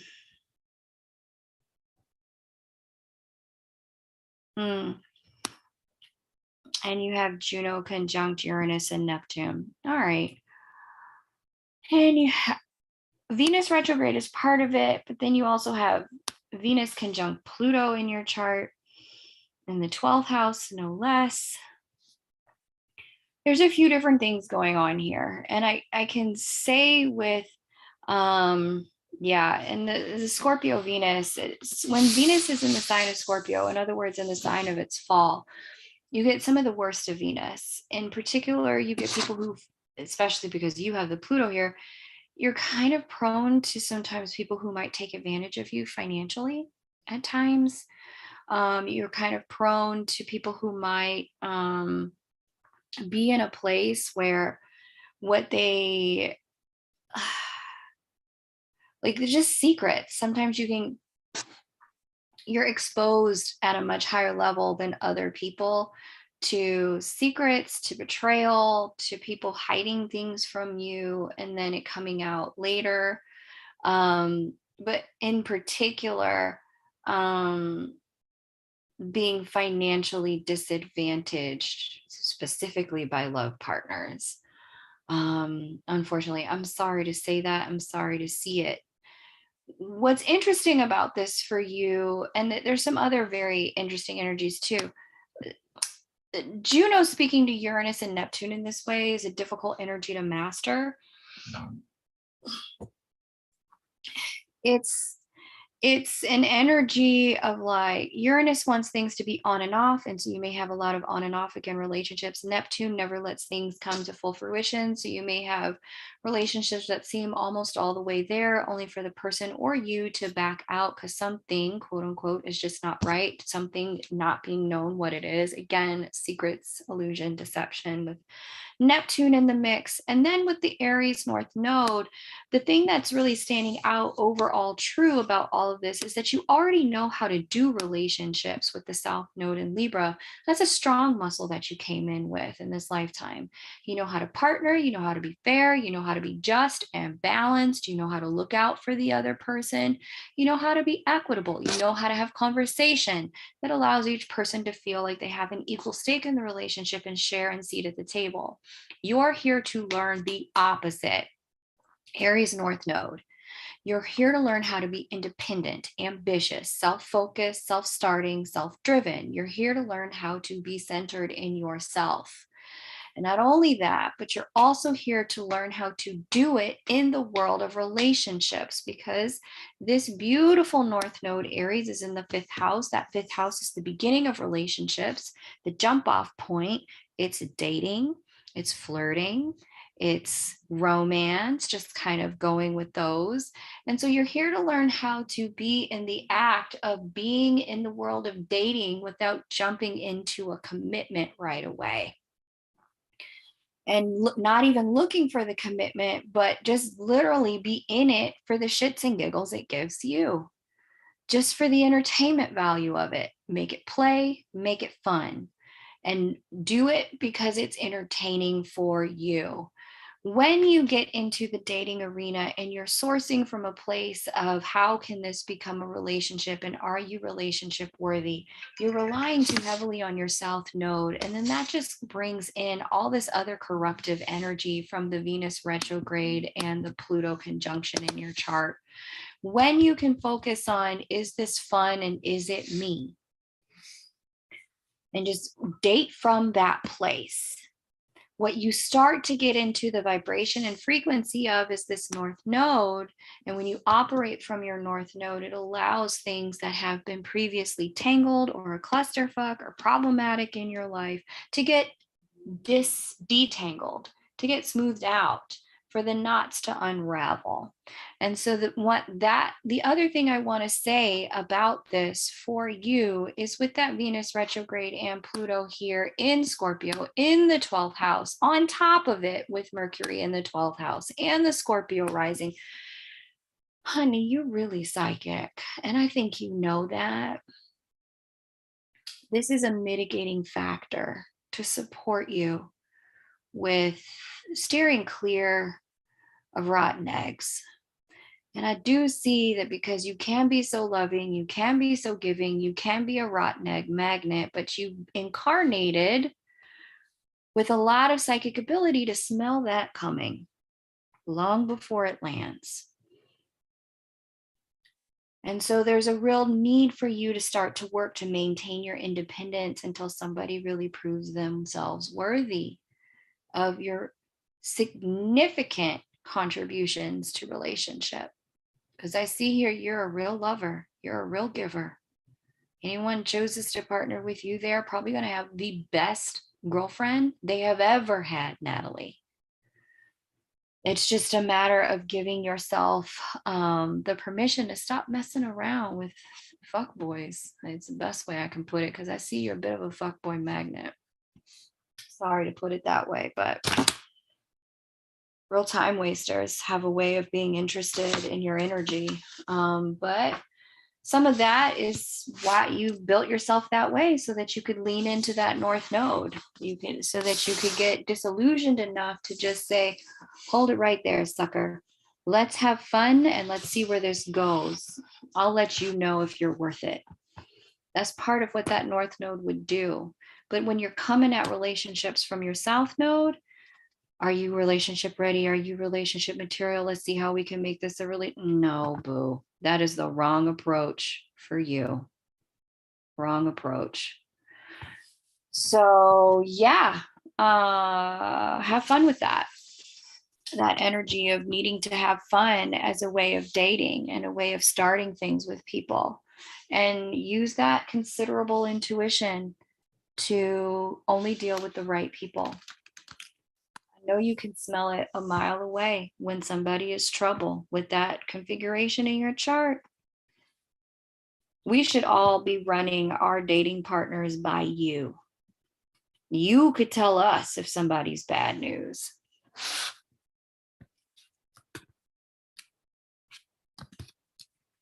So that's what goes on there. All right. Hopefully that helps you. You have to let me know if that resonated for you. That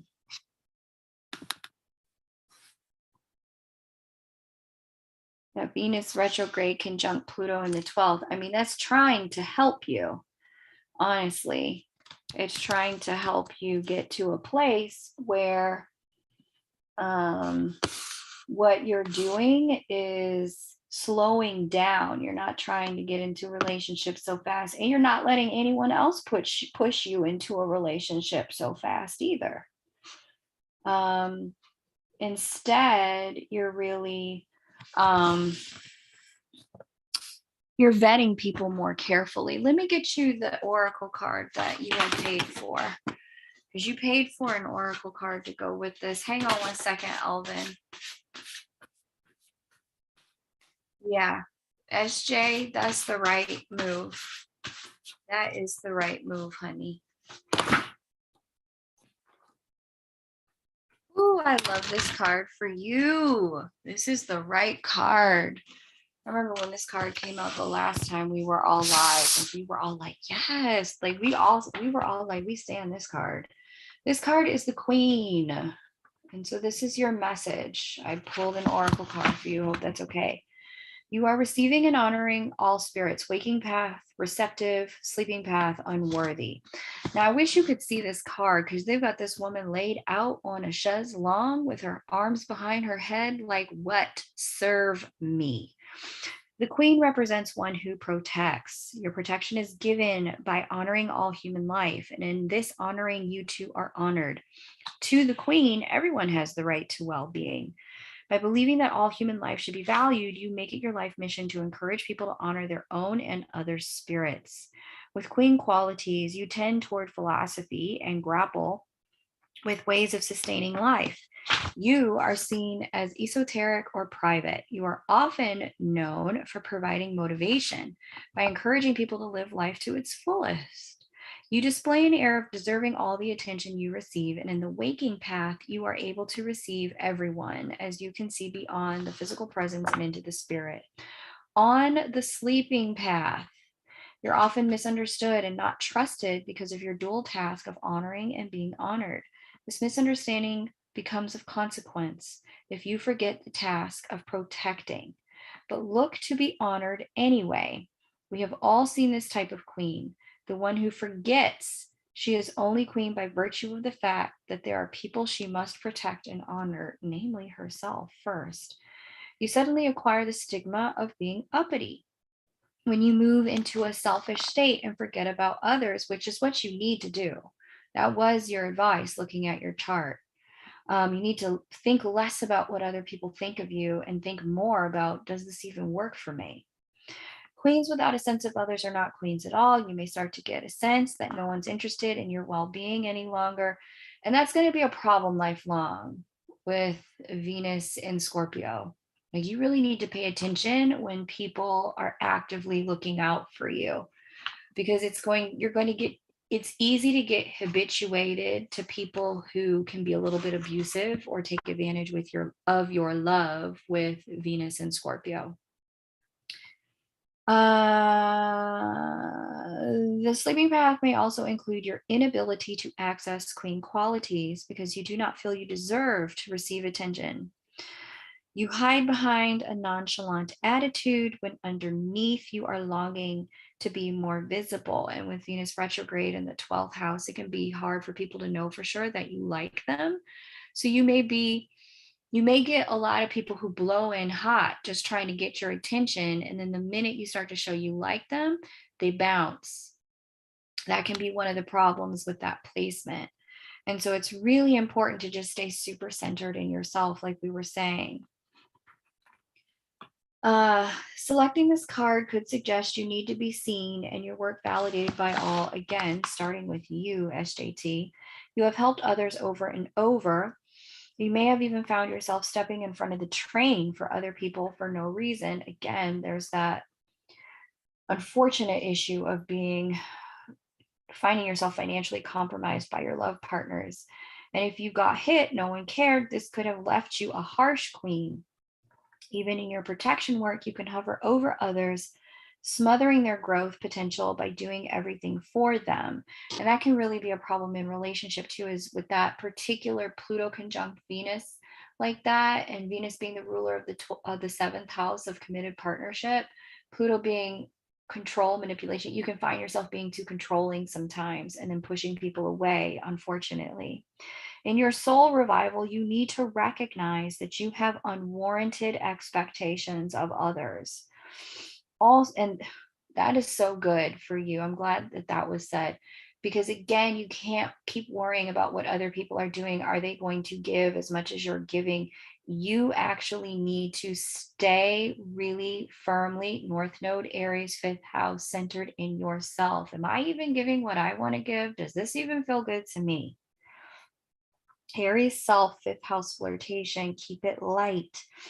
Also, your perception of others can be clouded by the fact that your divine work of honoring and protecting feels like a burden, especially when you take it on too early, too soon with people. You start wanting to be a girlfriend when you're not even past the courtship phases. Letting people know when you are not available makes room for revival. Being honored and respected is earned through your honesty and true honoring of the spirits of others. Yeah, don't give too much too soon, hon. Also, being seen can be frightful to you as queen, but it may be necessary in order for you to receive what you deserve. Continuing in your queen powers with a purpose and mission beyond the self will bring to you life's treasures. All right, there you go, queen. That's your message.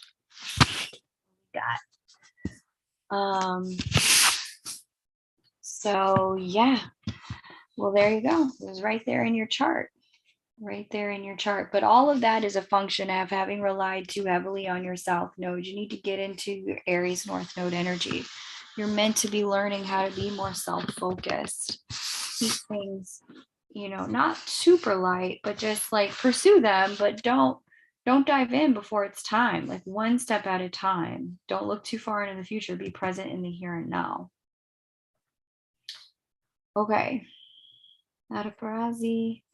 420. Yeah, you'll have to let me know, how does that message resonate for you, beloved?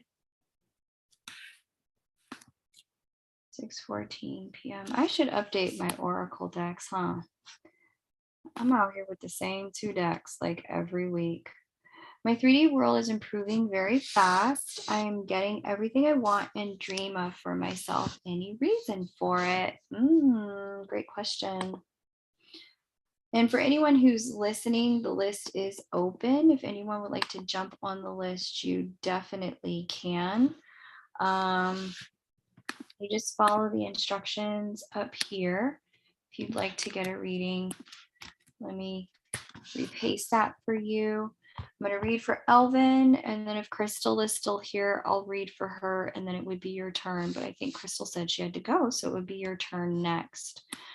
Elvin, let's have a look. Why is Elvin getting everything she wants? Why is her life so good? I would say it is a function of Jupiter moving into Aries, if I'm being honest with you. Here's Jupiter, hasn't even gotten there yet. We're 2 degrees away. The sign of Aries is the entry point to your 7th house of committed partnership, harmoniously aspecting your 11th house of hopes, wishes, and dream fulfillment, harmoniously aspecting your 3rd house of mindset and communication, allowing you to see things from a glass half full perspective more of the time. And so I really like seeing this for you, because in this, what you're getting, Elvin, is really kind of a break from some of the difficulties that you've been going through as you approach your Saturn return.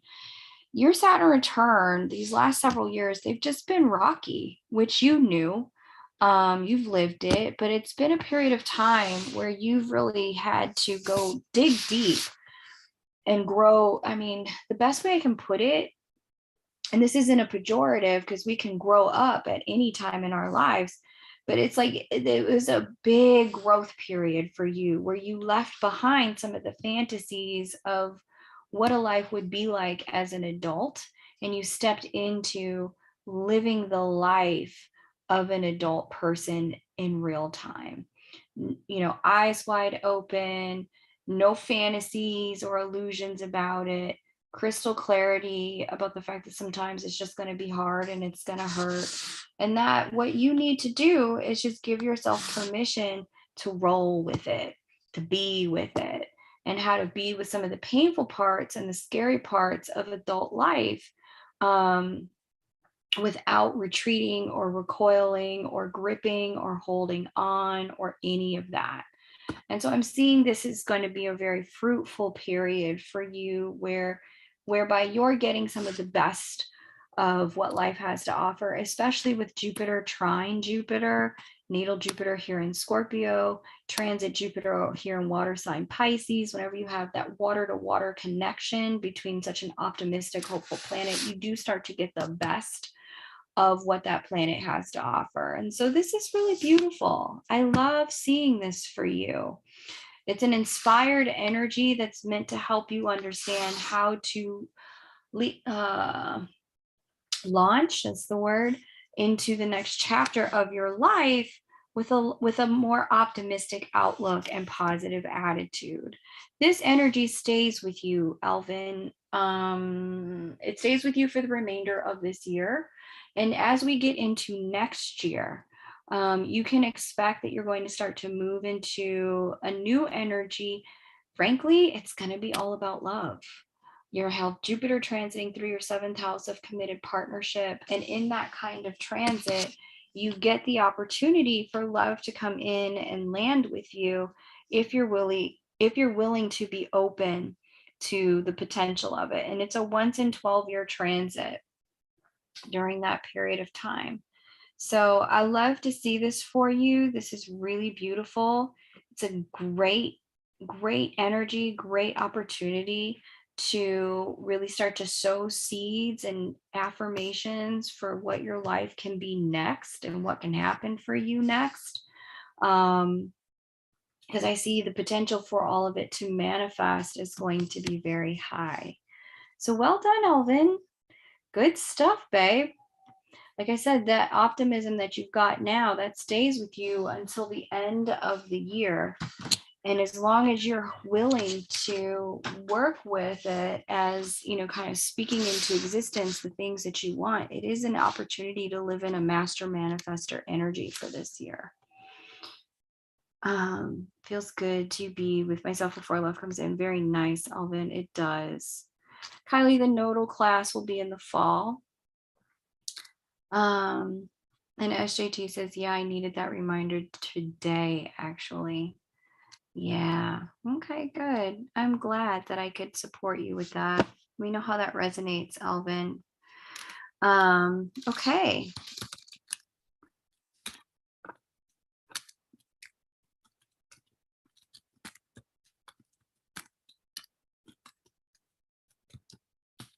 If no one jumps on, we might wrap up here. It was so fun to hang out with you guys today. Thank you so much. The list is wide open. Did Crystal go away? Did she decide to go away, or is she still here?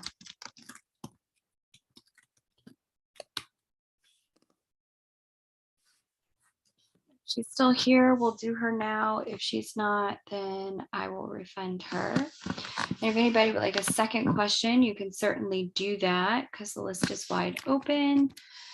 There, just pasted above how you get on the list. It is my pleasure to read for you. The whole growing up was so on point. Yeah, it was a major growth period that you just went through. Major growth period. And so, yeah, it's you're no longer what I would say is like a young woman. You're a woman at this point. And so with that comes certain responsibilities as you look out on life and really recognize that, there's certain things about life that you can't change that are really hard. And you've made it through the other side. Yes, VD, you can go for it. Feel free to make your payment. You would be next.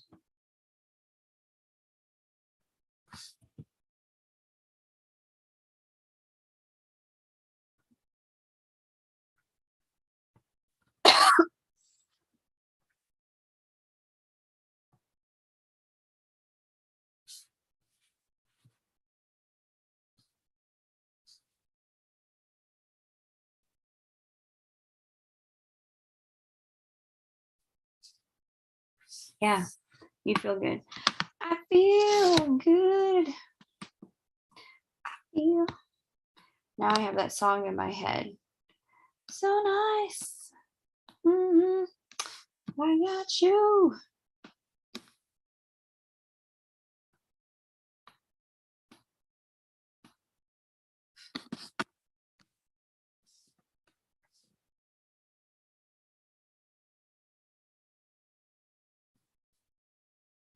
Okay, the vent. We'll see you when you come right back.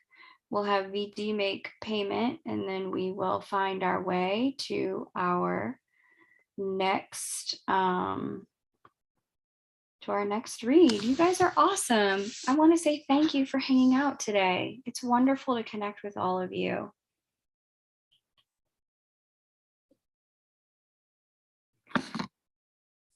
Hello, Kat. Welcome. Great to see you, hon. Great to see you.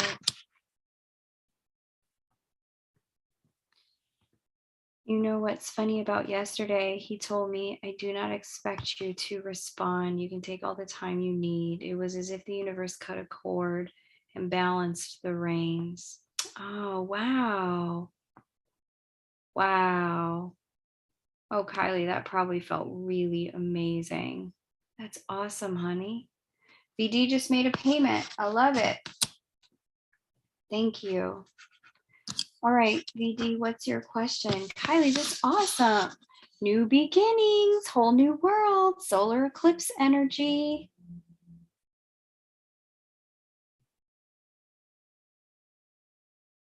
Elvin, I think you told me you've seen him a bunch of times now. That's so cool.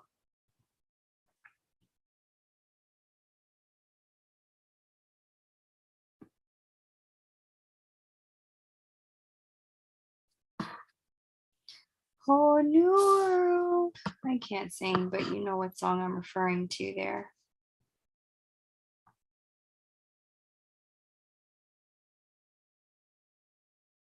No more middle lines. Yes. The best way I can put it is like driving in the middle of the road, man. Whenever you try to drive in the middle of the road, it's dangerous for everyone. Pick a lane, pick a lane.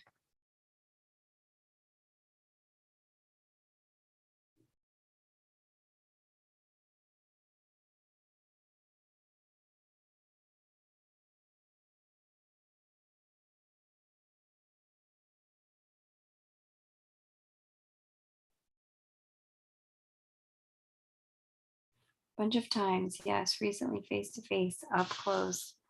Isn't that cool, Elvin? How you run into one another? That is so nice. And the universe sets up the meet. This is union window energy. Universe just pushing y'all together. Just pushing y'all together. Kylie, same to you too. Like the universe is just kind of like opening up union energy for you. Do what you want with it, but it's there.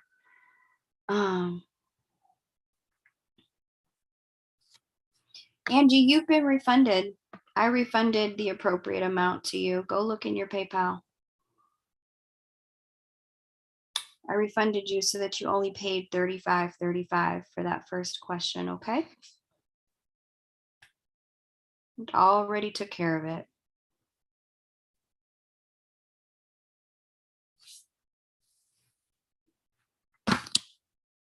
Okay. Yeah, VD, it's your turn. Post your question, babes.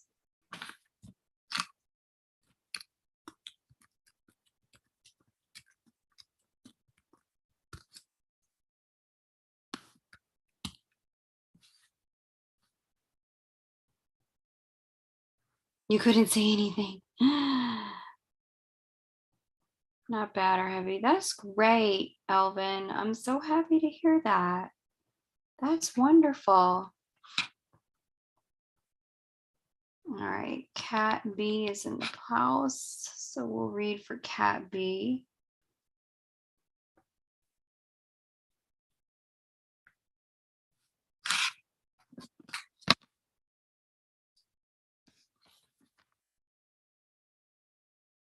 I really love that. No problem, Angie. Yes, Kimchi. Go ahead and make your payment and you can jump on the list, Kimchi. I'm going to read for VD now and then Cat B, and then it would be your turn, Kimchi. So go for it. All right. VD says, wow, it's interesting. There's been a lot of Scorpios in the house today.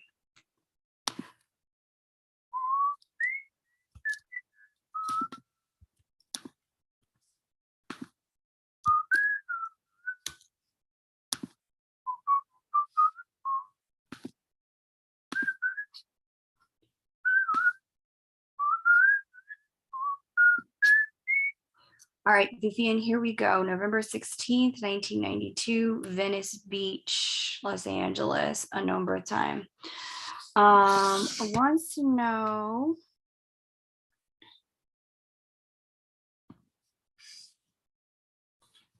I want to know my new FD better. So I'd like to know about what my FD's positive and negative personality traits are. What's a FD? Is this some new lingo that what's a FD?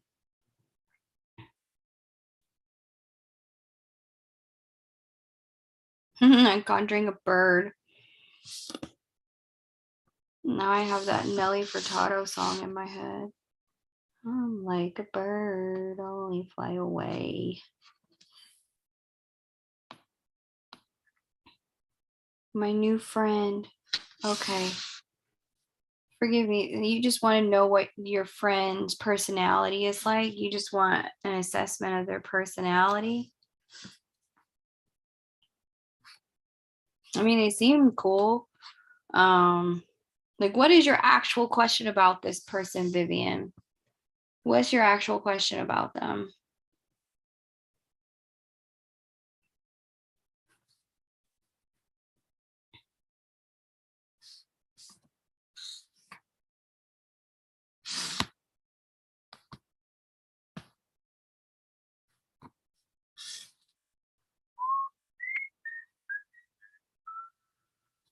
And what kind of friend is it? Like, is this a romantic friend? Is this a colleague at work? Like, how am I assessing this and what am I looking for specifically for you so that I can be specific and clear?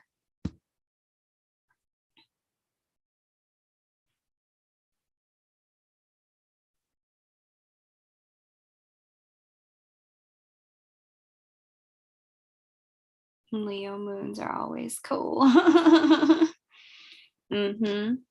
Big-hearted people, Leo moons.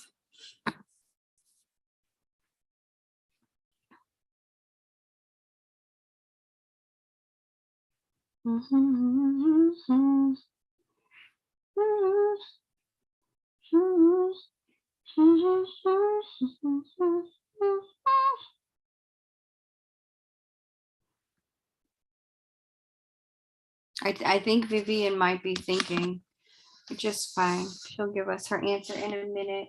Vivian, after Vivian, we're gonna do Kat. Kat, go ahead and get your question ready. No, I just feel a connection to this guy friend. So I want to know if there really is a connection. Got it. Okay. I don't know without looking at your chart as well. It would be hard for me to say like why you feel that connection and what the connection is. I can say that because this person has Pluto sitting with their sun on their own, this person is extraordinarily magnetic. That's very normal for a Pluto sun person. These people are people who tend to, you walk in a room and it's like the gravity in the room just shifts toward them. Like you feel their presence before you see their face. And these are the kind of people use, like when you hear someone say or talk about like, oh, this person has presence or that person has presence. Thus is classic for a person with a prominent Plutonian placement. And this person has Pluto conjunct the sun in its home sign. So this person just kind of oozes and drips power. And there's something about them that's just magnetic to everyone. Doesn't matter where they are, whatever room they are in, they tend to be just a little bit of a lightning rod. And it goes even further because of the Leo moon. That certainly amplifies that quite a bit. And then the way that this person speaks with the Mercury and Sagittarius, they have a way of doing two things at the same time. Number one, thinking about the big picture and the bottom line and like the highest ideal, like where things could go, where they ought to go, where they should go if humans are actually doing the right things. They have this kind of way of communicating from a place of loftiness and inspiration that is really, it's charismatic. I would definitely say that this person has a lot of charisma. Whether they realize it or not, or leverage it or not, they may not play it up, but it's there nonetheless.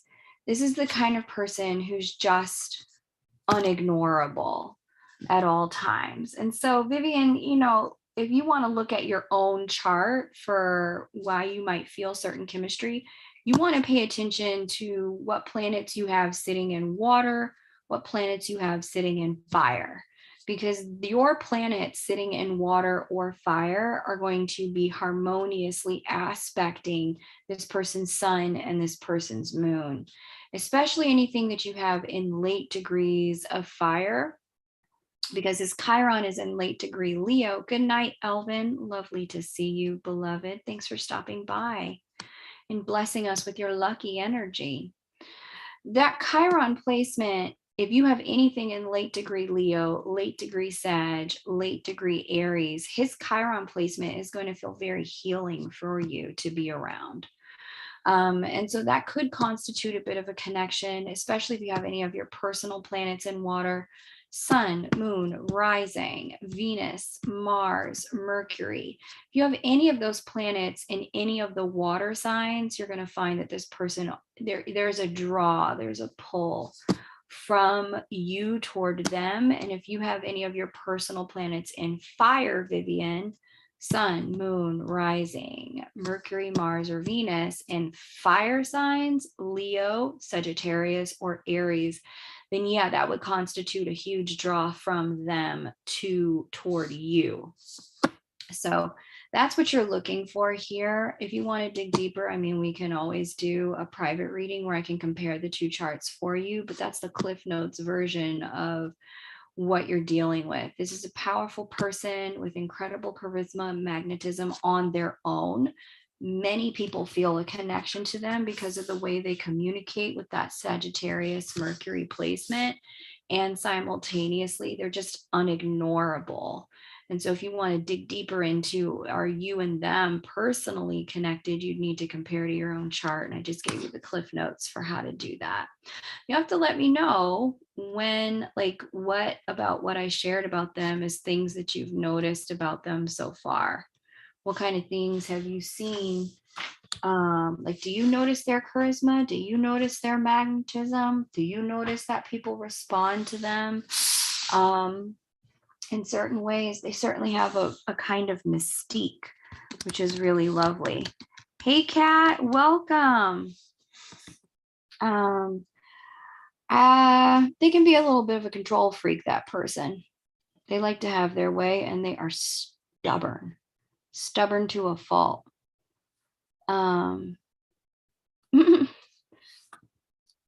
Stubborn to a fault. All right. Hey, Kat, I got to tell you, that puff pastry that you sent me was incredible. I was so in love with it. Like, I wanted to fucking bathe in it, Kat. It was so good. Like, I wish I had more. Like, that puff pastry should be in every store. I've never had anything that particularly good. I was like, what is this magic in my mouth? This is insane. And the fact that you made it with imported flour made it far more digestible for me. I was willing to take the L because normally I'm very gluten-free, but I was willing to like just suffer the bellyache so that I could enjoy the puff pastry that you made. But you're right. I mean, I've experienced that before with things that are made with imported flour from either France or Italy. And it's just perfectly digestible for me. It's the glyphosate. I don't do well with that. They put on American flour. So I'm just gluten-free when I'm in the States. But yeah, man. That puff pastry, yo, Kylie, yo, she's down to send out an order. I say we put in an order, Kylie, because this is something you do not want to miss. It was that good. I actually thinking about emailing her to be like, can I order some more? Because it was so good. I'm still working with the other stuff you gave me, like the chocolates and stuff. Thank you for that care package. It was very kind of you. Very kind of you. Let me just see. Miss Kim. Kim, you're going to be after Kat, okay? Kat, it was, ooh, girl. It was too good. Okay, so Taipei, Taiwan, May 24th, 1985. Happy upcoming birthday, Miss Kat, 10:55 p.m. Do I have that right? Yes. Last time you talked about this Uranus transit happening. Can you go a little further on what becoming a lightning rod looks like? I get grounding incoming energy. Yeah, okay. So it's a whole thing. It is a whole thing. So let me start this timer so I don't sail off here for a whole half hour. Here's Uranus here. Inside of your third house. 14 degrees. Who are you talking to? Sun, no. Mercury, soon.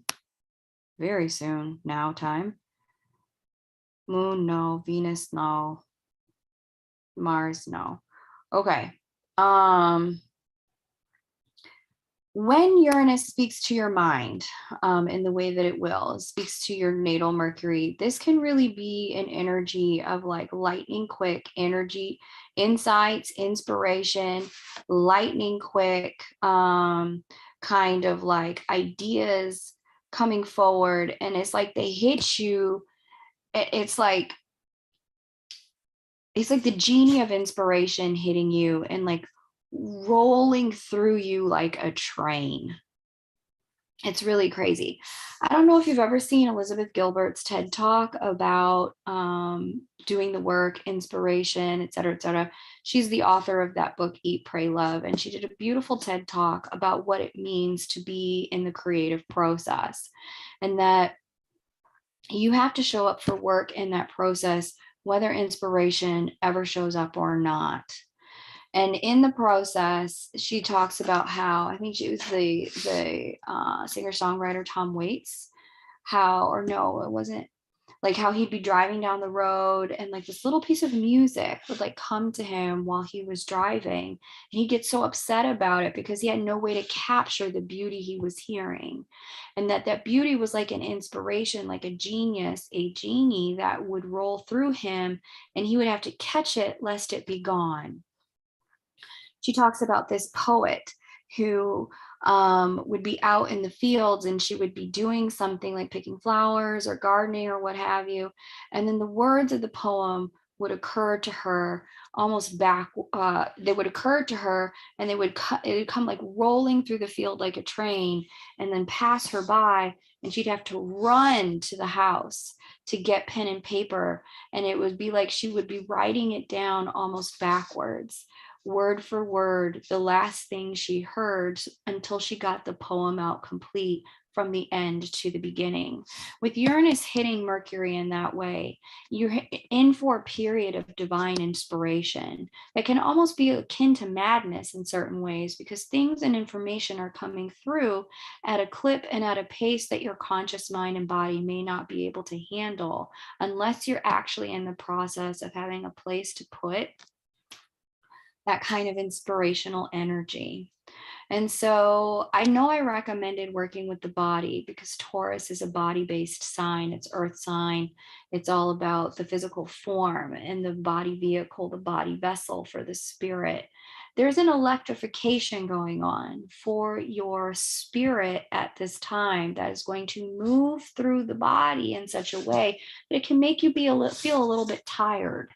And so it'll be important for you to have ways to work through such inspiring energy without getting burned through all this inspiring energy by the inspiring energy, because this is the kind of energy that can really create burnout, because it infuses you with inspiration, insight, and this kind of like fire in your soul to do, to create, to capture, to like move the divine from the heavens, call it down onto the earth.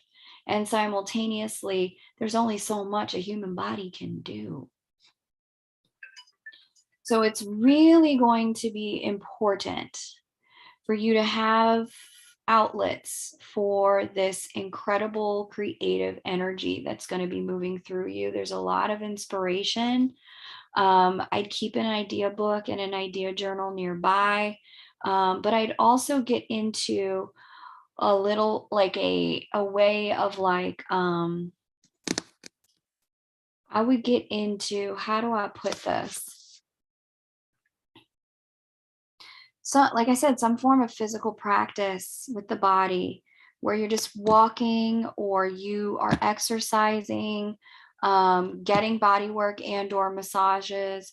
I would do that in a regular way, week to week, so that you can move this energy through your body and it's not getting stuck in there.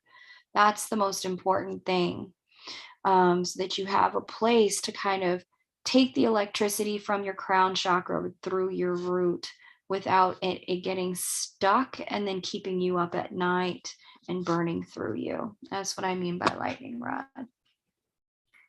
All right, Miss Cat, let me get you some tarot oracle situation over here. Do you want tarot or oracle, Cat?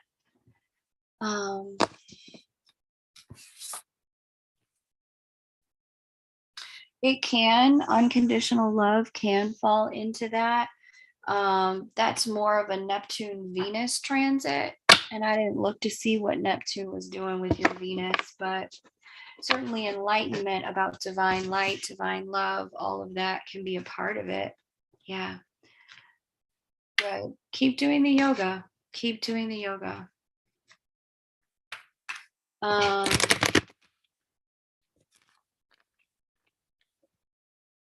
Yeah, Yeah, let me know, tarot or oracle. I'm just shuffling my light worker oracle deck for you. What does Kat need to do to work with the Uranian energy in her chart? What does Kat need to do to work with the Uranian? Karmic clearing. Okay, this is interesting. So the karmic clearing card came out. It's card number 5, and it says, you are fast outgrowing a level of consciousness to which are attached particular wounds, issues, and struggles. Yeah, that makes sense, because Uranus will have you outgrow stuff. As you outgrow that consciousness, these issues will release their grip on you. You're receiving divine notice that karmic clearing is taking place through a combination of your own efforts and spiritual grace from the heart of the divine. It is time for an old wound to be released once and for all.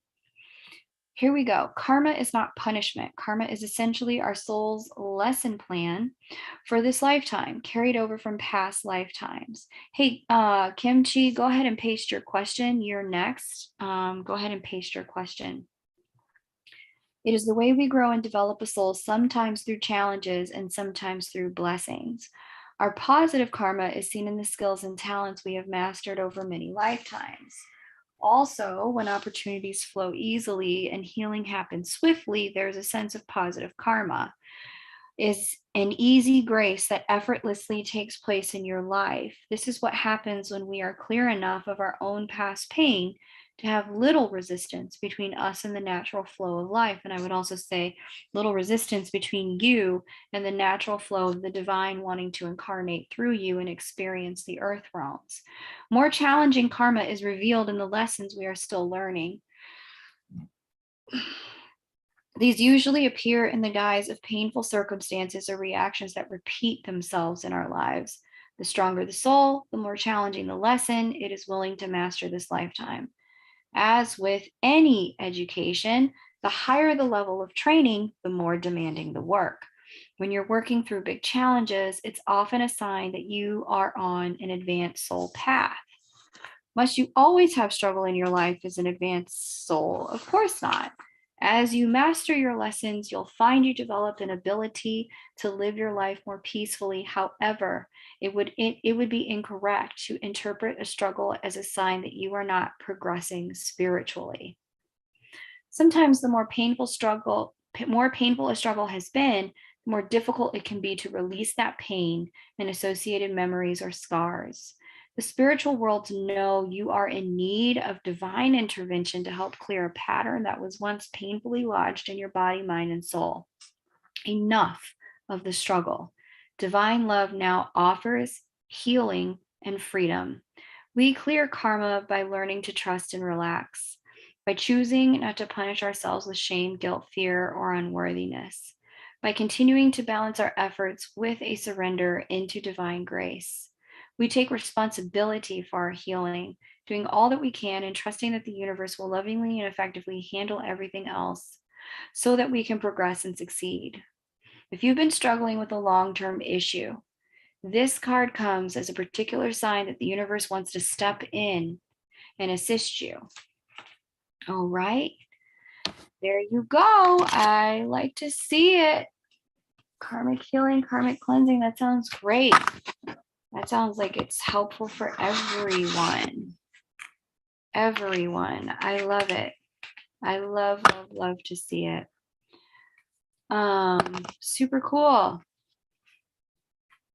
Hey, Kim, put your birth details so I can take a look for you. Well done. But yeah, I would move it through the body, detox it, sweat it if you can. Sweat's going to be really helpful for you. Sweat it out. I'm going to read for Kim now, but if anybody else would like to jump on the list, you can. I just pasted the way to do that. It's Kim's turn.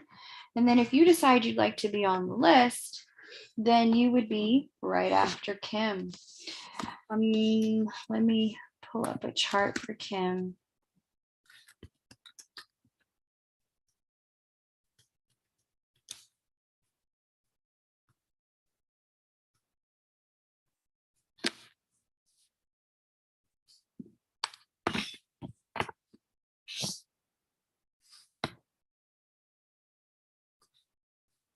All right.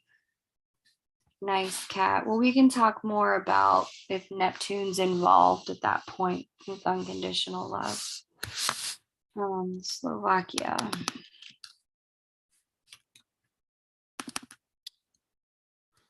And then December 31st, 1992. Oh, we had somebody else with a December 31st birthday today as well. It's crazy. 9:00 a.m.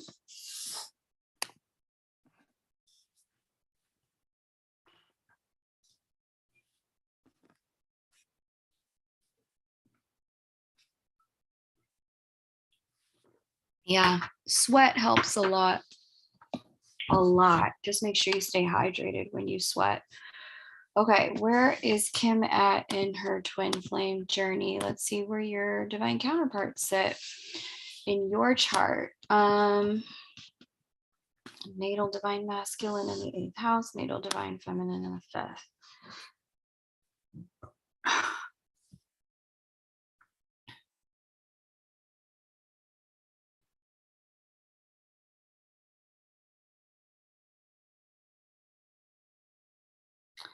Interesting.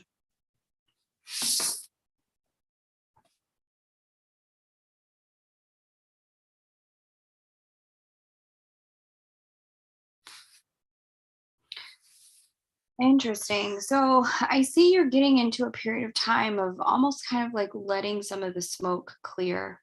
There's been a lot of change, a lot of shift, a lot of transformation for you in the divine counterpart journey since 2020. I see 2020 was a really big year for you regarding divine counterpart journey stuff, Kim.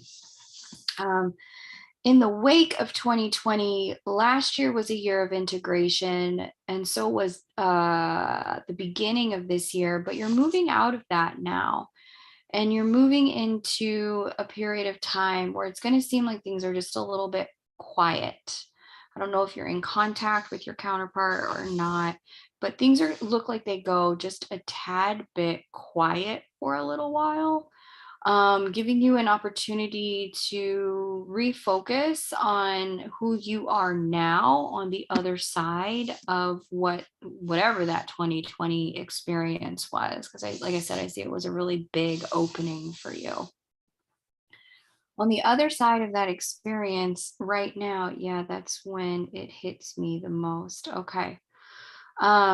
This is talking about the need to give yourself patience, permission, space, time to allow the changes that have occurred in the last 2 years to integrate so that you can be in a place where you fully understand what's different about you, how you carry yourself in the world is different. Basically, to just integrate the activation, the divine counterpartship activation. I don't know how long ago you met your person, but I see there was something in 2020 that would have shifted things dramatically. And then from there, this is all about integrating it. At this moment in time, when I look at your chart, I'm not seeing, like I said, I see a lot of quietness, but then not next year, but the following, I'm seeing a lot of movement once we get into the Aries Libra eclipse cycle, and that begins next year. So hold tight between now and then. Right now, Jupiter conjunct your moon. This is just integrating your own internal divine masculine energy and getting yourself into a place where you're appreciating what that means for you, invoking your internal divine masculine to hold a space for your internal divine feminine is what this is reading as for me.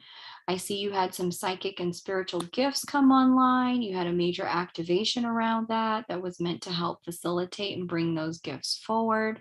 I see you've had some pretty significant changes during the Gemini Pisces, the Virgo Pisces eclipse cycle. That shifted you a lot. So yeah, this is really about everything that changed within you This period of time, thank God there's no major changes happening right now. This period of time is about changing your outer world to match and reflect that which you have experienced in the inner world. Thank you, Melusines.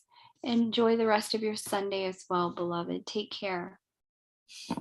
And so, in getting your outer world to match your inner world in this way, what you're essentially doing is getting to a place where who knows what'll happen between you and your counterpart next. But you want to be in a place where, because you're so different, there's no way a cycle can repeat.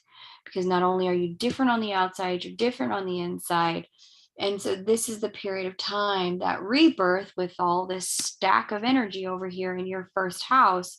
This is that period of time where you're rebirthing yourself back on the scene and giving yourself permission to step into what it means to meet life again as a divine counterpart, as an initiate of love. So there you go. Beautiful energy, beautiful journey. As you know, it's a journey for life. You're never off of it. And so some parts of it just aren't meant to be done with the other person. They're solo parts, and that's okay. Okay. Kim, I'm gonna pull some tarot cards for you. Let's just get some more detail here. What is there for Kim to know about where she's at?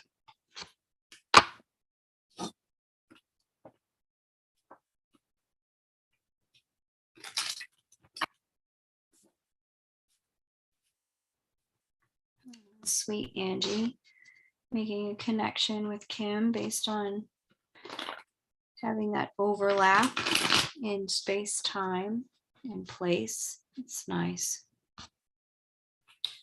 All right, talk to us about what Kim needs to know. Wow, okay, I've gained so much clarity. Thank you. Really? I hope so.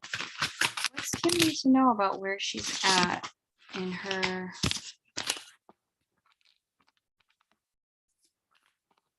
Thankfully, this period of time is a quiet one, because there are periods where they're just filled with so much change, where it can just be hard to move forward in life. There we go. Okay. Yeah. This is about manifesting the changes that happened internally, manifesting them externally. Oh, I love that. Okay. There we go. 7 of Pentacles reverse, the end of waiting, Knight of Wands upright, the beginning of moving forward with passion, completed by the Magician, and really kind of pulling things out of the ether and into the world. Bottom of the deck, the Lovers. This is telling me really that there has been an activation of epic proportions through the connection into who you are, and that it's shifted you at the foundation. It shifted you at your roots. And so, because this has shifted you at your roots, this is really inviting you to step into walking that difference, walking that talk, being that change in the world, if you would. It's really inviting you to step up into being present, being more present with how. The best way I can put this is, when I got the love activation, the unconditional love activation, it broke me and birthed me at the same time. And so I never saw life different. I never saw life the same after that. Life was always very different. And what I manifest, how I manifest, the way I spend time, the way I share myself with the world, permanently different, permanently. And so I say all of this to you to say that those differences need time to integrate. They may be giving you messages. I'm seeing specifically in your case, there's some changes to the way that you work that need to be addressed. I don't know what you're doing for work or why this is coming through, but this 7 of Pentacles reversed and the Knight of Wands upright and the Magician upright, there's some kind of something, some kind of dream, some kind of something you wanted to manifest, some ambition you've had that it was crucial with the love activation for you to get that activation so you could change certain things about work for yourself. And so this is the time for you to step into that, to shift that, to open up from that love activation and bring that energy through the rest of your life. There are things you know now that you did not know before. Your eyes are open now in a way that they weren't open before, Kim. And so this is saying, with what you now know, now build a new life. But specifically, there's some things you need to shift in the arena of work that's a direct function of being initiated into the way of love, hun. So that's what I have for you as your tarot message. Beautiful message, beautiful cards. Okay. You have to let me know how that resonates, what the tarot message was. All right. I think we may be done here today. Let me just see if anybody else wants to join. That's how you do it. I'm about to wrap up. If you decide to join, it would be your turn now. Yep, Kay, I feel like I'm being reborn and now I'm recreating my outside world. That's exactly right. We've been quiet, but that allows me to put back energy to me. That's correct. Very nice. That is correct. So good. Good on you. Good for you. I'm really happy to hear that. Really happy to hear it. Cool.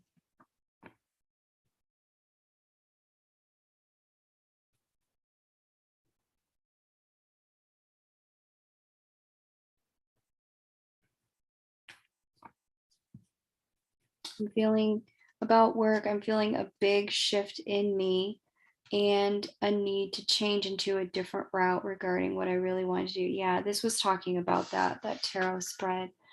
I very resonated with me. Thank you, Kate. You're welcome, Kim. You're very welcome.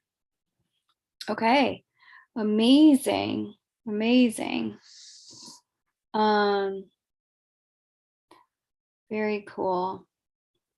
Cool. Well, if anybody would like to jump on the list a second time, if you want me to look at something for you, let me know. List is open. I can certainly do that. If you want to dig deeper on anything, you definitely can do that. Just book a reading over at kmoonastro.com. That's the way to do that. And great time to book some more stuff. Okay, cool. I think we might wrap up here. Going once, going twice. Oh, wow. I like what you said about it broke you and birthed you at the same time. Yeah. The end of something is always the beginning of something else. Indeed, it is. Indeed, it is. Yeah. Sometimes, yeah. I mean, it's just what it is. When you get this level of activation, it just changes you permanently. You are just not the same human anymore. So yeah, I love that you're going to step into and you're clear that there's like something in the world of work that just feels like, okay, I've got to do this. I'm so happy to hear that you know what it is, that you're, because that's definitely what that tarot spread was saying. Like there's something in the world of work that you need to do to bring the divine love through you and put it back out in the world.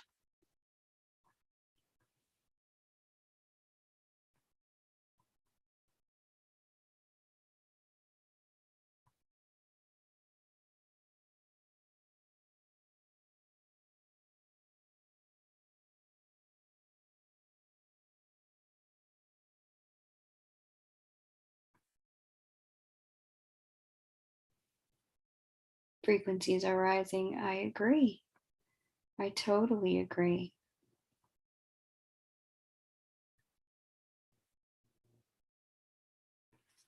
Okay, beloveds, amazing.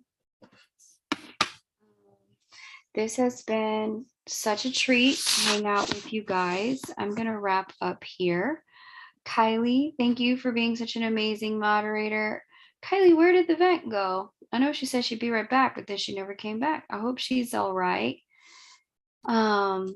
Awesome, Katie. Feel free to book it whenever you are ready over at kmoonastro.com. Such a treat to be with you guys today. I love it. I am so excited that we got to hang out, and I just want to say a very special thank you. You guys are always a wonderful group. All right, everyone, you take care, and bye for now.